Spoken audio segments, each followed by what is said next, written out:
Hello and welcome to another episode of Coding with Calm. Find a cozy spot, get comfortable, and let your body relax. This tutorial is designed to flow like a gentle stream, so let the rhythm of the lessons start to wash over you. As we dive into MATLAB together, remember to hit that like button and subscribe for more soothing coding experiences. Enjoy the journey. Welcome to session 2 of our MATLAB programming training course. Today, we will focus on installing MATLAB and setting up your workspace. Proper installation is essential because it ensures the software runs smoothly and avoids potential errors that can hinder your learning. A well-configured workspace also enhances your productivity by allowing you to access tools and files efficiently. By the end of this session, you will be able to install MATLAB on your device and tailor your environment to suit your needs. Before installing MATLAB, it is important to check your system requirements. The minimum hardware specifications include at least 4 gigabytes of RAM, a 64-bit processor, and 15 gigabytes of free disk space. For software, you need a compatible operating system such as Windows, Mac OS, or Linux, while the minimum requirements will allow MATLAB to function. We recommend a higher specification for better performance, especially when working with large datasets or complex simulations. Make sure your operating system is up to date and compatible with the version of MATLAB you plan to install. To begin, visit the official MathWorks website and navigate to the MATLAB download page. Once there, select the version of MATLAB that matches your operating system. If you do not have a MathWorks account, you will need to create one. This account will allow you to access downloads, licenses, and additional resources. If you already have an account, simply log in and proceed with the download. Always verify that you are downloading from the official site to avoid security risks. After downloading the installer file, locate it on your device and run the setup wizard. During the installation process, you will be prompted to select the components you want to install, such as specific toolboxes or language packs. These selections can affect the size of the installation and the features available to you. Choose a suitable installation directory, ensuring there is enough space for the software. Finally, review and accept the license agreement to proceed with the installation. Once the installation is complete, locate the MATLAB shortcut on your desktop or in your applications menu. Double-click the shortcut to launch the software. Upon opening, MATLAB will check your license status to confirm it is valid. If everything is set up correctly, you will see the startup screen, which includes the welcome window. Take a moment to explore this interface, as it provides access to documentation, examples, and other useful resources to help you get started. The MATLAB workspace consists of several key components that you will use regularly. The command window is where you can type and execute commands directly. The editor is used for writing and debugging scripts. The workspace displays all the variables you create during your session, and the current folder allows you to manage files and folders. Understanding how these components interact will help you navigate the software more effectively and streamline your workflow. Customizing your workspace can significantly improve your experience. Adjust preferences such as font size, color themes, and tool strip visibility to match your personal preferences. Configuring the path for custom scripts and toolboxes ensures MATLAB can locate and access your files seamlessly. Finally, save your workspace settings so that your environment remains consistent across sessions. These adjustments can save time and reduce frustration as you become more familiar with MATLAB. To summarize, we have covered the installation process, system requirements, and workspace setup. A properly configured environment is crucial for efficient coding and problem solving. As you progress through this course, a well-organized workspace will become an invaluable tool. In the next session, we will explore basic MATLAB syntax and operations, laying the foundation for more advanced programming concepts. Stay tuned for an exciting continuation of your MATLAB journey.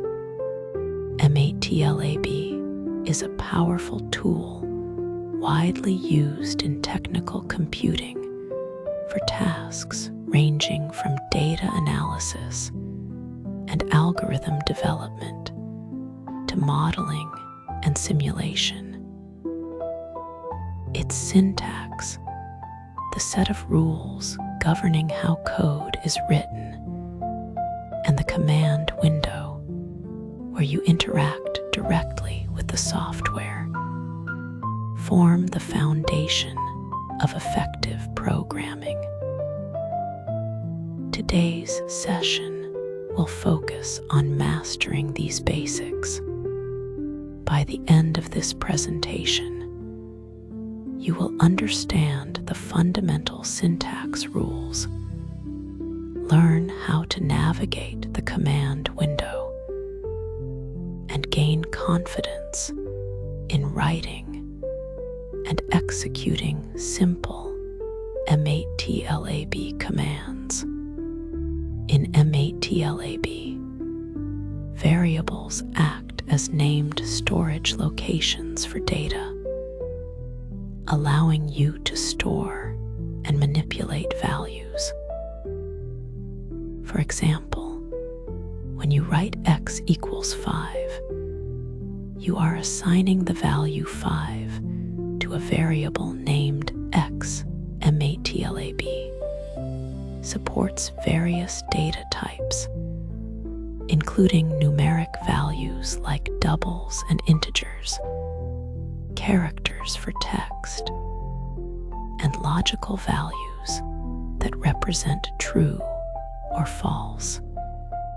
It is important to note that MATLAB is case sensitive, meaning that variables like myvar and myvar are treated as distinct.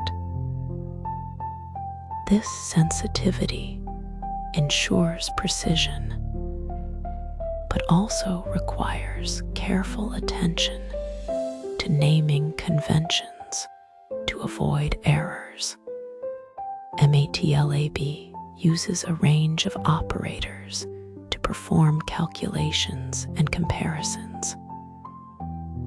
Arithmetic operators include addition, subtraction, multiplication, division, and exponentiation. Relational operators allow you to compare values, such as checking if one number is greater than another, or if two values are equal. Logical operators, such as and, or, and not, are essential for constructing conditional statements that control the flow of your programs. Together, these operators enable you to create complex expressions that drive decision-making and mathematical operations within your code. The command window is the primary interface for interacting with MATLAB. You can enter commands directly, such as typing 2 plus 2, and see immediate results. This environment is ideal for testing small snippets of code or performing quick calculations.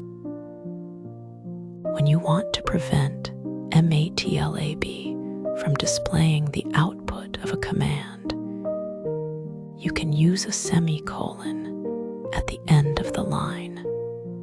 For instance, writing x equals 5 semicolon will assign the value 5 to x without printing it to the screen. Keeping your workspace clean and focused. Beyond the command window, MATLAB allows you to create scripts, which are saved as M files and contain a sequence of commands. These scripts are useful for organizing and reusing code. To run a script, simply click the Run button or type the script name in the command window. MATLAB also provides built-in functions like disp, which displays text or variables, input, which prompts the user for input, and help, which provides documentation. These functions enhance user interaction and make your programs more dynamic and user-friendly. MATLAB's help system is a valuable resource for learning and troubleshooting. You can access help for a specific function by typing help followed by the function name, or by using the doc command for more detailed documentation. The help browser offers examples and explanations, making it easier to understand how to use functions effectively. If you are unsure of the exact function name, the Look for command allows you to search for functions based on keywords, helping you find the right tools even when you are not certain of the terminology. Even experienced users encounter syntax errors, which are common mistakes in code. These can include missing semicolons, mismatched parentheses, or typos in variable names. To address these issues, MATLAB provides debugging tools such as dbstop, which pauses execution at a specific line, dbstep, which allows you to step through code line by line, and dbclear, which removes breakpoints. Learning to read and interpret error messages is also crucial, as they often point directly to the source of the problem, saving time and effort in troubleshooting. In summary, this session has covered the essential aspects of MATLAB syntax and the command window. You have learned how to use variables, operators, and expressions to build functional code, as well as how to create and run scripts. Additionally, you have explored MATLAB's comprehensive help system to support your learning journey. By applying these concepts, you will be well equipped to tackle more advanced programming tasks and leverage MATLAB's capabilities effectively in your technical computing projects. Variables in MATLAB are like containers that hold data which can be manipulated during programming. When you create a variable, you use the assignment operator, which is the equals sign. For example, if you write x equals 5, you are storing the number 5 in a variable named x. Similarly, if you write name equals the string John, you are storing the text John in a variable called name. One unique feature of MATLAB is that variables are dynamic, meaning you do not need to specify their data type before using them. This allows for flexible and quick coding. When naming variables, always start with a letter and use only alphanumeric characters. Avoid spaces and special characters to ensure your code runs smoothly. MATLAB supports various data types that determine how data is stored and processed. The most common ones include numeric types, character types, logical types, and structured data. Numeric types can be further divided into double precision floating points, which is the default, and integer types like int8 or uint16. Character types are used for text and are stored as arrays of characters. Logical types represent true or false values, which are essential for conditional statements. Structured data allows you to group related information, such as a student's name, age, and grades, into a single variable. To check the data type of a variable, you can use the class function, which returns the specific type assigned to that variable. Understanding data types helps in optimizing memory usage and avoiding errors in operations. Assignment in MATLAB is straightforward and uses the equals sign to store values in variables. For instance, a equals 10 assigns the number 10 to the variable a when working with arrays. You can assign multiple values at once, such as b equals the array 1, 2, 3. Reassigning variables is common in programming, and you can update a variable's value by performing operations like x equals x plus 1. This allows variables to change dynamically during program execution. Another useful feature is multiple assignments, where you can assign the same value to multiple variables simultaneously, such as a equals b equals c equals 0.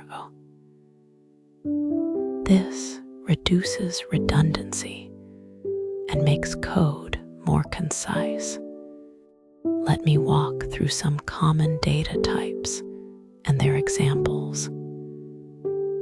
The double type is the default numeric type in MATLAB, used for floating point numbers like y equals 3.14. For integers, you can use types like int32, which stores 32-bit integers, as in z equals int 32 of 5. Character arrays are used for text and are created by enclosing characters in single quotes, such as s equals the string hello. Logical values are either true or false and are often used in conditional checks, like flag equals true. Structured data, or structs, allow you to organize related data under a single variable. For example, you can create a struct called person with a field name set to Alice. These data types provide flexibility in handling different kinds of information within MATLAB. Following best practices when working with variables and assignments can greatly improve your code's readability and efficiency. Start by using meaningful variable names that clearly describe their purpose, such as radius instead of avoid, using names that conflict with built-in functions like sum to prevent unexpected behavior. Adding comments to your code helps others understand the role of each variable. MATLAB provides tools like the whos command to check the data types and sizes of variables in your workspace. Additionally, prioritize vectorization over loops whenever possible, as it leverages MATLAB's optimized functions for faster execution. These practices will help you write cleaner, more efficient, and error-free code. To recap, variables in MATLAB are essential for storing and manipulating data. Data types define how information is stored and processed, ensuring correct operations. Assignment is the foundation for initializing and updating variables, making it a critical concept. Mastering these elements enables you to write efficient and reliable MATLAB programs. As you continue learning, focus on practicing variable creation, assignments, and data type checks. These fundamentals will serve as the building blocks for more advanced programming tasks in MATLAB. Keep experimenting and applying these concepts to reinforce your understanding. This presentation explores the fundamental mathematical operations and expressions in the MATLAB programming environment. Understanding these concepts is essential for performing numerical computations efficiently and accurately. MATLAB provides a comprehensive set of tools for handling mathematical operations, which form the backbone of many engineering, scientific, and data analysis tasks. The key topics we will cover include arithmetic operations, element-wise calculations, mathematical functions, and the rules governing operator precedence. These elements are critical for writing effective MATLAB code and solving complex problems. Let us begin with the basic arithmetic operations in MATLAB. These include addition, subtraction, multiplication, division, and exponentiation. Addition combines two values, while subtraction finds the difference between them. Multiplication scales one value by another, and division can be either right division or left division, depending on the context. Exponentiation raises a number to a specified power. For example, 3 plus 5 equals 8. 10 minus 2 equals 8. 4 multiplied by 2 equals 8. 8 divided by 2 equals 4. And 2 raised to the power of 3 equals 8. These operations are the building blocks for more complex calculations.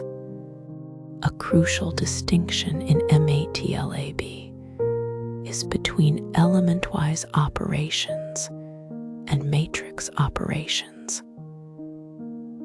Element-wise operations, denoted by operators such as dot multiplication, dot division, and dot exponentiation, apply to each element of an array individually.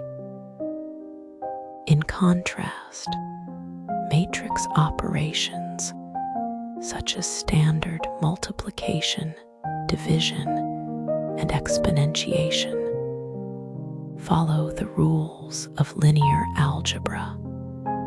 For instance, if you have two matrices A and B, a dot multiplied by B will compute the product of corresponding elements, whereas a multiplied by B will perform matrix multiplication.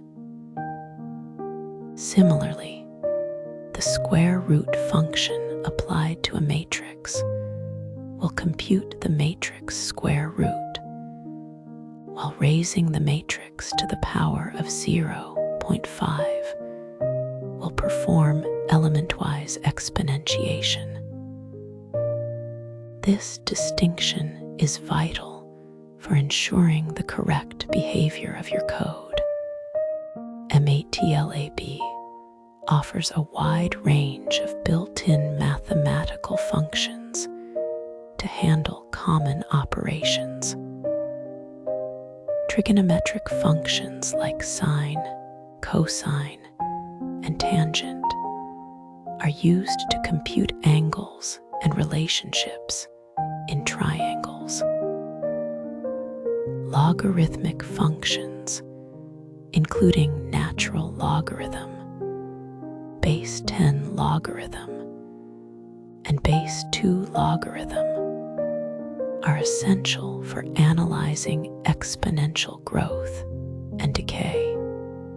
Exponential functions, such as the exponential function and square root function, allow for rapid computation of values. Additionally, functions like absolute value and sign help in determining the magnitude and direction of numbers. For example, the sine of pi over 2 radians equals 1, and the natural logarithm of 10 is approximately 2.3026. These functions are indispensable for scientific and engineering applications. Operator precedence determines the order in which operations are performed in MATLAB expressions. Parentheses have the highest priority, allowing you to override default precedence rules. Exponentiation, represented by the caret symbol, is evaluated next. Following that, multiplication, division, and left division take precedence over addition and subtraction. For instance, the expression 2 plus 3 times 4 evaluates to 14, not 20, because multiplication is performed before addition. Understanding these rules is critical to avoid errors and ensure your calculations produce the desired results. Building complex expressions in MATLAB involves combining operators, functions, and parentheses to create concise and efficient code. By strategically placing parentheses, you can control the order of operations and ensure clarity. For example, the square root of the sum of x squared and y squared divided by z minus 1 demonstrates how multiple operations can be nested within a single expression. This approach is particularly useful in scenarios requiring precise mathematical modeling. such as solving equations or simulating real-world phenomena. Mastering this skill allows you to write compact and readable code. Let us now explore practical examples of how these concepts are applied in real-world scenarios. Solving equations such as x equals a plus b divided by c minus d is a common task in mathematics and engineering.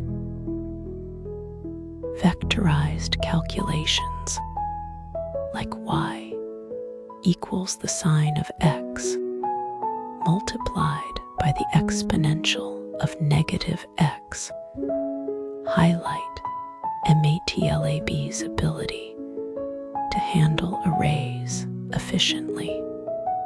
These techniques are widely used in fields such as finance for calculating interest rates, in physics for simulating motion, and in data science for analyzing trends. By leveraging MATLAB's mathematical capabilities, you can tackle a wide range of problems with ease. In conclusion, this presentation has covered the essential mathematical operations and expressions in MATLAB. You now understand the differences between element-wise and matrix operations, the importance of operator precedence, and how to construct complex expressions. These skills are foundational for advancing your MATLAB programming abilities and tackling more sophisticated tasks. As you continue to practice, you will gain confidence in applying these concepts to real-world challenges. Keep experimenting with different operations and functions to deepen your expertise. Script files are MATLAB files that contain a sequence of commands, allowing users to execute multiple lines of code at once. These files are commonly known as M files, which are identified by their M extension. M files serve a dual purpose, as they can hold either scripts or functions, making them versatile tools for organizing and executing MATLAB code. One key characteristic of script files is that they operate within the base workspace, meaning any variables created or modified in a script are available in the main MATLAB environment.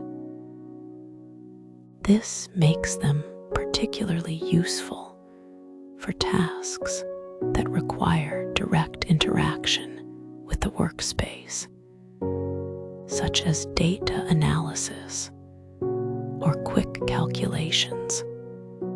To create an M file, you can open the MATLAB editor, which is the primary tool for writing and editing code.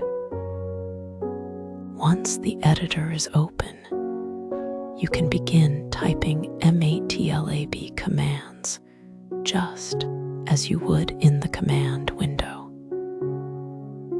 After writing your code, it is essential to save the file with an M extension, such as my script M. This extension tells MATLAB the file contains executable code. Saving can be done using the Save option or the Save as function, which allows you to choose a specific location and file name. Ensuring the correct file extension and saving the file properly are critical steps to avoid errors when running the script. The advantages of script files are numerous, making them an indispensable part of MATLAB programming. One of the primary benefits is their ability to simplify repetitive tasks by storing commands in a single file, eliminating the need to retype them each time. This not only saves time, but also reduces the risk of errors. Script files also improve code readability and maintainability, as they allow users to structure their code logically. Additionally, they facilitate debugging and testing, as you can run specific sections of code to identify and fix issues. Finally, script files enable collaboration, as they can be shared with others to ensure consistency and efficiency in team projects. When working with M files, following best practices ensures that your code is clear, efficient, and easy to maintain. A key practice is to use descriptive file names that reflect the purpose of the file, such as calculate menem instead of a generic name like script 1m. Including comments within your code is another essential habit, as it explains complex sections and makes the code more understandable for others. Organizing your code into logical sections using section headers, such as %% description, helps in navigating large files. Lastly, avoiding hard-coded values by using variables instead makes your code more flexible and easier to modify for different scenarios. M files are a fundamental component of MATLAB, as they can contain either scripts or functions. Script M files execute commands in the base workspace, which means they can directly access and modify variables in the main environment. In contrast, function M files define reusable functions that take input arguments and return output values, encapsulating code for specific tasks. MATLAB distinguishes between scripts and functions based on their syntax, with functions starting with the keyword function, followed by the output variables, function name, and input arguments. Understanding this distinction is crucial for writing efficient and modular code. The primary difference between script and function files lies in their structure and functionality. Script files do not have input or output parameters and operate within the base workspace, making them ideal for tasks that require direct interaction with the environment. On the other hand, function files are designed to encapsulate code into reusable blocks, allowing for input and output arguments. This modular approach promotes code reusability and makes it easier to manage complex programs. While scripts are suitable for quick calculations or small tasks, functions are better suited for larger projects where code organization and efficiency are critical. Running and debugging scripts in MATLAB is a straightforward process that leverages the built-in tools in the editor. To execute a script, simply click the Run button in the editor, which runs all the commands in the file sequentially. For debugging, you can set breakpoints by clicking on the left margin of the code, allowing you to pause execution at specific points. The Debug tab provides options like Step and Continue, enabling you to navigate through the code line by line. Additionally, the command window displays output and error messages, helping you identify and resolve issues efficiently. Common errors in M files often stem from simple oversight or misunderstandings in syntax. One frequent issue is the absence of semicolons at the end of commands, which can lead to excessive output in the command window. Typos in variable names or function calls can also cause errors, as MATLAB is case sensitive and requires exact matches. Incorrect file paths or missing files may prevent the script from running, so it is important to verify the location and name of the M file. Lastly, forgetting to save the M file before execution can result in running an outdated version of the code, which can lead to unexpected behavior. In conclusion, script files and M files are essential tools for organizing and executing MATLAB code effectively. They significantly enhance productivity by allowing users to store, reuse, and share code efficiently.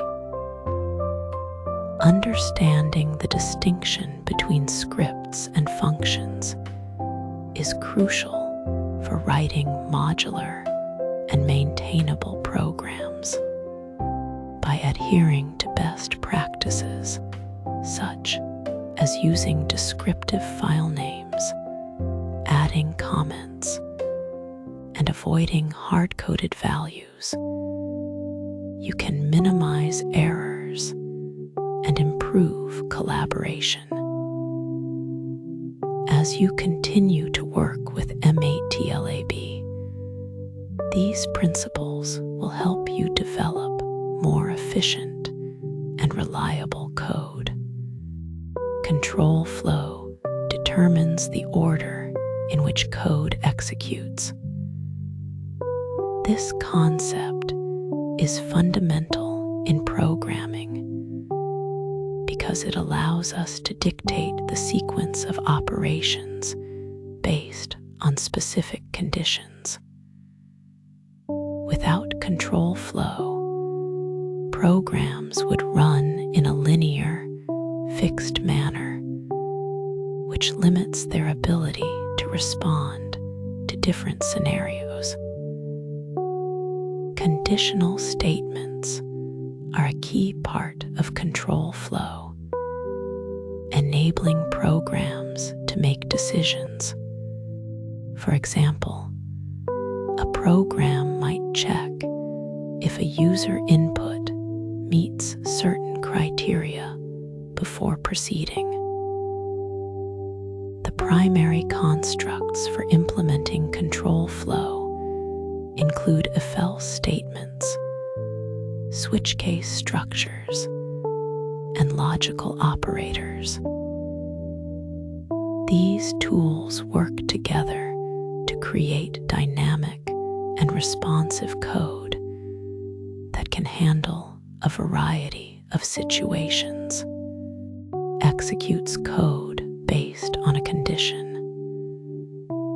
This means that the program evaluates a specific expression and decides whether to run a block of code depending on whether the condition is true or false. The syntax for if-else statements in MATLAB is straightforward.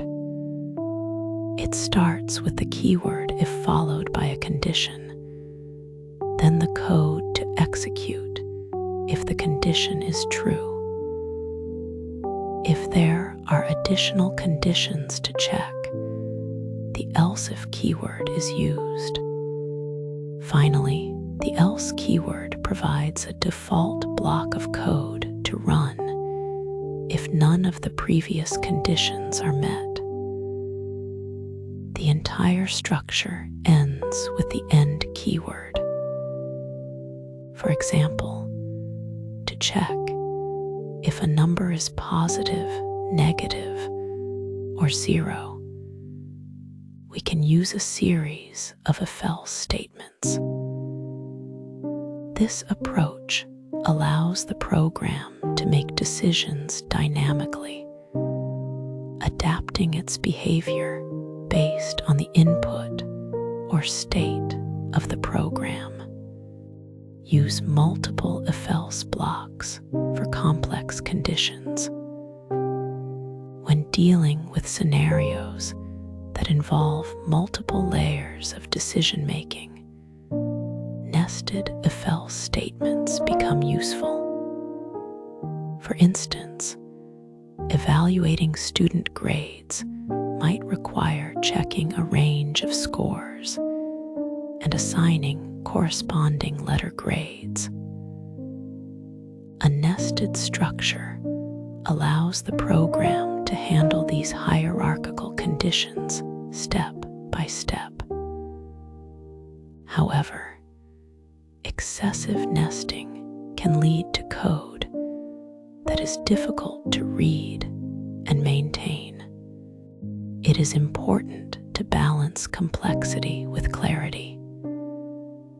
In practice, developers often use comments or restructure code to improve readability. For example, instead of deeply nested if-else blocks, breaking the logic into separate functions, or using switch case statements can enhance the structure of the code. Combine conditions using and, or, and not. Logical operators are essential for creating more sophisticated conditions in MATLAB. The AND operator, represented by and, allows the program to check if two or more conditions are true simultaneously. The or operator, represented by, checks if at least one of the conditions is true. The not operator, represented by, inverts the truth value of a condition. These operators enable programmers to build complex decision-making structures. For instance, checking if a value falls within a specific range might involve combining two conditions with an operator. By using logical operators, developers can create flexible and efficient code that handles a wide variety of scenarios, alternative to multiple effels for checking a single variable. Switch case statements provide a more organized way to handle situations where a single variable is compared against multiple values. Instead of writing a long chain of if-else statements, the switch keyword evaluates the variable and matches it against a series of case values. Each case block contains the code to execute if the variable matches that value. This structure is particularly useful when dealing with discrete, predefined options. For example, a program that processes user input might use a switch statement to handle different menu choices. The syntax for a switch case block starts with the switch keyword, followed by the variable to evaluate, then case blocks for each possible value, and an optional otherwise block for unmatched cases. Defines specific cases for different values of a variable. Each case in a switch statement corresponds to a specific value of the variable being evaluated. For example, if the variable represents a user's choice from a menu, each case could trigger a different action, such as displaying a message or performing a calculation. It is important to note that cases are checked in the order they appear, and the first matching case is executed. The otherwise clause serves as a fallback, ensuring that all possible inputs are accounted for. This is particularly useful for handling unexpected values or invalid inputs.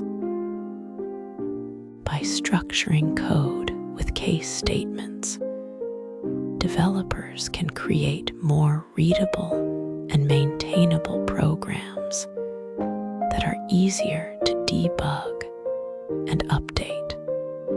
Otherwise clause in switch statements ensures all inputs are addressed. The otherwise clause acts as a safety net, preventing runtime errors that might occur if the variable does not match any of the defined cases. For example, if a program expects a user to input a number between 1 and 5, but the user enters a different value, the otherwise block can handle this situation by displaying an error message or prompting the user again. This feature is crucial for robust programming, as it ensures that the code can handle unexpected scenarios gracefully. In real-world applications, where inputs can be unpredictable, the otherwise clause helps maintain the stability and reliability of the program. Example 1. Temperature control system using EFFELS. In a temperature control system, the program might check the current temperature against predefined thresholds. If the temperature is above a certain value, the system could activate a cooling mechanism. If it is below another value, a heating mechanism might be triggered. Otherwise, the system remains in a neutral state. This approach uses EFFELS statements to handle different conditions dynamically. Example 2. Menu-driven program with switch case. A menu-driven program allows users to select options from a list, and each option corresponds to a specific action.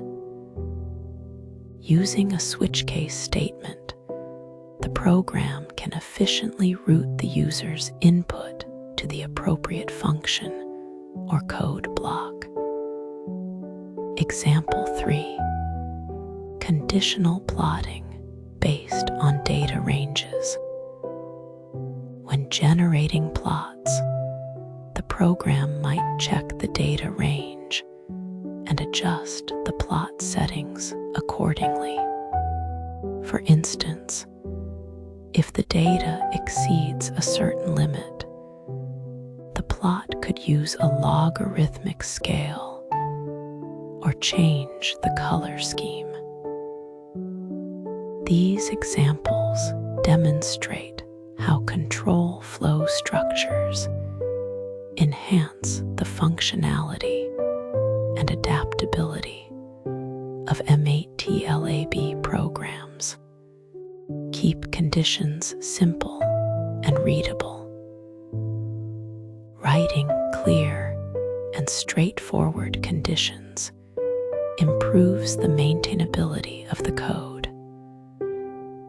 Overly complex conditions can be difficult to debug and understand, especially for others who may work on the code later. For example, breaking down a long condition into smaller, well-named variables can make the code more readable. Use switch case for clear, discrete value checks.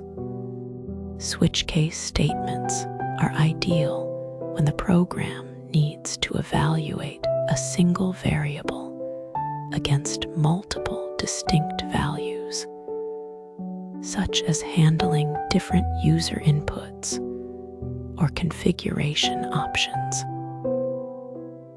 Avoid overusing nested EFFELS for maintainability.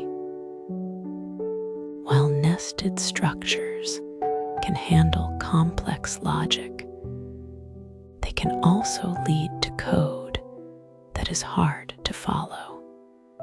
In such cases, refactoring the code into separate functions or using alternative structures like switch case can improve clarity and reduce the risk of errors. Control flow is essential for dynamic programming. It allows programs to make decisions, adapt to different situations, and execute code in a structured manner. If-else and switch case are two of the most commonly used constructs for implementing control flow in MATLAB. These structures enable developers to create programs that respond to user input process data and perform tasks based on specific conditions. Practicing the creation of structured, readable conditional logic is crucial for mastering MATLAB programming. By applying these concepts in real-world scenarios, learners can build more sophisticated and efficient programs that handle a wide range of tasks. The ability to control the flow of execution is a foundational skill that opens the door to advanced programming techniques and applications. Loops are programming constructs that repeat a block of code multiple times. They are essential for automating repetitive tasks in MATLAB. Imagine you have a task that requires performing the same operation on a list of numbers, or executing a set of instructions repeatedly. Without loops, you would have to write the same code over and over again, which is not efficient. Loops allow you to write concise and manageable code by handling repetition. The two main types of loops in MATLAB are for loops and while loops. For loops are used when the number of iterations is known, and while loops are used when the number of iterations depends on a condition. By using loops, you can significantly improve the efficiency of your code and reduce redundancy, making your programs more scalable and easier to maintain. The structure of a for loop in MATLAB is defined by the syntax for index equals start : step : end. This means the loop will iterate over a sequence of values starting from the start value, incrementing by the step value, and stopping when it reaches the end value. For example, if you write for I equals 1 : 1 : 5, the loop will run 5 times, with I taking the values 1, 2, 3, 4, and 5. The code block within the loop is executed for each value in this range. This structure is particularly useful when you know exactly how many times you want the loop to run. For instance, if you need to process each element in an array, a for loop is the ideal choice. The key here is to ensure that the range is correctly defined to avoid errors such as off by 1 issues. Let me demonstrate a simple example of a for loop. Here, we initialize a variable called sum to 0. Then, we use a for loop with the index I starting at 1 and ending at 5. In each iteration, the current value of I is added to the sum variable. After the loop completes, the disp function displays the final value of sum. The output of this code is 15, which is the sum of the numbers 1 through 5. This example illustrates how loops can be used for iteration and accumulation. The loop runs 5 times, and each time, the value of I is added to the sum. This is a fundamental concept in programming, as it allows you to perform calculations that build up over multiple steps. By understanding this example, you can apply similar logic to more complex tasks, such as processing data arrays or performing mathematical computations. A while loop in MATLAB is structured with the syntax while condition. This means the loop will continue to execute the code block as long as the specified condition evaluates to true. Unlike for loops, which have a fixed number of iterations, while loops are used when the number of iterations is not known in advance. For example, if you have a variable called count and you want the loop to run until count is greater than or equal to 5, you would write while count less than or equal to 5. The code block inside the loop will execute repeatedly, and the condition is checked before each iteration. This type of loop is particularly useful for scenarios where the loop needs to run until a certain event occurs, such as waiting for user input or processing data until a specific criterion is met. Here is an example of a while loop. We start by initializing a variable called count to 1. Then, we use a while loop with the condition count less than or equal to 5. Inside the loop, the disp function displays the current value of count, and then we increment count by 1.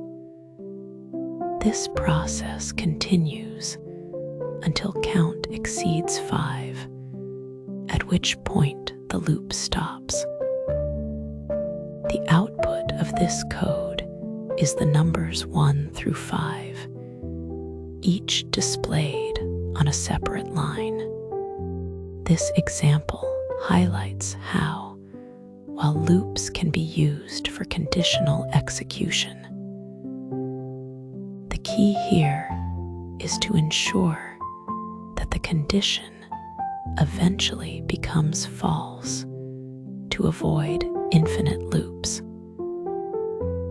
By modifying the count variable within the loop, we control when the loop exits, which is crucial for the correct functioning of the program. When choosing between for loops and while loops, it is important to consider the nature of the task. For loops are ideal for situations where the number of iterations is known in advance. For example, if you need to iterate over each element in an array or perform a calculation a fixed number of times, a for loop is the best choice. On the other hand, while loops are better suited for scenarios where the number of iterations depends on a condition that may change during execution. For instance, if you are waiting for a specific event to occur or processing data until a certain threshold is reached, a while loop is more appropriate. The decision to use one type of loop over the other should be based on whether the number of iterations is predetermined or determined dynamically during the program's execution. To write effective loops in MATLAB, there are several best practices to follow. First, always initialize variables before the loop starts. This ensures that the variables have a defined value and prevents unexpected behavior. For example, if you are using a sum variable, initializing it to 0 before the loop begins is crucial. Second, avoid infinite loops by making sure that the loop has a clear exit condition. If the condition is not met, the loop may run indefinitely, which can cause the program to freeze or crash. To handle such situations, you can use break statements to exit the loop prematurely, or continue statements to skip specific iterations. Additionally, pre-allocating arrays can significantly improve performance, especially when dealing with large datasets. By reserving memory for the array before the loop starts, you reduce the overhead of dynamically resizing the array during each iteration. These practices help create efficient, reliable, and maintainable code. While loops are powerful tools, they come with their own set of challenges.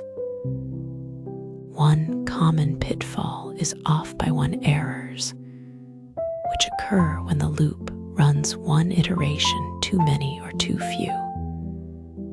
For example, if you intend to loop from 1 to 5, but accidentally write the end value as 4, the loop will stop prematurely.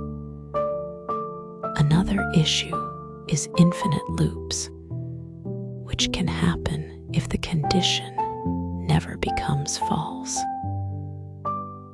This often occurs when the loop variable is not updated correctly within the loop body.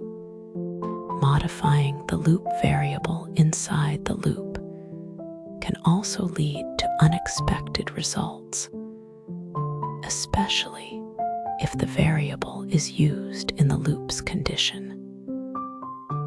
Finally, overusing loops instead of vectorized operations can result in slower code execution. MATLAB is optimized for vectorized operations, so using built-in functions that operate on entire arrays can often be more efficient than using loops. Being aware of these pitfalls helps in writing robust and efficient MATLAB code. Loops have numerous practical applications in MATLAB, making them indispensable for a wide range of tasks. For instance, simulating a random walk until a target is reached involves using a while loop to continue the process until the target is met. This type of simulation is common in fields such as finance, physics, and biology. Another application is processing data in a matrix row by row. By using for loops, you can iterate through each row, perform calculations, and store the results. Loops are also useful for automating tasks like file I/O, where you might need to read or write multiple files, or for iterating through algorithms that require repeated computations. These examples demonstrate how loops can be applied to real-world scenarios, making them a fundamental component of MATLAB programming. By mastering loops, you can tackle complex problems with greater efficiency and flexibility. In conclusion, loops are fundamental for handling repetitive tasks in MATLAB. For loops are designed for fixed iterations, such as iterating over arrays or performing a specific number of calculations, while loops are used for conditional execution, where the number of iterations depends on a dynamic condition. Mastering loops enhances the efficiency and flexibility of your code, allowing you to automate tasks and solve complex problems with ease. Practicing with real-world scenarios is essential to solidify your understanding and improve your ability to write effective MATLAB programs. Whether you are processing data, simulating events, or building algorithms, loops will be a vital tool in your programming arsenal. By applying the concepts discussed in this presentation, you can leverage loops to create powerful and efficient MATLAB applications.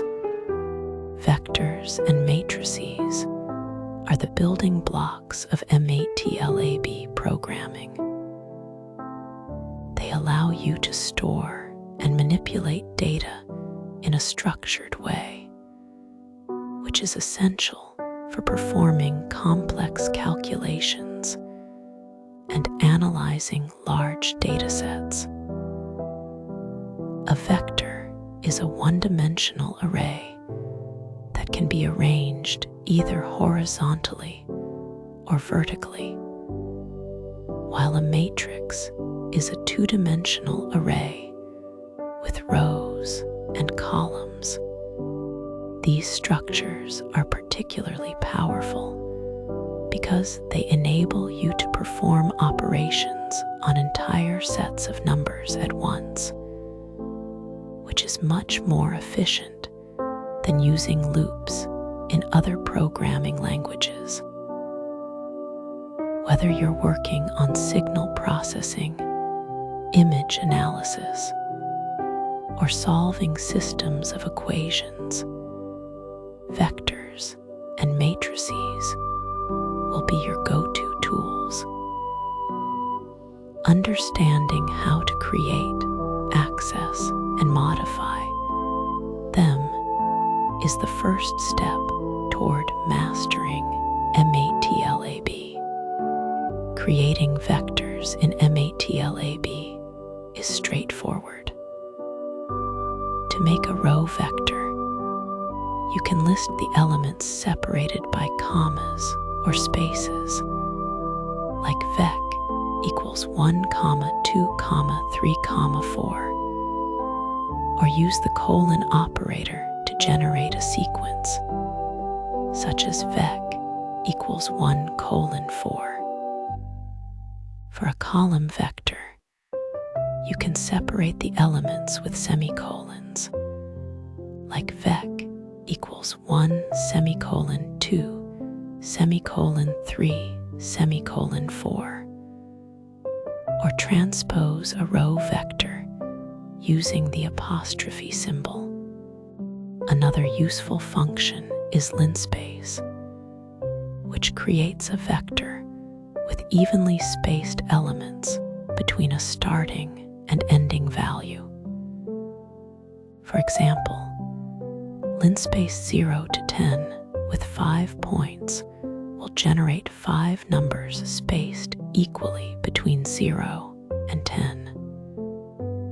Similarly, log space allows you to create vectors with logarithmically spaced values, which is helpful for applications involving exponential growth or decay.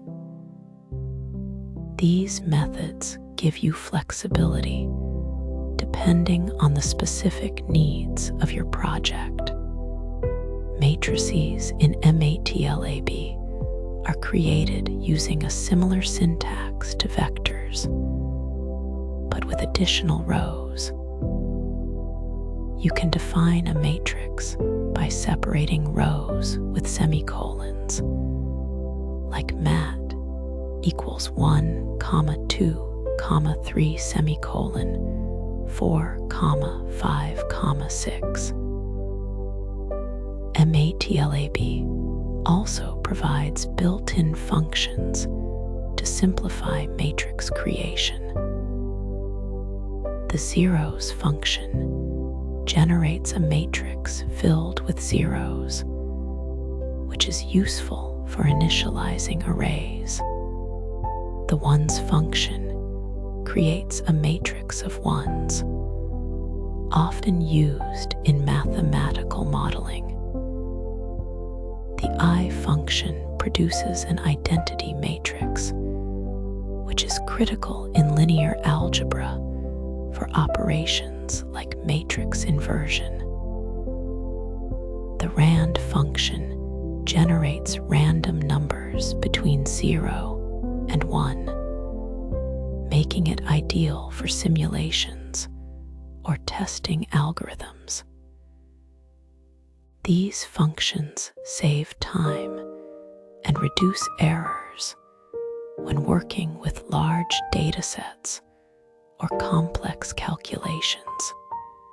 Accessing specific elements in a matrix is done using indexing, where you specify the row and column numbers. For example, mat row 2, column 3 retrieves the element in the second row and third column.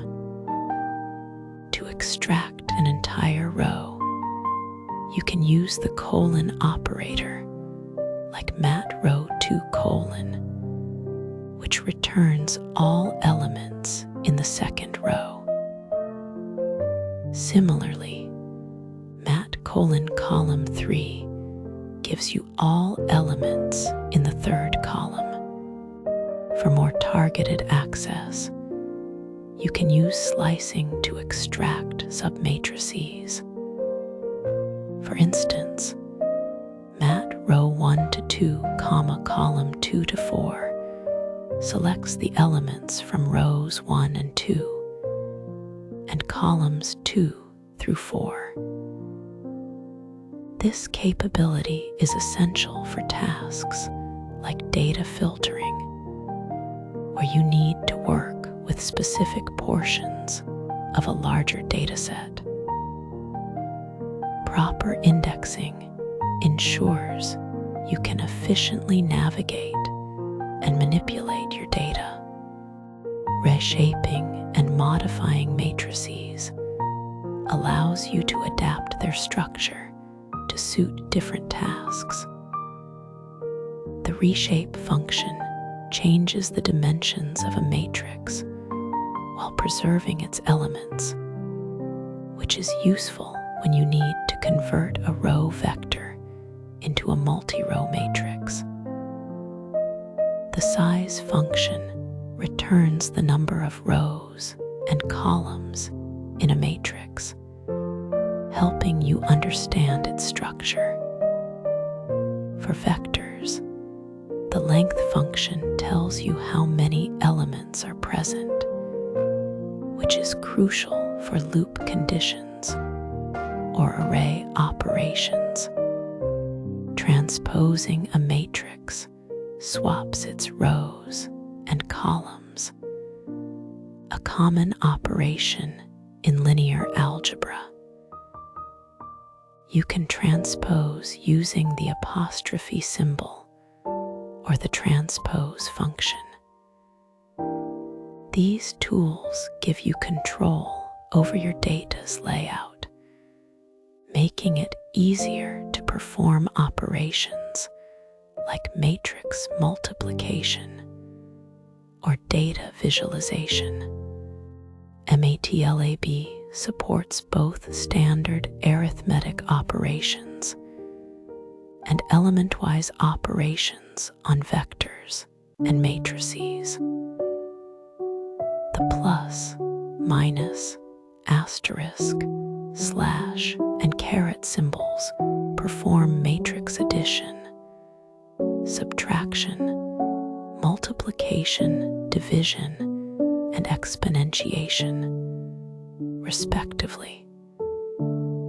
However, when you need to apply operations to each element individually, you use the dot operator. For example, dot multiply, dot divide, and dot power allow you to multiply, divide, or raise elements of two matrices or vectors to a power without performing matrix operations. The dot product function calculates the sum of the products of corresponding elements, which is vital in physics and engineering for calculating work or projections. The cross-product function, available for three-dimensional vectors, computes a vector perpendicular to the input vectors, often used in rotational mechanics. These operations are the backbone of many MATLAB applications. Advanced techniques for manipulating matrices include concatenation, resizing, sorting, and finding elements. Horizontal and vertical concatenation combine matrices side by side or stacked, respectively, which is useful for building larger data sets. The pad array function adds padding to a matrix, often used in image processing to handle edges. Sorting matrices or rows helps organize data for analysis or visualization. The find function locates elements that meet a condition, such as being greater than a specific value, which is essential for filtering data. These techniques expand your ability to process and analyze data, making MATLAB a versatile tool for a wide range of applications. Let's look at some practical examples to solidify these concepts. First, create a 3 by 3 matrix, such as 1, 2, 3, 4, 5, 6, 7, 8, 9, and compute its transpose to see how the rows and columns swap.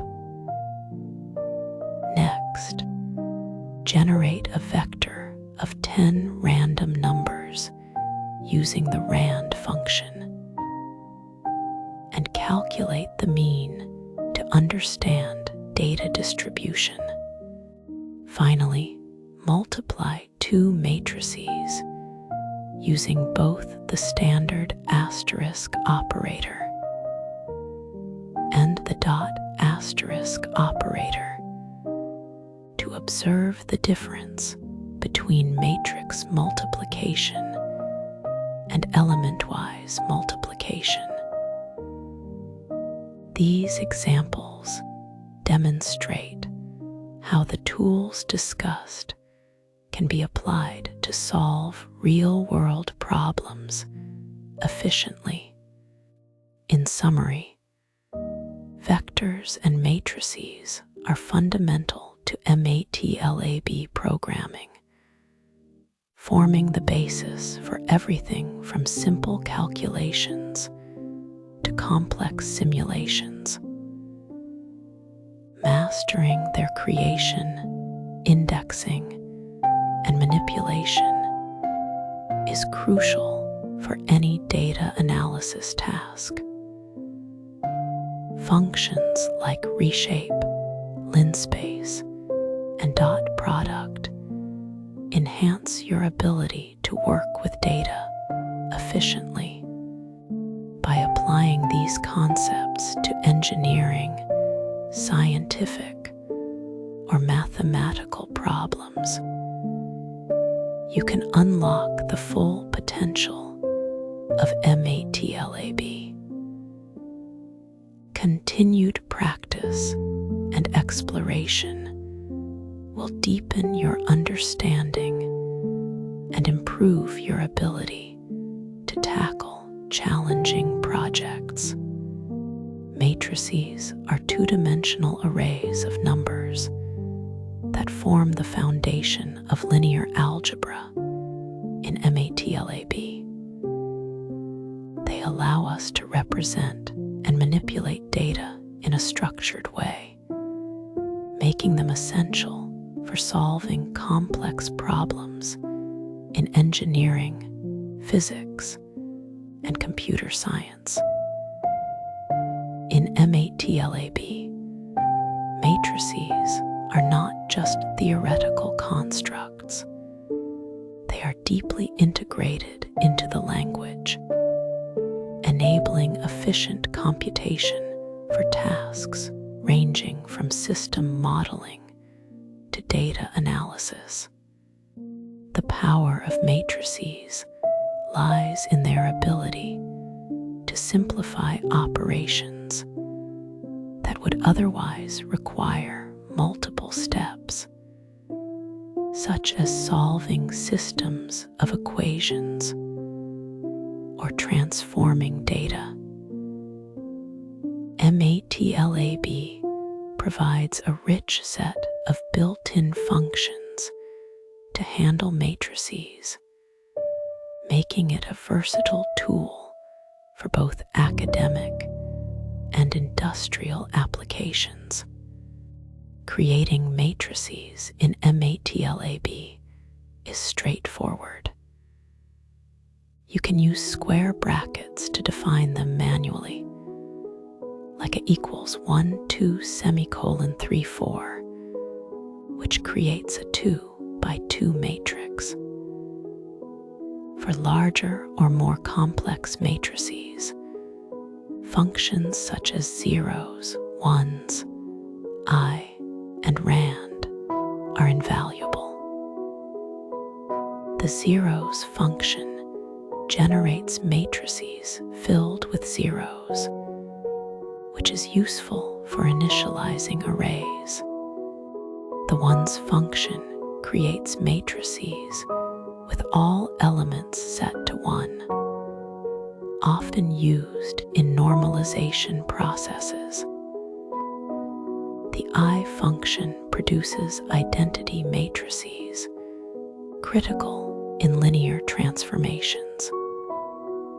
The rand function generates random matrices, which are handy for simulations. Additionally, you can import matrices from external files, such as spreadsheets or text documents, or generate them dynamically using loops for more customized data structures. Accessing elements within a matrix is a fundamental skill. You can retrieve specific elements using row and column indices, such as a parentheses 1, 2, which gives the element in the first row and second column. To extract submatrices, you can use range notation, like a parentheses 1, 2, 2, 3, which selects rows 1 through 2 and columns 2 through 3. The colon operator is particularly powerful for accessing entire rows or columns. For example, a parentheses 3 retrieves all elements in the third column. This flexibility allows you to efficiently manipulate and analyze subsets of data, making matrix operations a cornerstone of data processing in MATLAB. Basic matrix operations in MATLAB include addition, subtraction, multiplication, and transposition. When adding or subtracting matrices, you simply perform element-wise operations, such as a plus b or a minus b, provided the matrices have the same dimensions. Matrix multiplication, denoted by a times b, follows the rules of linear algebra, where the number of columns in the first matrix matches the number of rows in the second. For element-wise multiplication, you use a dot times b, which multiplies corresponding elements. Transposing a matrix, either with an apostrophe or the transpose function, swaps its rows and columns, which is crucial for aligning data in various computations. These operations form the backbone of more advanced numerical methods and are essential for solving real-world problems. Matrix inversion and determinants are critical concepts in linear algebra. The inverse of a square matrix, computed using inv-A, allows you to solve equations of the form a times x equals b by multiplying both sides by the inverse. However, not all matrices are invertible. The determinant, calculated with det A, provides a scalar value that indicates whether a matrix is singular. If the determinant is 0, the matrix is singular and cannot be inverted, which often signifies a system of equations with no unique solution. Understanding these properties is vital for ensuring numerical stability and avoiding errors in computations. Always verify the determinant before attempting to invert a matrix, as this can save time and prevent misleading results. Solving linear systems is a common task in engineering and science. Representing equations as a times x equals b, where A is a matrix and x and b are vectors, allows you to leverage MATLAB's powerful solvers.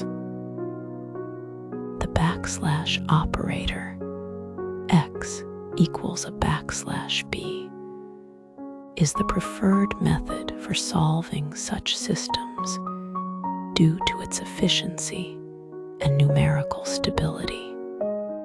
This operator automatically selects the best algorithm based on the matrix's properties, whether it is sparse, symmetric, or triangular. While you can also use inv A times B, this approach is less efficient and can introduce numerical errors. The backslash operator is a cornerstone of MATLAB's capabilities, enabling quick and reliable solutions to complex problems. Eigenvalues and eigenvectors are fundamental in analyzing the properties of matrices. The eig function in MATLAB computes these values, which reveal important characteristics of a matrix, such as its stability or dominant modes of behavior. For example, in structural engineering, eigenvalues can indicate the natural frequencies of a system, while eigenvectors show the corresponding modes of vibration. In data analysis, they are used in principal component analysis to reduce dimensionality. For large or sparse matrices, the eig's function is more efficient, focusing on the largest or smallest eigenvalues. These concepts are not just theoretical. They underpin applications in machine learning, quantum mechanics, and control systems, making them indispensable tools for any MATLAB user.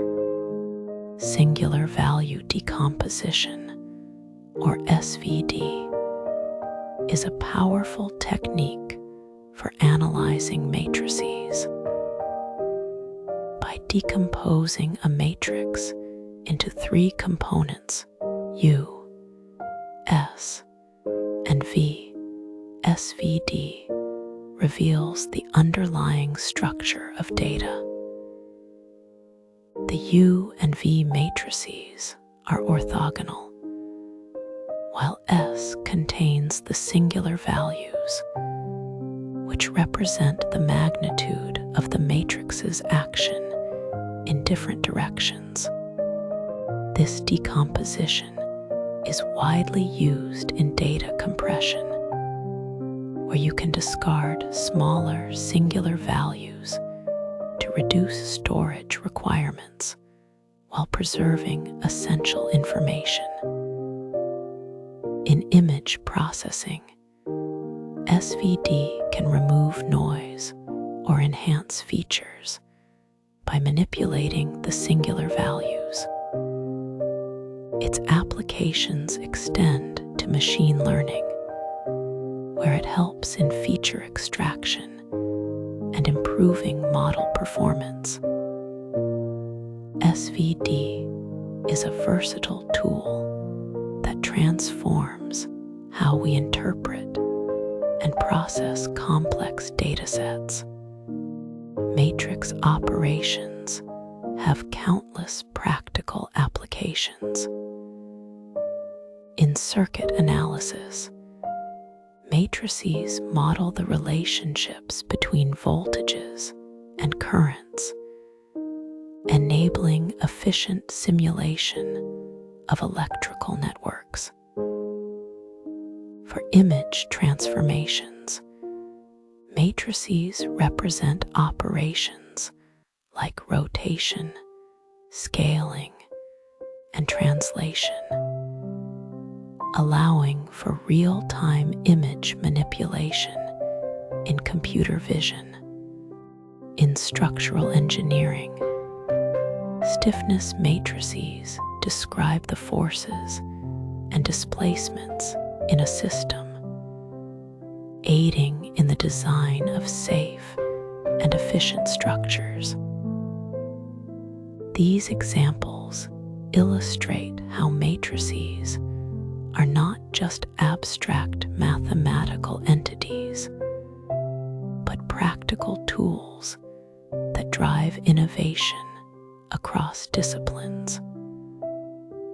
By mastering matrix operations, you gain the ability to tackle complex problems and develop solutions that impact real-world scenarios. Matrices are the cornerstone of linear algebra in MATLAB, offering a robust framework for solving a wide range of problems. From basic operations to advanced techniques like SVD and eigenanalysis, mastering these concepts empowers you to approach challenges with confidence. The key to proficiency lies in practice. Applying these tools to real-world examples reinforces understanding and uncovers new insights. As you continue exploring MATLAB, remember that matrices are not just a tool, but a language that enables you to model, analyze, and solve problems efficiently. Keep experimenting, stay curious, and let matrices guide you toward innovative solutions. Customizing plots is a crucial skill for anyone working with data in MATLAB. When you create a visualization, it's not just about displaying numbers, it's about communicating insights effectively. Clear and professional plot customization ensures that your audience can quickly grasp the key messages without confusion. Imagine a plot with no labels or a messy layout. It would be nearly impossible to interpret. By focusing on readability and interpretability, you transform raw data into a story that resonates. The key elements we'll explore today include axis labels, legends, and styles. These components work together to make your visualizations not only informative, but also visually appealing. Whether you're presenting research or analyzing experimental results, mastering these techniques will elevate the quality of your work. Let's start with the basics. Adding axis labels and titles. Every plot should have a clear indication of what each axis represents. The X-label function is used to define the label for the x-axis, while ilabel does the same for the y-axis. For example, if you're plotting time against amplitude, X-label time S, and ilabel amplitude, immediately tell the viewer the units and variables involved. A descriptive title added with the title function serves as the headline of your plot. A title like Signal versus Time gives context and summarizes the plot's purpose. These elements are fundamental because they provide the framework for understanding the data. Without them, even the most complex plot becomes a guessing game. Next, let's dive into customizing axis properties. The axis function allows you to set the limits of your plot, ensuring that the most relevant data is displayed. For instance, axis xmin xmax imin imax lets you zoom in on a specific range, which is particularly useful when dealing with large data sets. Enabling grid lines with grid on adds reference points, making it easier to estimate values at a glance. However, use this feature sparingly to avoid clutter. Another powerful tool is the ability to modify tick labels using xticks and iticks. These functions let you specify the exact points where ticks appear, which is invaluable for precision. For example, if your data spans 0 to 100, you might want ticks every 10 units instead of every 5. This level of control ensures your plot is both accurate and easy to read. Legends are essential when your plot contains multiple data series. The legend function adds a key that explains what each line or marker represents. For example, legend label 1. Label 2 creates a legend with 2 entries. You can also adjust the legend's location using the location parameter, such as northwest, to place it in the top left corner. This is especially useful when the plot is crowded. A more advanced technique is the display name property, which automatically populates the legend. By setting display name in your plotting commands, you avoid manually updating the legend when you add or remove data. This not only saves time, but also reduces the risk of errors. Styling lines and markers is where your plot begins to reflect your personal or project-specific preferences. MATLAB offers various line styles, such as solid, dashed, dotted, and dash dot. Choosing the right style can help distinguish between multiple lines in a single plot. Colors play a similar role.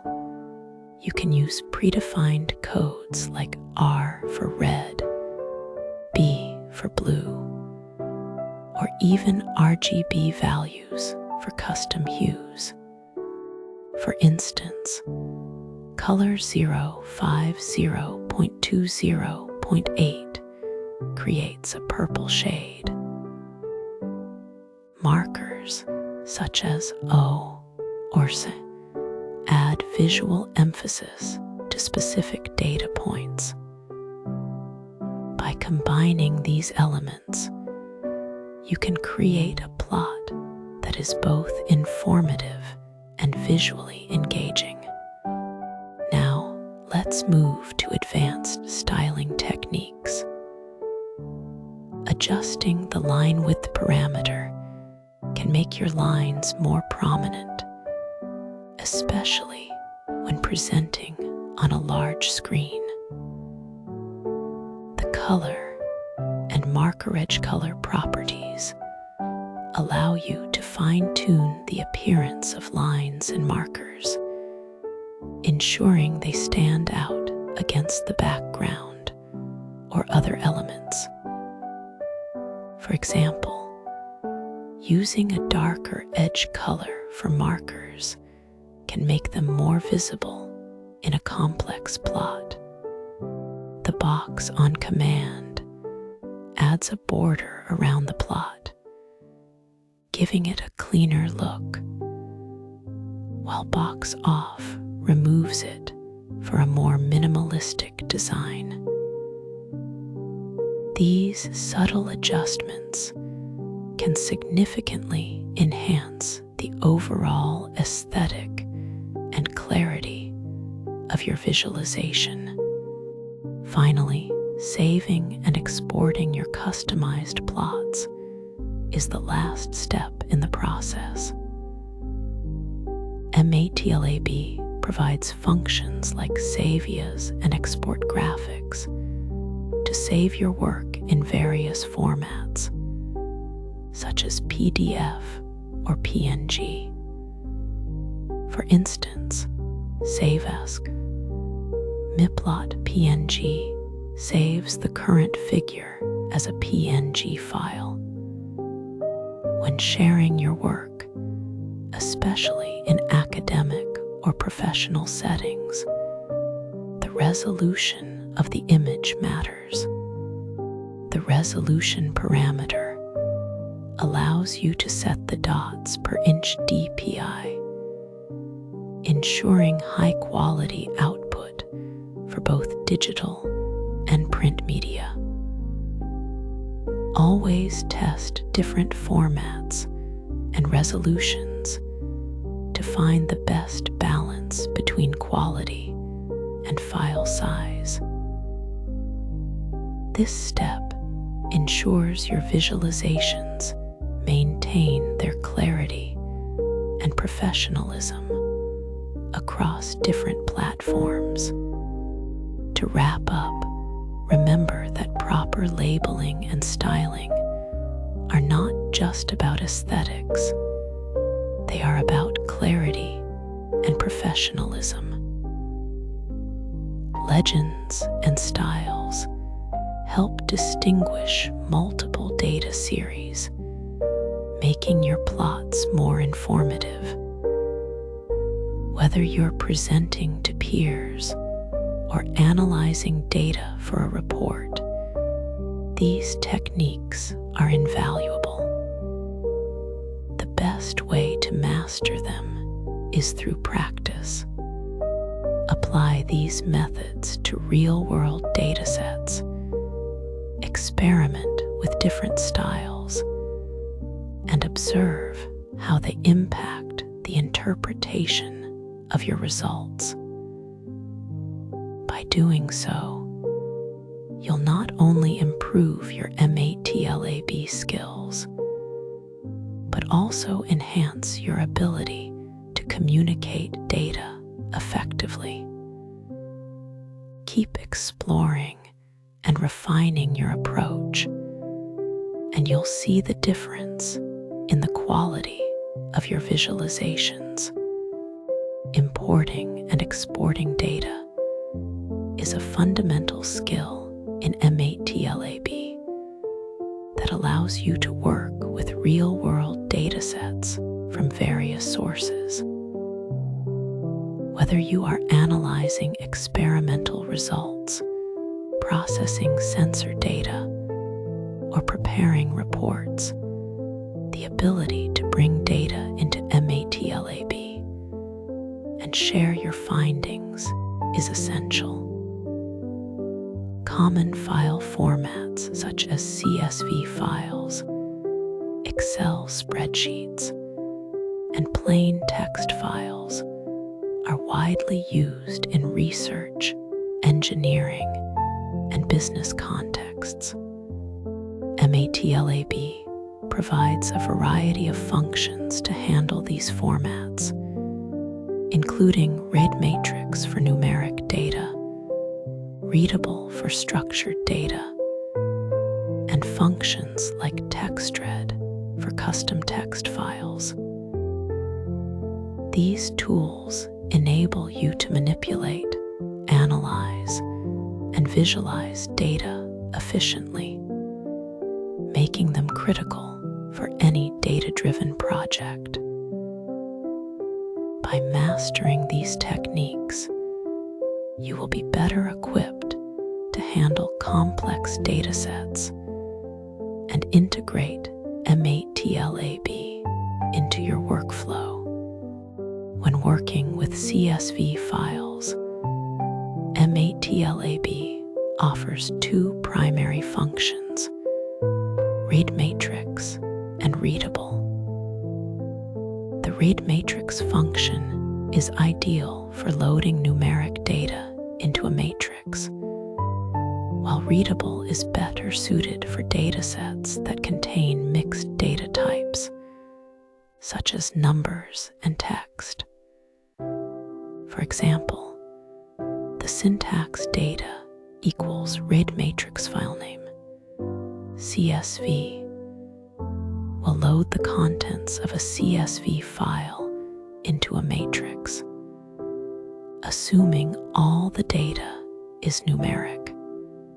However, if your file includes headers or non-numeric values, you can use optional parameters like header to specify the number of header rows, or delimiter to define the separator used in the file. For instance, if your CSV uses a semicolon instead of a comma, you can adjust the delimiter accordingly. A practical example might involve importing a dataset with both numeric measurements and descriptive text, where readable can automatically handle the different data types and preserve the structure of your data. Excel files are another common source of data, and MATLAB provides several ways to import them. The readable function is the recommended approach for modern versions of MATLAB, as it can handle both numeric and text data seamlessly. For example, data equals read table file name. XLSX will load the entire spreadsheet into a table, which is useful for datasets with labeled columns.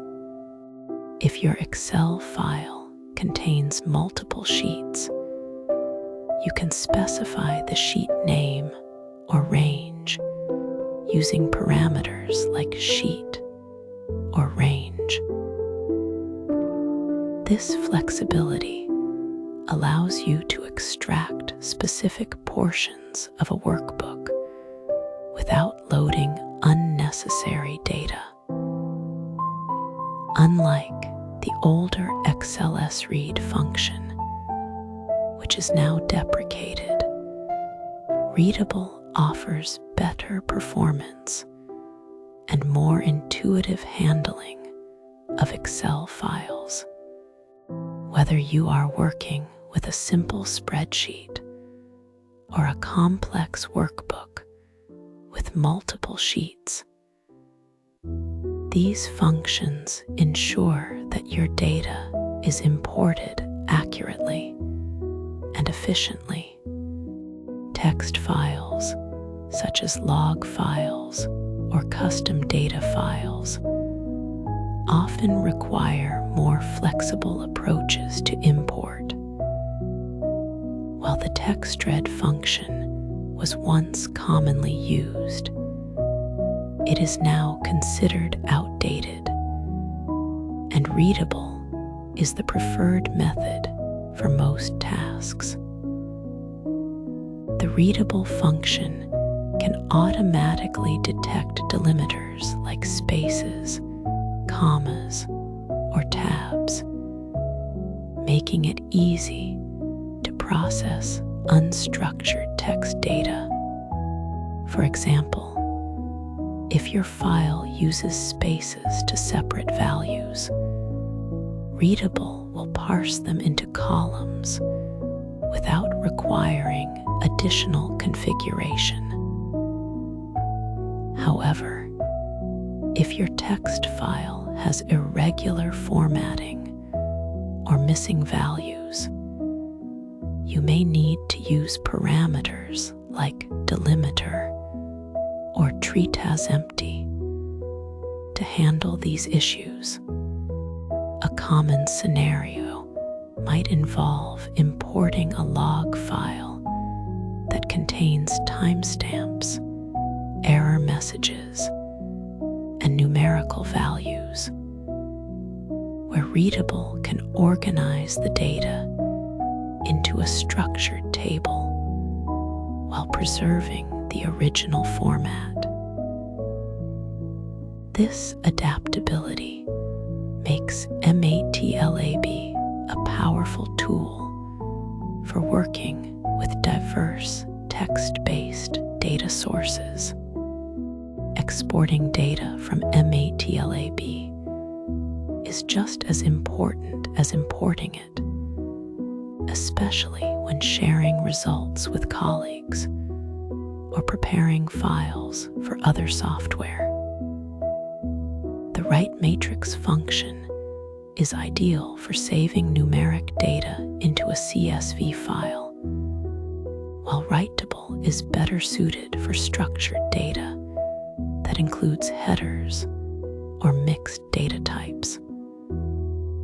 For example, the syntax write table data output CSV will save a table into a CSV file, ensuring that the column names are preserved. You can also control the delimiter used in the output file, such as commas or tabs, and adjust the precision of numeric values to match your requirements.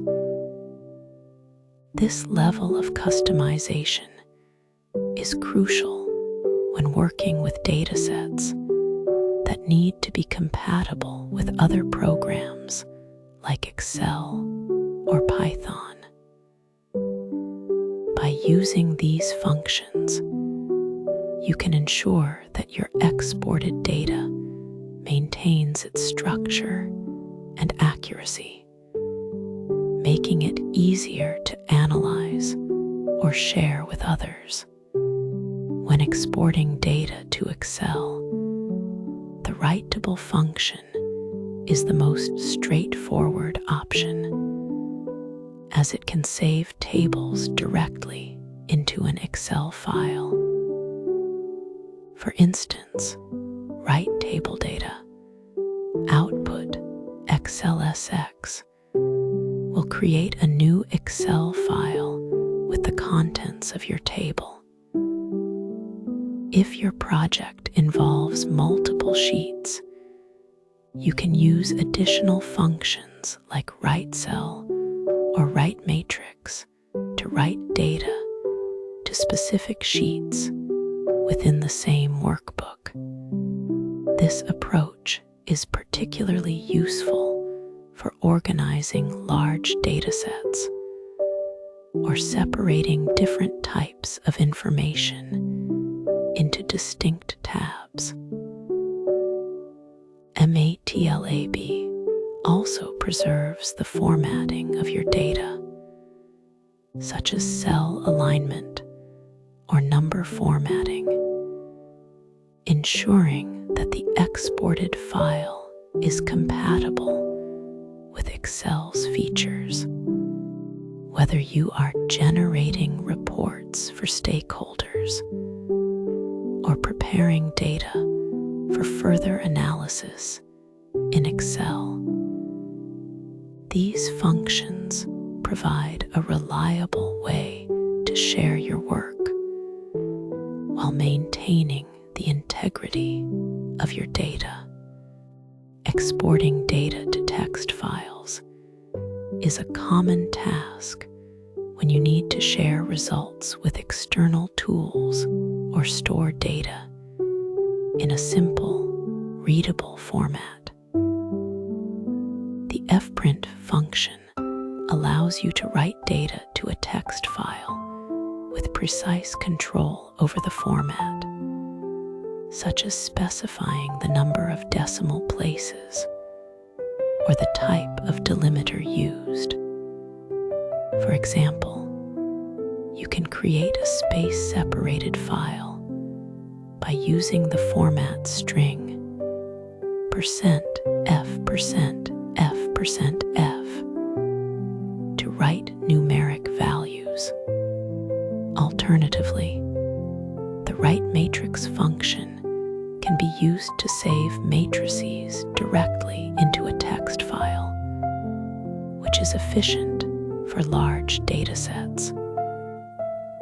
When working with text files, it's important to handle large volumes of data efficiently, such as by writing in chunks or using binary formats if necessary.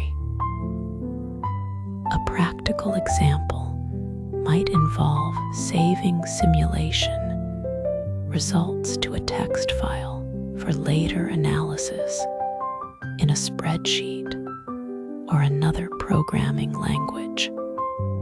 By mastering these techniques, you can ensure that your data is accessible and ready for further processing. To become proficient in data import and export, it's essential to choose the right function based on your file type and data structure.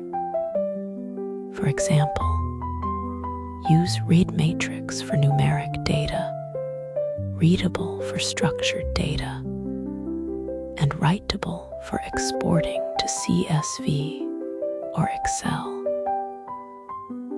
Always validate your imported data to ensure it matches your expectations, checking for missing values, incorrect formats, or unexpected results. The import data function can be helpful for automatically detecting the format of a file, but it may not offer the same level of control as the more specific functions. Practicing with real-world datasets will reinforce your skills and help you navigate common challenges, such as handling irregular file formats or large data volumes. By applying these best practices, you will be able to work more effectively with data in MATLAB, making your analysis and reporting processes more efficient and reliable. Error handling in MATLAB programming refers to the methods and techniques used to detect, manage, and respond to errors that occur during the execution of a program. These errors can disrupt the normal flow of a program and lead to incorrect results or crashes. Managing errors is essential for creating robust and reliable code because it allows developers to anticipate potential issues and handle them gracefully. For instance, without proper error handling, a simple division by 0 could cause a program to terminate unexpectedly. Common error types in MATLAB include syntax errors, which occur when the code violates the language rules, runtime errors, which happen during program execution, and logical errors, which result in incorrect outputs due to flawed logic. The objectives of this presentation are to help you identify different types of errors, learn how to handle them effectively, and develop the skills to debug and resolve issues in your MATLAB code. Syntax errors in MATLAB are mistakes in the code structure that prevent the program from running. Examples include missing semicolons, incorrect function names, or improper use of parentheses. These errors are typically caught by the MATLAB interpreter before execution. Runtime errors, on the other hand, occur during the execution of a program and can include issues like division by zero, accessing out-of-bounds array elements, or invalid input to a function.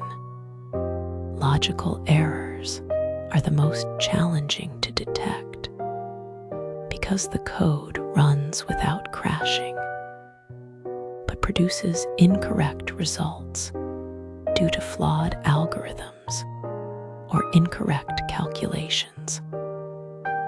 Understanding error messages is crucial. For example, a message like undefined function or variable indicates a missing variable or function, while index exceeds array bounds suggests an issue with array dimensions. Recognizing these messages helps in diagnosing and resolving problems efficiently. MATLAB provides a powerful mechanism for handling exceptions using try-catch blocks. The syntax is straightforward. You start with the try keyword, followed by the code that might generate an error, then the catch block to handle the exception, and finally, the end keyword to close the block. For example, if you attempt to divide by zero, the try block will execute, and the catch block will display an error message. This approach prevents the program from crashing and allows you to control the flow of execution. Additionally, you can catch specific errors by using mException objects, which provide detailed information about the error, such as the error message, identifier, and stack trace.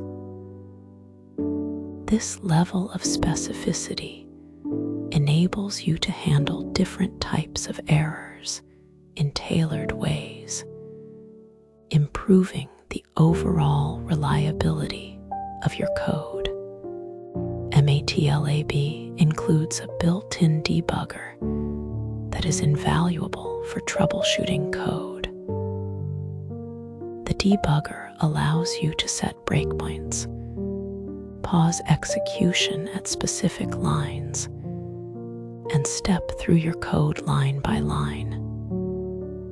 Commands like dbstop, dbstep, dbcont, and dbquit are essential for navigating the debugging process.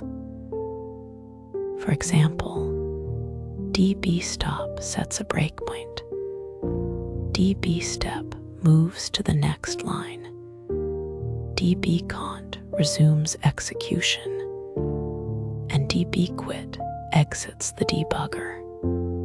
The MATLAB editor also has a debug tab with tools to inspect the workspace, view variable values, and monitor the program's state in real time. These features help you understand how your code behaves during execution and identify the root cause of errors. By leveraging these tools, you can systematically trace and resolve issues in your code. Step-by-step debugging is a methodical approach to understanding how your code executes. To begin, set breakpoints in your code by clicking in the margin of the editor or using the dbstop command. When the program runs, it will pause at these points, allowing you to examine the current state. Use the step button F10 to execute the next line of code, or the step in button F11 to dive into a function call and inspect its internal operations. As you proceed, you can check variable values in the workspace browser and review the stack trace to see the sequence of function calls leading to the current point. If needed, resume execution with the Continue button F5 to see how the program proceeds. This process helps you pinpoint where and why errors occur, making it easier to fix them. Adopting best practices for debugging can significantly improve your efficiency and reduce the time spent identifying issues.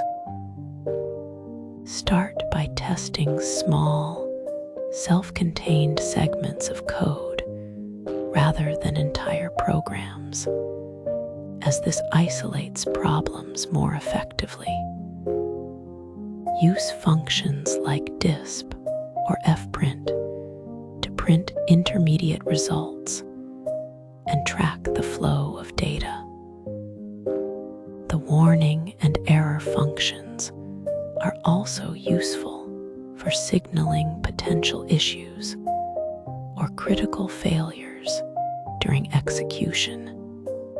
Maintaining a clean and organized code structure, such as using meaningful variable names and commenting your code, makes it easier to navigate and understand. Additionally, breaking complex tasks into modular functions allows you to test and debug each part independently, leading to more reliable and maintainable code. Common errors in MATLAB often stem from simple oversights or misunderstandings. For example, undefined variables occur when a variable is used before it is assigned a value, or when the name is misspelled.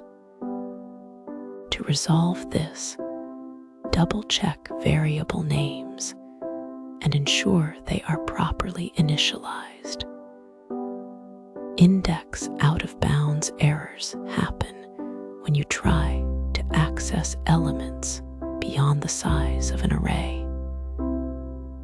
Validating array dimensions with functions like length or size can prevent this. File not found errors are typically caused by incorrect file paths or insufficient permissions. Always verify that the file exists in the specified location, and that the path is correctly formatted.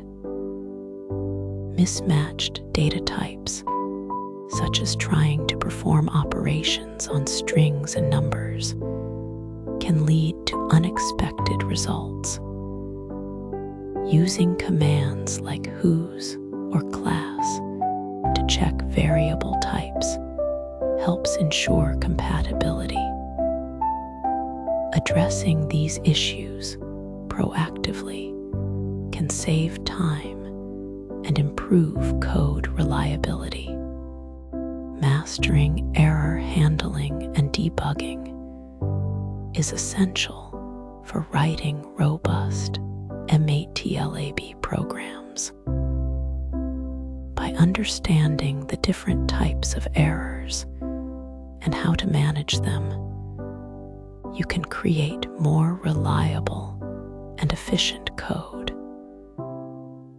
Utilizing MATLAB's debugging tools, such as breakpoints and step-by-step execution, allows you to systematically identify and resolve issues. Adopting best practices like testing small code segments and maintaining clean code further enhances your ability to prevent and fix errors. Regular practice with debugging techniques will not only improve your problem-solving skills, but also deepen your understanding of MATLAB's capabilities. As you continue to develop your skills, you will become more confident in handling complex programming challenges and delivering high-quality solutions. File I/O or input-output in MATLAB allows the software to interact with external files by reading data from them or writing data to them.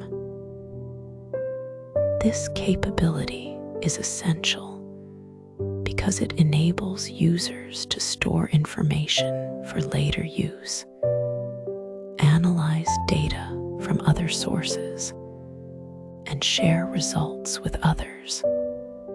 Common file types that MATLAB can work with include text files, which are plain and human-readable binary files that store data in a compact format, comma-separated value files, often used for spreadsheets, Excel files that support structured data, and MAT files, which are native to MATLAB for saving variables.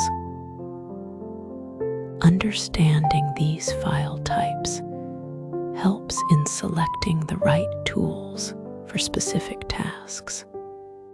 When working with text files in MATLAB, the first step is to open the file using the open function. This function returns a file identifier that you can use to perform read or write operations. To read data, you can use functions like freed, which reads raw binary data, fscanf, which reads formatted data such as numbers, or textscan, which is useful for parsing text with specific patterns. It is crucial to always close the file after completing operations using fclose to prevent resource leaks. For example, the command data equals fscanfil_id. %f reads floating point numbers from the file stores them in a matrix. Writing to text files in MATLAB involves opening the file with fopen and specifying the mode as W to create a new file or overwrite an existing one. Once the file is open, the fprint function allows you to write formatted data, such as numbers or strings, to the file. For instance, the command fprintful_id value %d\n value writes the value of a variable in a specific format, adding a new line after each entry. This method is particularly useful for generating reports or logs that require structured text output. Reading comma-separated value files in MATLAB can be done using the csread function, which is ideal for files containing only numeric data. However, if the file includes mixed data types, such as numbers and text, the readable function is more appropriate. This function automatically detects headers and organizes the data into a table, making it easier to work with.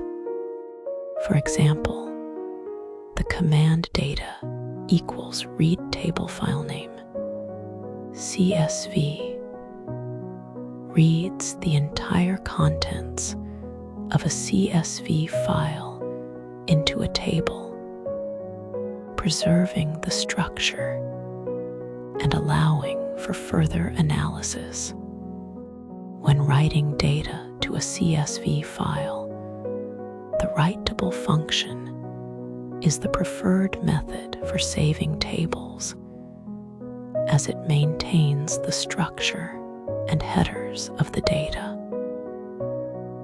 The command write table data output CSV saves the table data into a CSV file. While the CSV write function was previously used, it is now deprecated, so it is recommended to use write matrix for matrices instead. This ensures compatibility with newer versions of MATLAB and provides more flexibility for different data formats.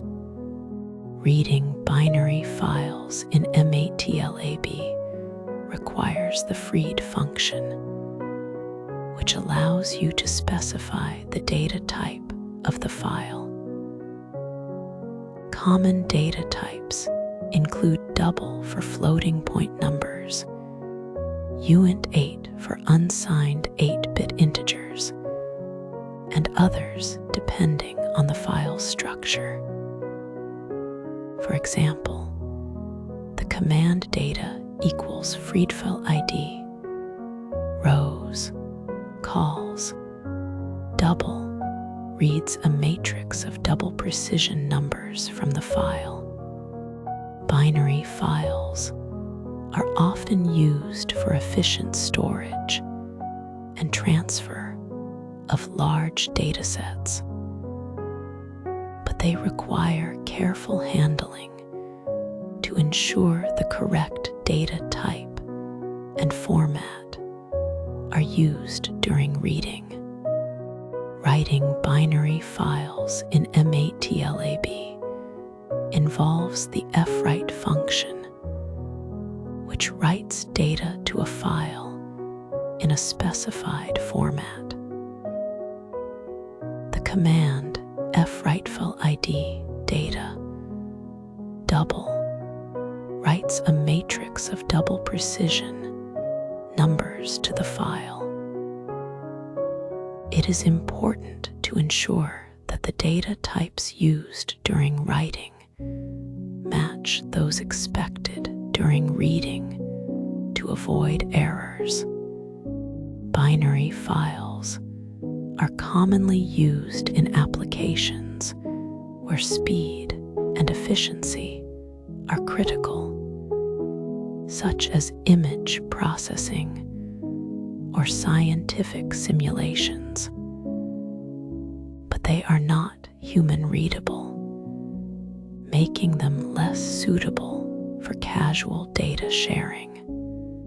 Reading Excel files in MATLAB can be done using the XLSRead function, which is available in older versions of the software. However, the more versatile readable function is recommended for newer versions, as it allows you to specify the sheet and range of data to read.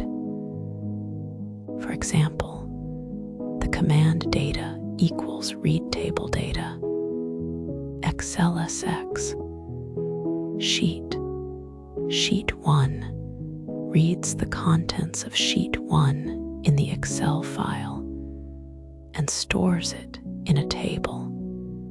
This approach provides greater flexibility for working with structured data and is more compatible with modern MATLAB versions.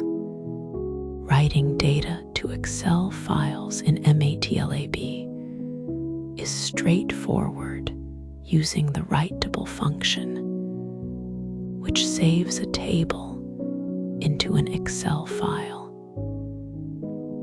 The command write table data output XLSX writes the table data into the file, preserving the structure and headers. For more advanced scenarios, functions like write cell or write matrix can be used to handle cell arrays or matrices, respectively.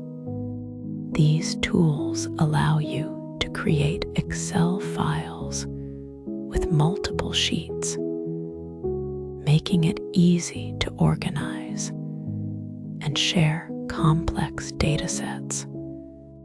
Reading MAT files in MATLAB is accomplished using the load function, which retrieves variables saved in the file.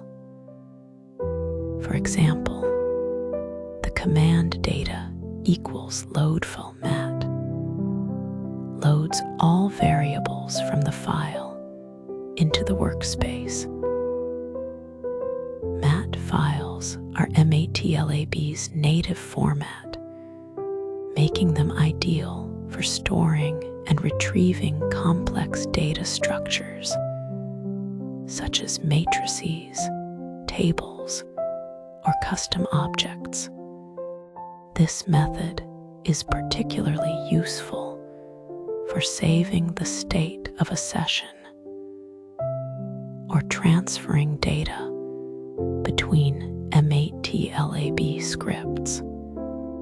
Writing data to MAT files in MATLAB involves the save function, which stores variables in a file.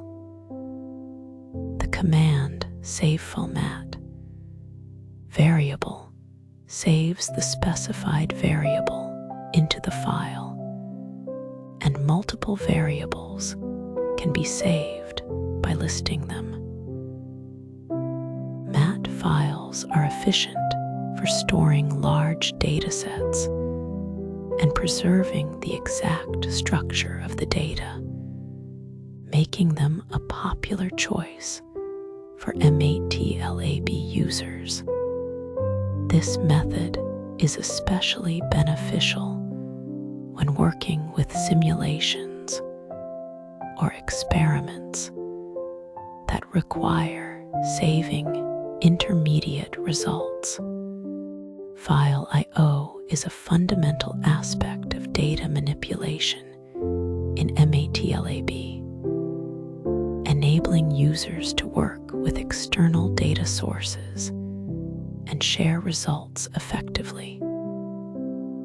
Choosing the right functions depends on the file type and the structure of the data, whether it is text, binary, CSV, Excel, or MAT. Always handling errors, such as checking if a file exists or is properly formatted, and ensuring files are closed after operations, is crucial for reliable programs.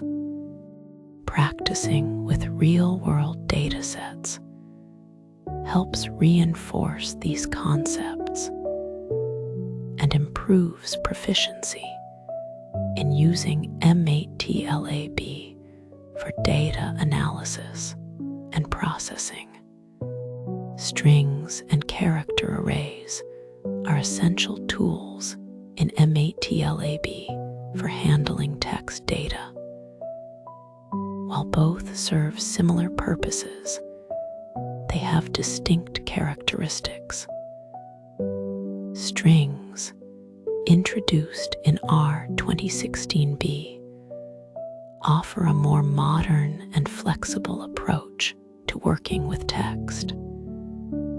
They are easier to manipulate and support a wider range of operations. Character arrays, on the other hand, are an older method that treats text as a fixed-size array of characters. This makes them useful in legacy code, but less convenient for dynamic text processing. Understanding both is crucial for tasks like reading and writing files, processing data, and interacting with users. Whether you are working with new or existing code, these data types form the foundation of text handling in MATLAB. Creating strings in MATLAB is straightforward. You can use double quotes to define a string directly, such as str equals hello MATLAB. This method is intuitive and widely used. Alternatively, the string function allows you to convert other data types into strings. For example, string 123 converts the number 123 into the string 123. Strings can contain a mix of letters, numbers, and symbols, making them versatile for various applications. Consider an example like MATLAB session 17, where the string holds both letters and numbers. This flexibility makes strings ideal for tasks like generating reports or handling user input, where the content can vary dynamically. Character arrays are created using single quotes, such as char r equals hello MATLAB. Unlike strings, character arrays are fixed in size, which means they can be less flexible. If the text you enter is shorter than the array's length, MATLAB pads it with spaces to maintain uniformity. For instance, MATLAB is 6 characters long and requires no padding. However, if you have a shorter string, it will be extended with spaces. This behavior can be useful in specific scenarios, but may lead to unexpected results if not managed carefully. To convert a string to a character array, you can use the char function. This conversion is essential when working with older code that relies on character arrays for text processing. Manipulating strings in MATLAB involves several key functions. The strcat function concatenates strings horizontally, such as combining MATLAB and programming into MATLAB programming. For vertical concatenation, strvcat is used, which stacks strings into a column. Splitting strings is achieved with strsplit, which divides a string based on a delimiter. For example, splitting MATLAB session 17 using as the delimiter produces the parts MATLAB and session 17. The strjoin function then combines these parts into a single string, often with a specified separator.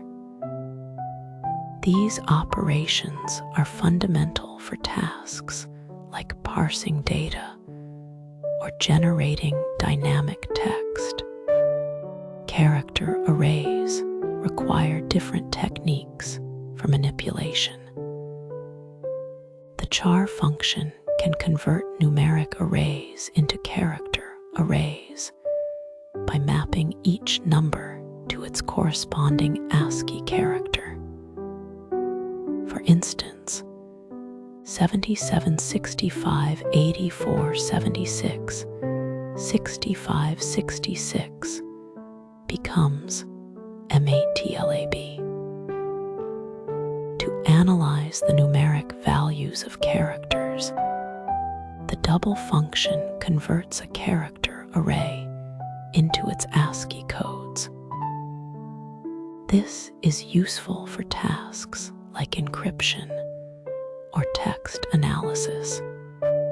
Additionally, the strnum function converts a character array into a numeric value, such as turning 123 into the number 123. However, be cautious with strnum, as it may not handle non-numeric strings gracefully. Unlike the more robust str2double function, converting between strings and character arrays is a common task in MATLAB.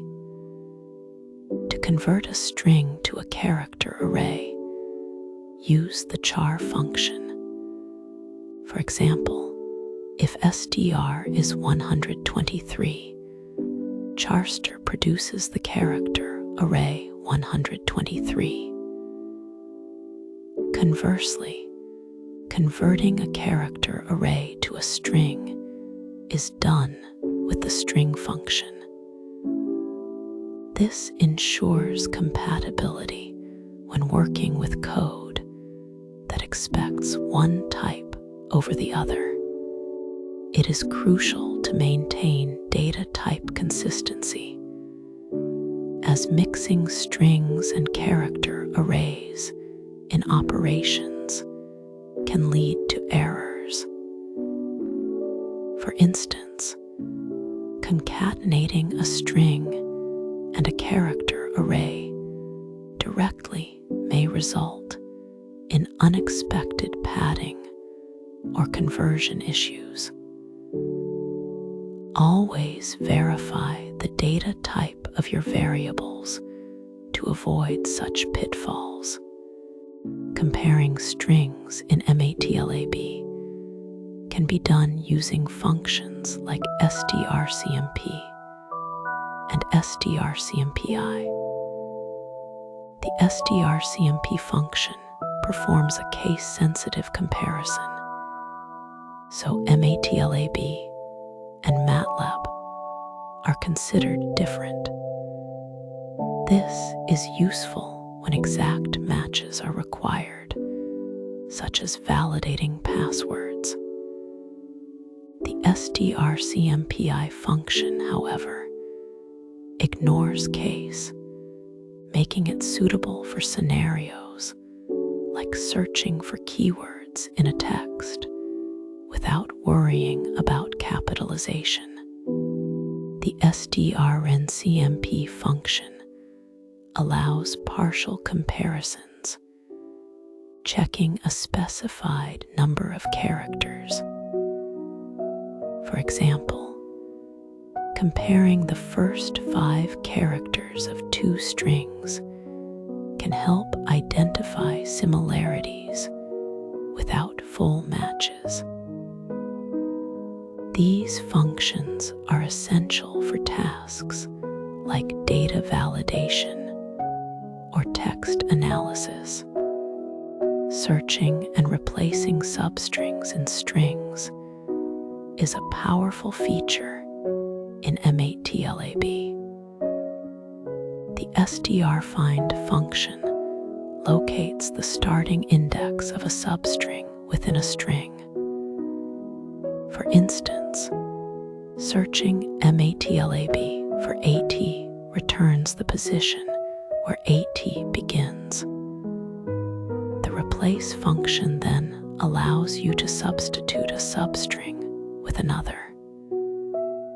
For example, replacing programming with training in MATLAB programming results in MATLAB training. This is particularly useful for modifying text data, such as correcting typos or formatting content. These operations can be applied to large datasets, making them indispensable for tasks like processing logs or cleaning up user input.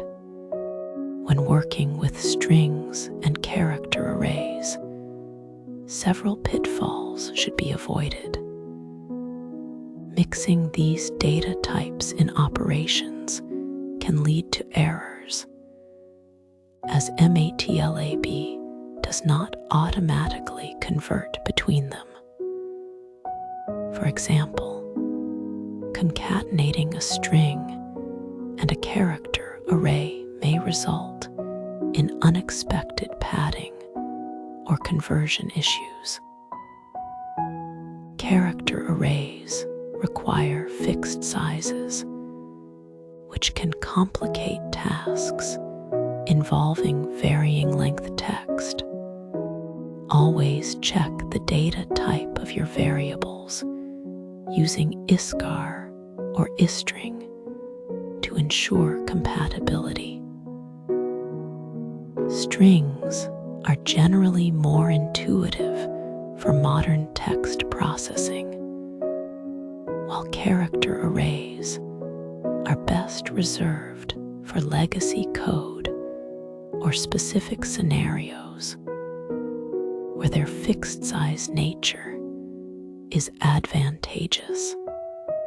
In summary, strings and character arrays are fundamental for text handling in MATLAB. Strings, introduced in R 2016b, provide a modern, flexible approach to text manipulation, while character arrays are useful in legacy contexts. Mastering their creation, manipulation, and conversion is essential for efficient coding. Functions like strcat, strfind, and replace are critical for tasks such as data processing and user interaction. By practicing these techniques, you will enhance your ability to work with text data effectively, making your MATLAB programs more robust and versatile for real-world applications. Structs and cell arrays are advanced data types in MATLAB that allow you to handle complex data structures more effectively than basic arrays. These tools are essential when working with real-world data that often has multiple attributes or mixed types. For example, a struct can store related information like a student's name, ID, and grades in a single, organized unit. This makes your code more readable and easier to manage. On the other hand, cell arrays are designed to hold elements of different types, such as numbers, strings, and even other arrays, all within a single container. This flexibility is particularly useful when dealing with unstructured or irregular data. Together, these data types provide powerful ways to model and manipulate data in MATLAB, making them indispensable for advanced programming tasks. A struct in MATLAB is a data type that organizes data into named fields, which can be accessed using dot notation. For instance, you might create a struct to represent a student by assigning values to fields like name, ID, and grades. This approach makes your code more intuitive, as each piece of data has a clear label. You can create a struct by assigning values directly using dot notation, such as student name equals John and studentid equals 123. Alternatively, the struct function allows you to initialize multiple fields at once, which is efficient for creating complex structures. When working with arrays of structs, you can access individual elements using indexing, like student to id, to retrieve specific data points. This combination of naming and indexing provides a robust way to manage collections of structured data. The advantages of using structs in MATLAB are numerous. First, they help organize related data into a single, readable structure, which simplifies data management and reduces errors. For example, a struct can store a user's profile information, including their name, age, and preferences, all under one variable. Structs also support nesting, meaning you can have a struct that contains another struct, allowing for hierarchical data modeling. This is useful for complex datasets, such as sensor data that includes multiple parameters. Additionally, structs enable dynamic field names, which means you can add or modify fields at runtime using functions like field names and setField. This flexibility is particularly valuable when working with data that evolves or requires customization. Cell arrays in MATLAB are containers that can hold elements of different types, making them highly versatile. Unlike standard arrays, which require all elements to be of the same type, cell arrays allow you to store numbers, strings, arrays, and even other cell arrays or structs in a single variable. This is achieved by using curly braces to create and access elements. For example, a cell array might contain the first element as a number, the second as a string, and the third as a matrix. Accessing these elements is straightforward using curly braces, such as C1, to retrieve the first element. This flexibility makes cell arrays ideal for scenarios where data is heterogeneous or unstructured, such as when working with mixed data from external files or user inputs. The benefits of cell arrays extend beyond their ability to store diverse data types. They are easy to resize and modify, which is a significant advantage over standard arrays that require pre-allocation. For instance, you can add or remove elements from a cell array dynamically, making them suitable for applications where data volume changes frequently. Cell arrays are also well suited for handling unstructured or irregular data, such as text labels, sensor readings, or images, which may not fit neatly into a fixed size array. Furthermore, they can be combined with structs to create complex data hierarchies. For example, a cell array might store multiple structs, each representing a different data set, allowing for organized and scalable data management in MATLAB. Structs and cell arrays have distinct use cases that make them valuable in different scenarios. Structs are ideal for storing structured data with labeled fields, such as student records, configuration settings, or simulation parameters.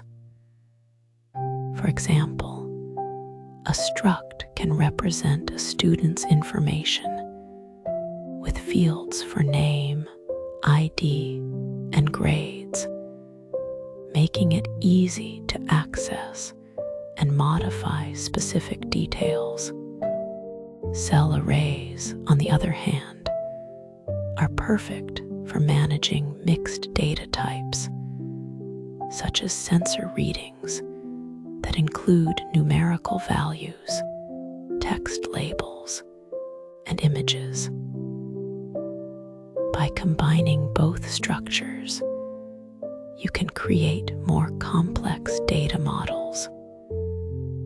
For instance, an array of structs might contain cell arrays as fields, allowing for multi-dimensional data storage. These tools are also essential when importing and exporting data from external sources like spreadsheets or databases, where data formats can vary widely. Let me demonstrate some practical examples. First, a struct for a student might look like this. Student name equals Alice, and student grades equals a numeric array containing 85, 90, and 78. This structure allows you to store and access all the student's information in one place. Next, a cell array can hold mixed data types, such as the string MATLAB, the number 3.14, a numeric array 123, and a logical value true. Each element is stored in a separate cell, making it easy to retrieve and manipulate. Another example is a nested struct, where the details field contains a cell array with age and 25. This combination allows for hierarchical data modeling, where a single struct can encapsulate both simple and complex data structures. These examples illustrate how structs and cell arrays can be used to create flexible and organized data models in MATLAB. When working with structs and cell arrays, there are several best practices to follow. Use structs for data that has clear, labeled fields, such as datasets with multiple attributes. This approach improves readability and makes your code easier to maintain. For heterogeneous or unstructured data, cell arrays are the right choice, as they can handle mixed types and dynamic resizing. However, avoid overnesting structs, as this can complicate your code and make it harder to debug. Instead, keep your data structures as flat as possible while still maintaining clarity.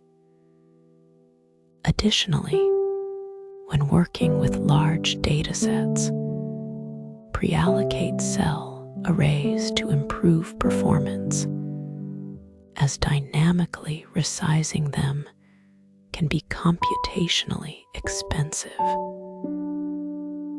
Following these guidelines will help you leverage the full power of structs and cell arrays in MATLAB.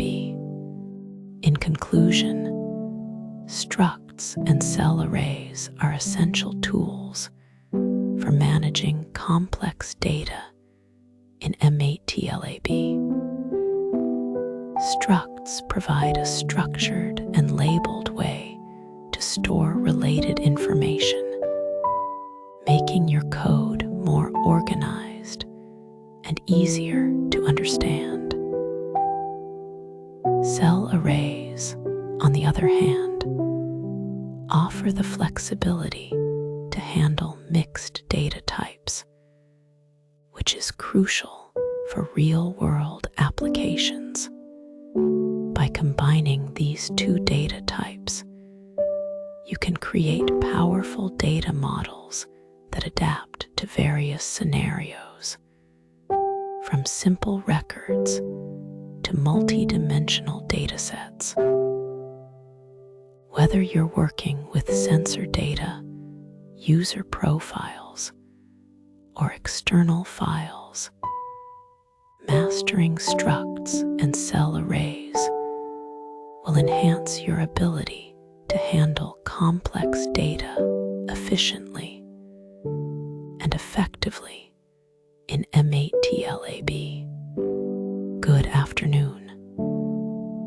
Today, we will explore the fascinating world of three-dimensional graphing in MATLAB.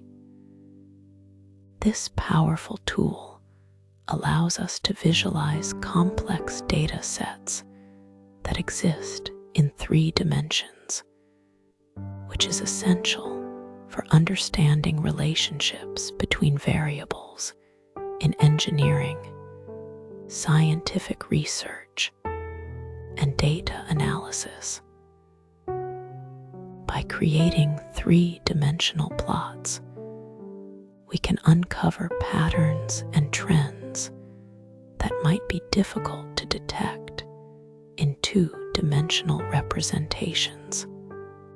Key functions we will use include plot3 for line graphs, surf and mesh for surface and wireframe plots, and contour 3 for contour lines in 2 and 3 dimensions. These tools will enable us to transform raw data into meaningful visual insights.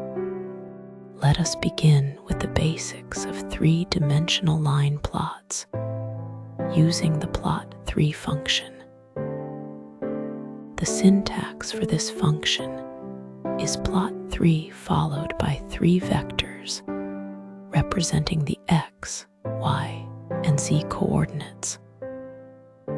Additionally, we can specify color and marker styles to enhance the clarity of our plots. For instance, we can plot parametric equations such as a helix, where x, y, and z are defined as functions of a parameter, typically time or an angle. Another example is a sine wave in 3 dimensions, where we might vary the x and y coordinates while plotting the z value as a sine function. These examples demonstrate how plot3 can be used to visualize dynamic systems or trajectories in 3-dimensional space. Next, we will discuss surface and mesh plots, which are critical for representing 3-dimensional data. The surf function creates a surface plot with color shading, allowing us to see the variation in z values across a grid of x and y coordinates. In contrast, the mesh function generates a wireframe mesh plot, which provides a skeletal view of the data.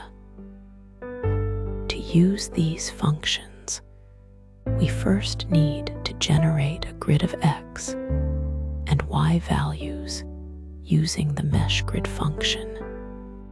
This function takes 2 vectors and creates a 2-dimensional grid, which is then used to compute the corresponding z values.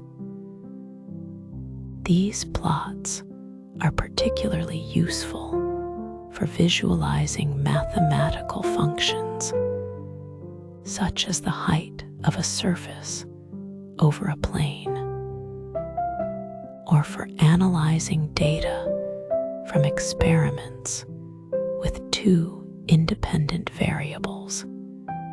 Contour plots are another essential tool for visualizing 3-dimensional data in 2 dimensions.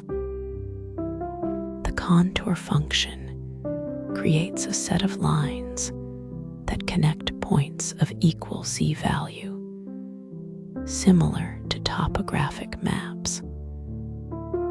These lines can be customized to show specific levels, and we can add labels to indicate the value of each contour. The Contour 3 function extends this concept by creating three-dimensional contour lines that appear to float above the plot. By adjusting the color map and adding a color bar, we can enhance the interpretability of these plots. Contour plots are widely used in fields such as meteorology, geology, and fluid dynamics to analyze variations in data across a two-dimensional plane. Customizing three-dimensional plots is crucial for making them both informative and visually appealing. We can add axis labels, titles, and legends using functions like X-label, Y-label, Z-label, and title. For example, labeling the X-axis as time, the Y-axis as distance, and the Z-axis as height helps clarify the meaning of each dimension. The view function allows us to adjust the azimuth and elevation angles, enabling us to explore the plot from different perspectives. Additionally, the color map function lets us apply color schemes such as jet, hot, or parula to highlight variations in the data. These customizations ensure that our visualizations are both accurate and easy to understand. MATLAB also provides interactive tools that make exploring three-dimensional plots more intuitive. The Rotate 3D button allows us to dynamically rotate the plot with our mouse, giving us a better sense of its structure. We can zoom in and out using the mouse wheel or the zoom on and zoom off commands. These tools are especially useful when presenting data to an audience, as they allow for real-time exploration. Furthermore, we can save specific views of the plot or export it to a file for use in presentations or reports. These interactive features make MATLAB a versatile platform for analyzing and sharing three-dimensional data. To illustrate the practical applications of these techniques, let us consider a few examples. First, we can create a three-dimensional surface plot of the function z equals the sine of the square root of x squared plus y squared. This function produces a wave-like surface that can be visualized using the surf function. Next, we can generate a contour plot with labeled levels and a color bar to show the distribution of values across a two-dimensional grid. Finally, by using the subplot function, we can display multiple plots side by side, allowing for direct comparisons between different visualization techniques. These examples demonstrate how MATLAB's three-dimensional plotting capabilities can be applied to real-world problems. In conclusion, we have explored the fundamental techniques for creating and customizing three-dimensional plots in MATLAB. From line graphs to surface and mesh plots, and from contour lines to interactive tools, these functions provide a comprehensive toolkit for data visualization. By practicing with real-world datasets, we can further refine our ability to interpret complex information and communicate our findings effectively. As you continue to work with MATLAB, remember that the key to successful visualization lies in understanding the data and choosing the right tools to highlight its most important features. MATLAB provides a comprehensive set of tools for handling date and time data, which is essential for a wide range of applications. These functions allow you to create, manipulate, and analyze temporal information with precision. The key functions include data time, which is the primary tool for representing dates and times, datester for converting data time values to character arrays, datevec for breaking down dates into components, and duration for calculating time intervals. These tools are particularly valuable in fields such as data analysis, where time-stamped data needs to be processed, in logging systems that track events, and in time series applications that require temporal ordering and calculations. Understanding these functions enables you to work efficiently with temporal data, making your MATLAB programs more robust and versatile. To create data time objects in MATLAB, you can use the data time function, which offers flexibility in specifying dates and times.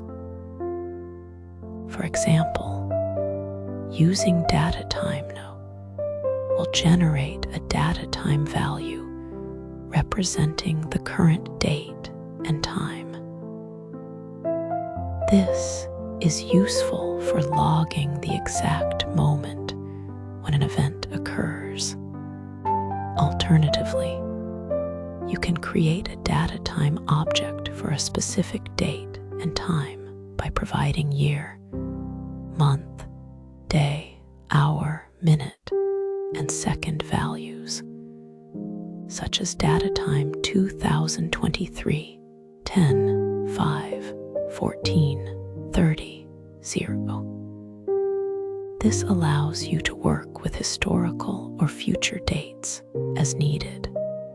The data time function also supports various formats, such as YIMMDD for standard international notation, or DD/MM/YI for regional preferences.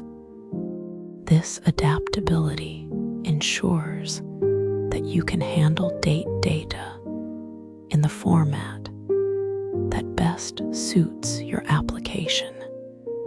Extracting specific components from a data time object is straightforward with functions like year, month, day, hour, minute, and second. For instance, the year function retrieves the year part of a data time value, while the hour function returns the hour component. These functions are invaluable when you need to analyze data based on specific time intervals, such as extracting the month from a data set of timestamps to study seasonal trends. By breaking down data time values into their individual components, you can perform detailed analysis and filtering. For example, if you have a time series dataset, you might use these functions to group data by day, week, or month, enabling deeper insights into temporal patterns. Manipulating dates and times in MATLAB is made easy with functions like days, hours, and minutes, which allow you to add or subtract time intervals from a data time object. For example, adding days 5 to a data time value will advance the date by 5 days, which is useful for scheduling or forecasting.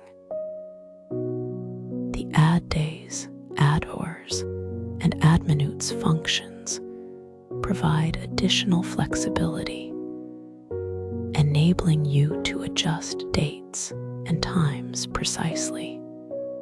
This capability is particularly useful in scenarios such as calculating deadlines, simulating future events, or analyzing time-based dependencies. By leveraging these functions, you can dynamically adjust your data to reflect different time scenarios, making your MATLAB programs more interactive and responsive to temporal changes. Calculating time differences between two data time objects is a common task in MATLAB, and the duration function plays a key role in this process. By subtracting one data time value from another, such as T2 minus T1, you can determine the interval between the two dates. This interval is stored as a duration object, which can then be converted into specific units like seconds, minutes, or hours, using functions such as seconds, minutes, or hours. This is particularly useful in applications like measuring the duration of an experiment, analyzing response times, or tracking the elapsed time between events. For example, if you have timestamps for the start and end of a process, you can calculate the total time taken and use it to optimize performance or evaluate efficiency. Formatting dates and times is essential for presenting temporal data in a readable and consistent manner. The datester function allows you to convert data time values into character arrays, which can be formatted to suit your needs. For instance, using the format YIMMDDHH MMSS will display the date and time in a standard international format, while DD/MM/EI might be more appropriate for regional preferences. This flexibility ensures that your output is tailored to the requirements of your audience or application. Additionally, you can customize the format string to include or exclude specific components, such as omitting seconds for a cleaner display. Proper formatting enhances the clarity of your data and makes it easier to interpret, especially when sharing results or generating reports.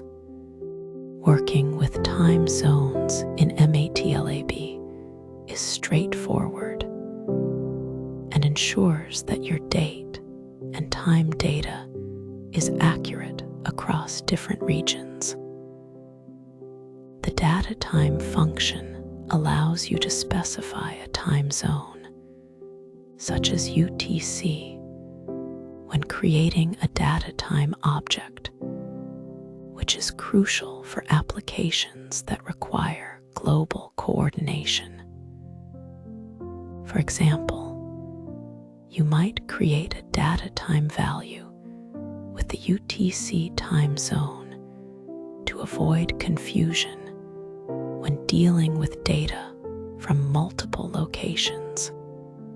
MATLAB also provides the convert time zone function, which enables you to convert a data time object from one time zone to another. This is particularly useful when analyzing data that spans different regions, as it automatically accounts for daylight saving time changes, ensuring that your calculations remain accurate and reliable. Mastering time and date functions in MATLAB significantly enhances your ability to process and analyze temporal data effectively. The key tools, including data time for creating and manipulating dates, duration for calculating intervals, datester for formatting, and time zone handling for global accuracy, are essential for a wide range of applications. By practicing with real-world examples, such as analyzing historical data, scheduling tasks, or working with international datasets, you can deepen your understanding and improve your proficiency. These functions not only streamline your workflow, but also enable you to tackle complex problems that involve time-based data, making your MATLAB programs more powerful and versatile. Object-oriented programming is a powerful approach to structuring code that emphasizes organizing it into reusable and self-contained units called objects. These objects encapsulate data and functionality, making it easier to manage and scale complex programs. In MATLAB, this paradigm is supported through features like classes, properties, methods, and inheritance. By using these tools, developers can create modular code that is easier to maintain and extend. The benefits of this approach include improved modularity, which allows for focused development of individual components, enhanced reusability that reduces duplication, and simplified maintenance of large applications. To understand object-oriented programming, it is essential to grasp its core concepts. A class serves as a blueprint for creating objects, defining their structure and behavior. For example, a class named MyClass would outline the properties and methods that any instance of this class would possess. An object is an actual instance of a class, such as ob equals MyClass, which can then be used to interact with the defined structure. Properties are the data attributes that belong to a class, and they can be categorized as public, private, or immutable. Methods, on the other hand, are the functions associated with a class, enabling operations on the data it contains. These elements work together to form the foundation of object-oriented design in MATLAB. Defining classes in MATLAB begins with the classDef keyword, which marks the start of a class definition. For instance, the code classDef MyClass introduces a new class, followed by properties and methods sections. Properties, such as data, store the data associated with the class, while methods define the actions that can be performed. The example provided demonstrates a simple constructor method that initializes the data property when an object is created. This structure allows for organized and structured code, making it easier to manage and expand functionality as needed. When working with properties in MATLAB, access control plays a critical role in determining how data is accessed and modified. Public properties are accessible from outside the class, allowing for flexible interaction. Private properties, however, are restricted to the class itself, ensuring that internal data remains protected. Immutable properties are another important concept, as they cannot be modified after their initial assignment, providing a way to enforce data integrity. For example, the line properties access equals private value end defines a private property named value, which can only be accessed within the class. This level of control helps prevent unintended modifications and ensures predictable behavior. Methods in MATLAB can be categorized into instance methods, static methods, and accessor methods. Instance methods operate on specific object instances, allowing for dynamic behavior based on the data stored in each object. Static methods, in contrast, belong to the class itself rather than any individual instance, making them useful for utility functions that do not depend on object state. Accessor methods, such as getters and setters, provide controlled access to properties. For example, a private getter method like function value equals get value obj end allows retrieval of a property while maintaining encapsulation. These methods enable precise control over how data is manipulated and accessed within a class. Inheritance and polymorphism are key features that enhance the flexibility of object-oriented programming in MATLAB.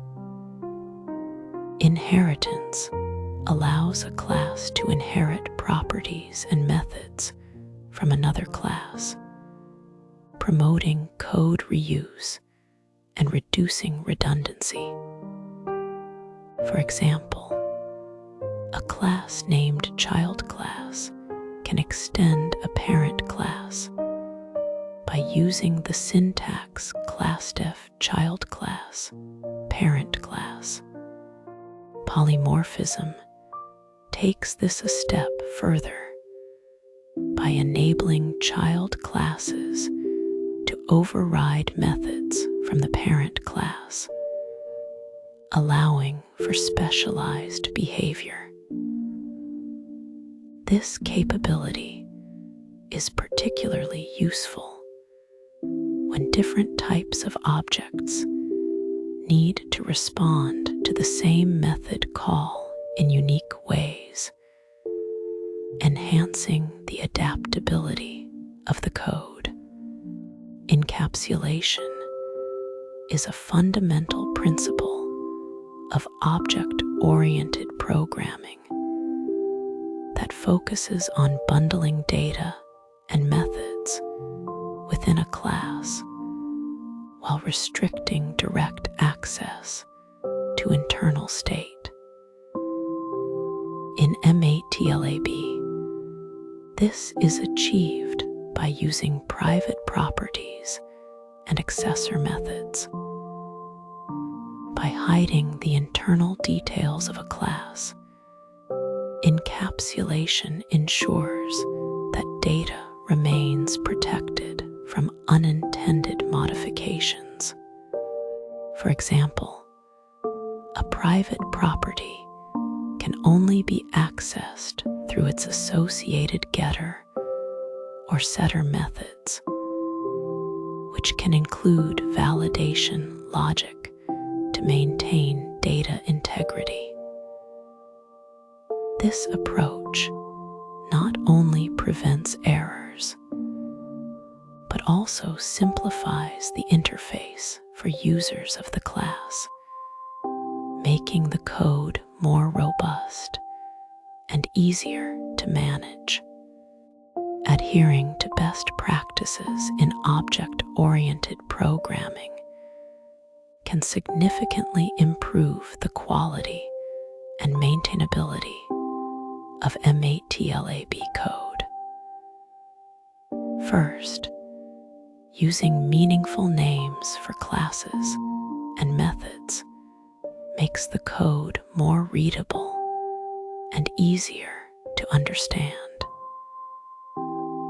Second, keeping methods focused on a single responsibility ensures that each function performs a specific task, reducing complexity. Leveraging inheritance allows developers to avoid duplicating code by reusing existing functionality from parent classes. Finally, documenting classes and methods with clear comments helps others understand the purpose and usage of each component. These practices collectively contribute to creating efficient, scalable, and maintainable MATLAB applications.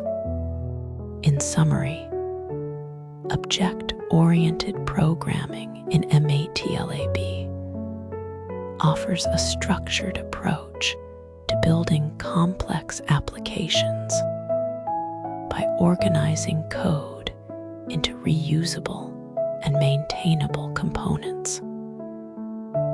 Classes, properties, and methods form the core of this design, enabling developers to create modular and extensible systems.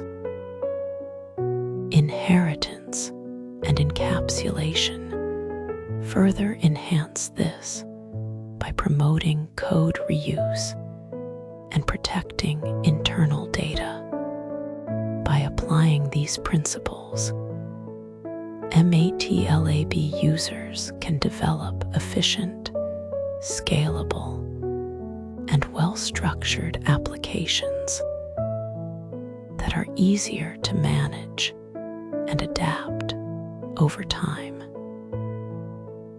Embracing object-oriented programming is a valuable step toward mastering advanced MATLAB development. Good afternoon. Today's session will focus on MATLAB toolboxes, specifically the image and signal processing toolboxes. These toolboxes are essential for solving complex problems in engineering, science, and data analysis. We will explore their key functions, real-world applications, and practical examples to demonstrate their power. By the end of this presentation, you will understand how these toolboxes streamline tasks such as image enhancement, signal analysis, and more. Let's begin by diving into the image processing toolbox. The image processing toolbox in MATLAB provides a comprehensive set of functions for working with images. Whether you need to enhance, analyze, or transform images, this toolbox has the tools to do so. For example, the mRead function allows you to read images into MATLAB, while mFilter applies filters to modify image details. The edge function detects boundaries within images, and mHist displays the distribution of pixel intensities. Finally, mShow visualizes the image in a figure window. These functions are used in applications like noise reduction, where filters can remove unwanted artifacts, object detection for identifying shapes in images, and medical imaging to improve diagnostic accuracy. The signal processing toolbox is designed for analyzing and processing signals, which are typically represented as time domain data. This toolbox includes functions such as FFT for performing Fourier transforms, which convert signals into their frequency components. The filter function applies digital filters to remove noise or extract specific frequency bands. Spectrogram generates time frequency representations of signals, while resample adjusts the sampling rate of a signal. Lastly, p-Welch estimates the power spectral density of a signal. These tools are critical in fields like audio processing, where they can clean up sound recordings, vibration analysis for mechanical systems, and communication systems to ensure data integrity, while the image and signal processing toolboxes share some similarities. They differ in their primary focus. Image processing deals with two-dimensional data, such as images, and involves spatial operations like filtering and edge detection.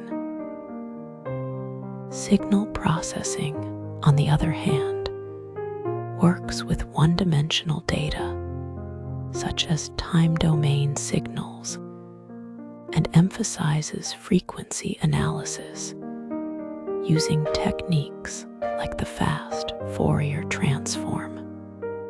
Despite these differences, both toolboxes rely on MATLAB's matrix operations and visualization tools, making them highly versatile.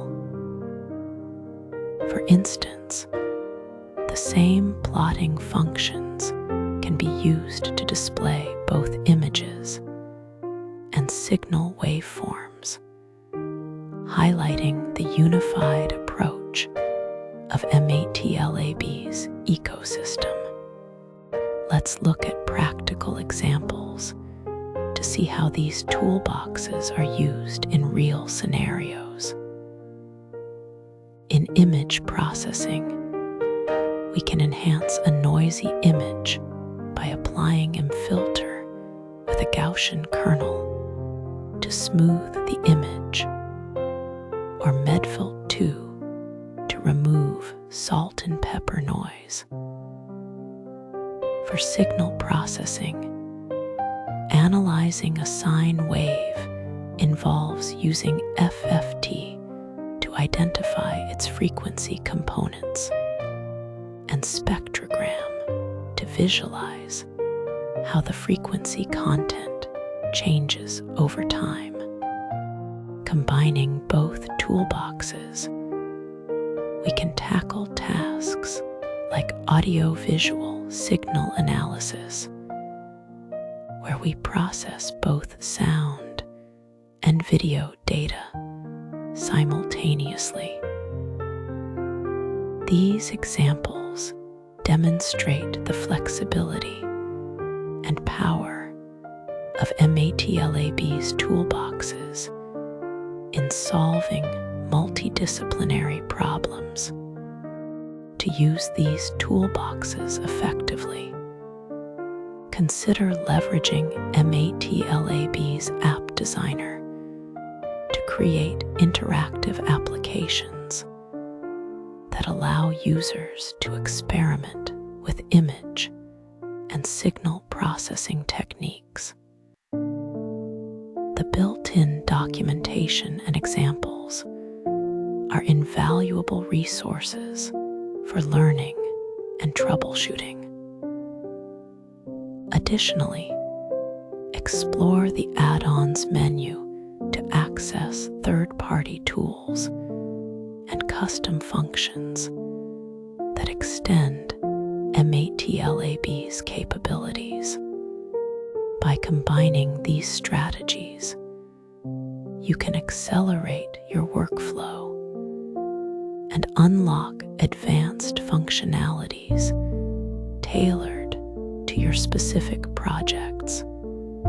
In summary, the image processing toolbox enables manipulation and analysis of two-dimensional data, while the signal processing toolbox focuses on one-dimensional signals. Both are indispensable in modern engineering and scientific applications, from medical imaging to audio analysis. I encourage you to practice with sample datasets and explore MATLAB's extensive resources to deepen your understanding. The skills you gain today will empower you to tackle real-world challenges with confidence and creativity. Thank you for your attention. Good morning. Today, we will explore the essential topic of performance optimization in MATLAB. Improving code efficiency is crucial for handling complex computations and large datasets. The primary techniques we will focus on are vectorization and pre-allocation. These methods not only reduce runtime, but also minimize resource usage, making your MATLAB programs faster and more reliable. By mastering these strategies, you can ensure your code runs smoothly even under demanding conditions. Let's begin by understanding what vectorization is and why it matters. Vectorization is a powerful approach that replaces traditional loops with array-based operations. MATLAB is specifically designed to handle matrix and vector computations efficiently. For instance, instead of using a for loop to square each element in a vector, you can directly apply the operation to the entire array. Consider this example. A equals 1:100. B equals a raised to the power of 2. This single line of code accomplishes what would take multiple iterations in a loop. By leveraging MATLAB's built-in capabilities, vectorization allows your code to execute more quickly and with fewer lines of code. The benefits of vectorization are significant. First, it accelerates execution by utilizing MATLAB's optimized internal functions, which are often written in lower-level languages for speed. Second, it enhances code readability, making it easier to understand and maintain. Finally, vectorization takes advantage of MATLAB's inherent optimizations, which are designed to handle array operations efficiently. These advantages make vectorization a cornerstone of effective MATLAB programming. Let's look at specific examples of vectorization. Element-wise operations, such as adding two arrays or multiplying them element by element, are straightforward. For example, a plus b or a multiplied by b built-in functions like sum of a, maximum of a, or repmat of a can also replace loops. Avoiding nested loops for matrix operations is another key practice. For instance, instead of using two loops to compute the product of two matrices, you can simply use the matrix multiplication operator.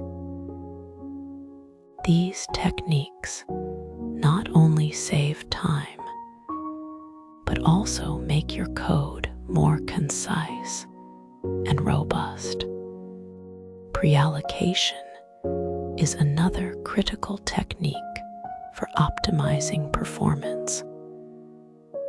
It involves reserving memory for arrays before entering a loop, which prevents the need for dynamic resizing during iterations. For example, if you know the size of an array in advance, you can initialize it with zeros, ones, or empty cells. This approach ensures that MATLAB does not have to repeatedly allocate memory as the array grows. Consider this example. Result equals zeros 1, n by pre-allocating. You set the array's size up front, which is far more efficient than expanding it dynamically. The advantages of pre-allocation are clear. It reduces runtime by eliminating the overhead of repeated memory allocation. For large datasets, this can make a substantial difference in performance. Additionally, pre-allocation prevents memory fragmentation, which occurs when memory is allocated and deallocated in an irregular manner.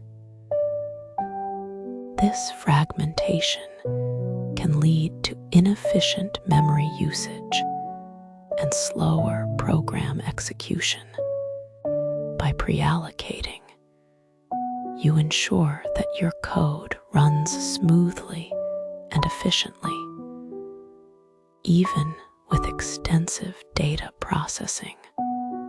To illustrate pre-allocation, let's consider some practical examples. Pre-allocating arrays using functions like zeros, ones, or cell is straightforward. For instance, if you need an array of size 1, n, you can initialize it with zeros 1, n, avoiding the practice of growing arrays inside loops, such as a end plus 1 equals x, is essential. This method forces MATLAB to reallocate memory each time, which is time-consuming. Instead, pre-allocating ensures that memory is set aside once and used efficiently throughout the loop. Vectorization and pre-allocation serve different but complementary purposes. Vectorization optimizes the computational logic by replacing loops with array operations, while pre-allocation focuses on memory management by reserving space for arrays. Together, these techniques maximize efficiency. For example, a loop that is both vectorized and pre-allocated can achieve optimal performance. Understanding when to use each method is key to writing high-quality MATLAB code. Let's examine a case study to see how these techniques can transform a program. Consider an original code snippet that uses a for loop with dynamic array growth. This approach is inefficient because each iteration may require memory reallocation. By replacing the loop with vectorized operations and pre-allocating the array, the code becomes significantly faster. For instance, instead of appending values to an array in a loop, you can compute the result in one step using vectorization. The result is a dramatic reduction in execution time, demonstrating the power of these optimization strategies. In conclusion, vectorization and pre-allocation are indispensable tools for improving MATLAB code efficiency. These techniques are especially vital for large-scale or time-sensitive tasks where performance can make a critical difference. By prioritizing these methods in your programming practice, you can write faster, more reliable, and more maintainable code. Remember to apply these strategies consistently and explore their applications in your projects. With practice, you'll master the art of optimizing MATLAB programs. Debugging is the process of identifying and fixing errors in code. These errors can take various forms, such as syntax errors, which are typically caught by the MATLAB editor and prevent the code from running. Logical errors occur when the code runs but produces incorrect results, often due to flawed algorithms or incorrect variable usage. Runtime errors happen during execution, such as division by zero or accessing out-of-bounds array elements. MATLAB provides a suite of tools to streamline this process, including breakpoints, step-through execution, and the debugger UI. By mastering these tools, you can significantly improve the reliability and performance of your MATLAB programs, ensuring they behave as intended under all conditions. Setting breakpoints is a fundamental technique for debugging. You can do this by clicking in the margin of the editor or using the dbstop command in the command window. Conditional breakpoints allow you to pause execution only when specific criteria are met, such as when an error occurs or when a variable reaches a certain value. These breakpoints are persistent, meaning they remain even after you rerun your script, saving time during iterative testing.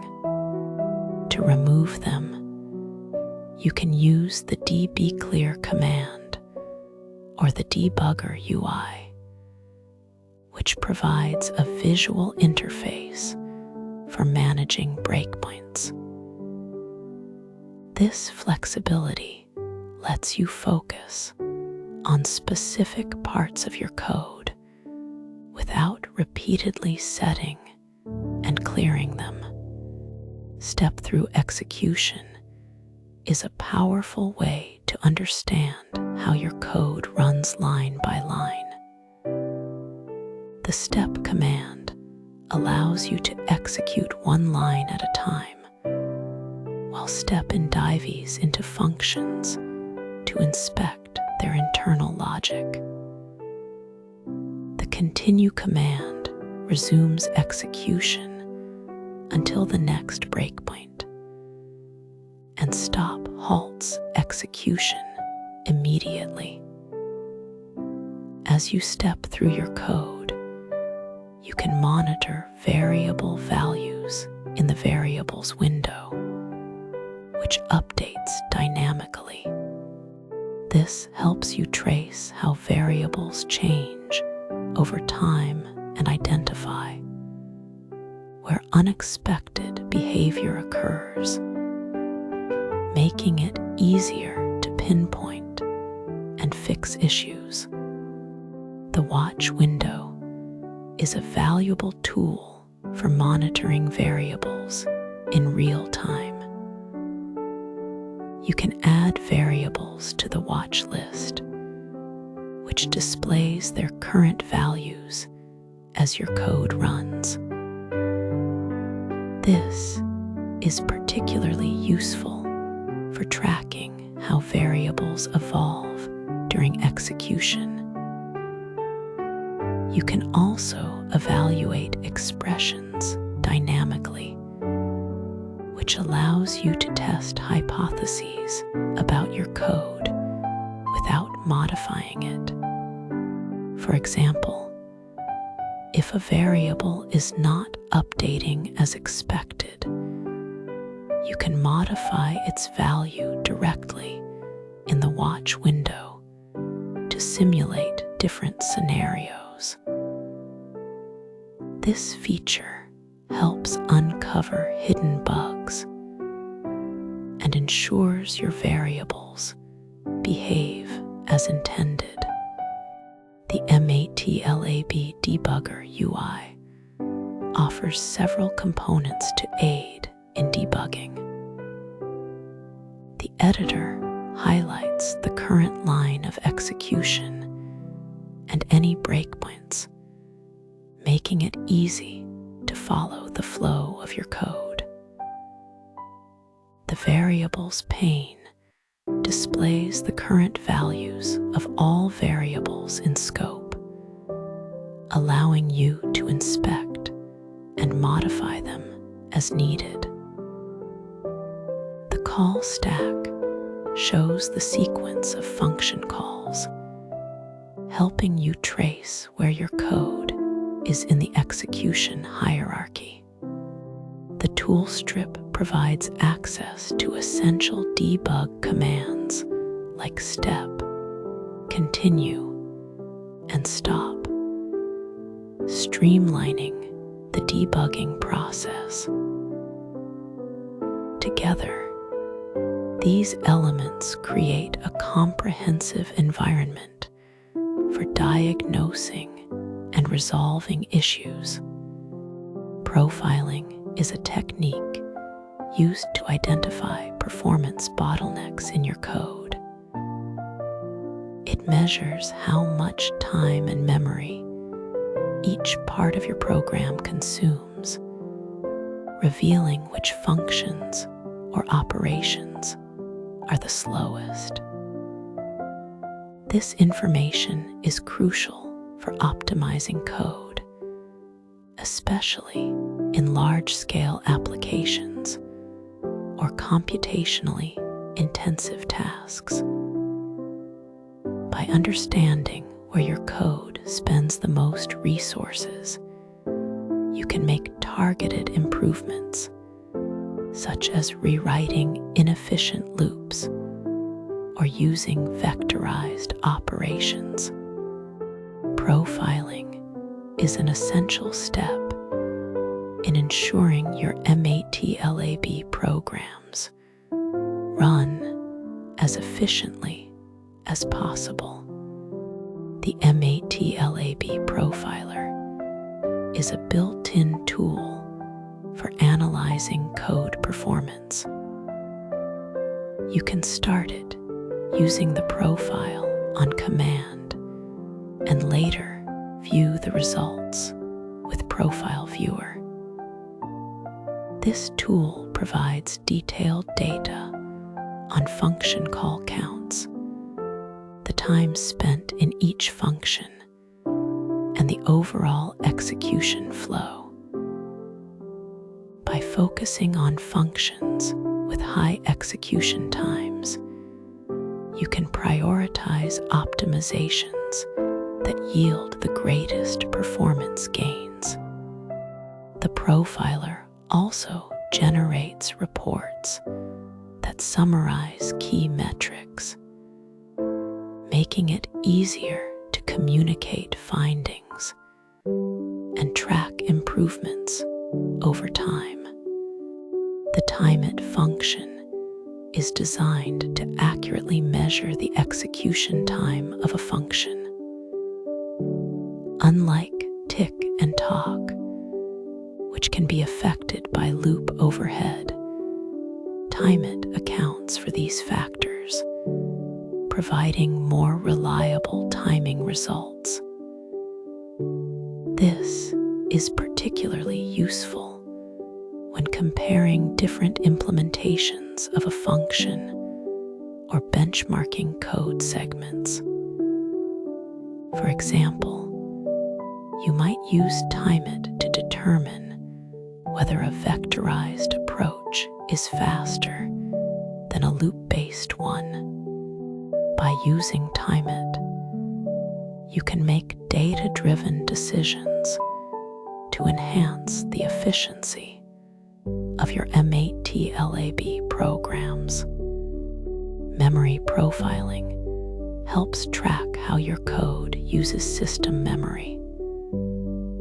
The memory function provides insights into memory allocations, peak usage, and potential leaks.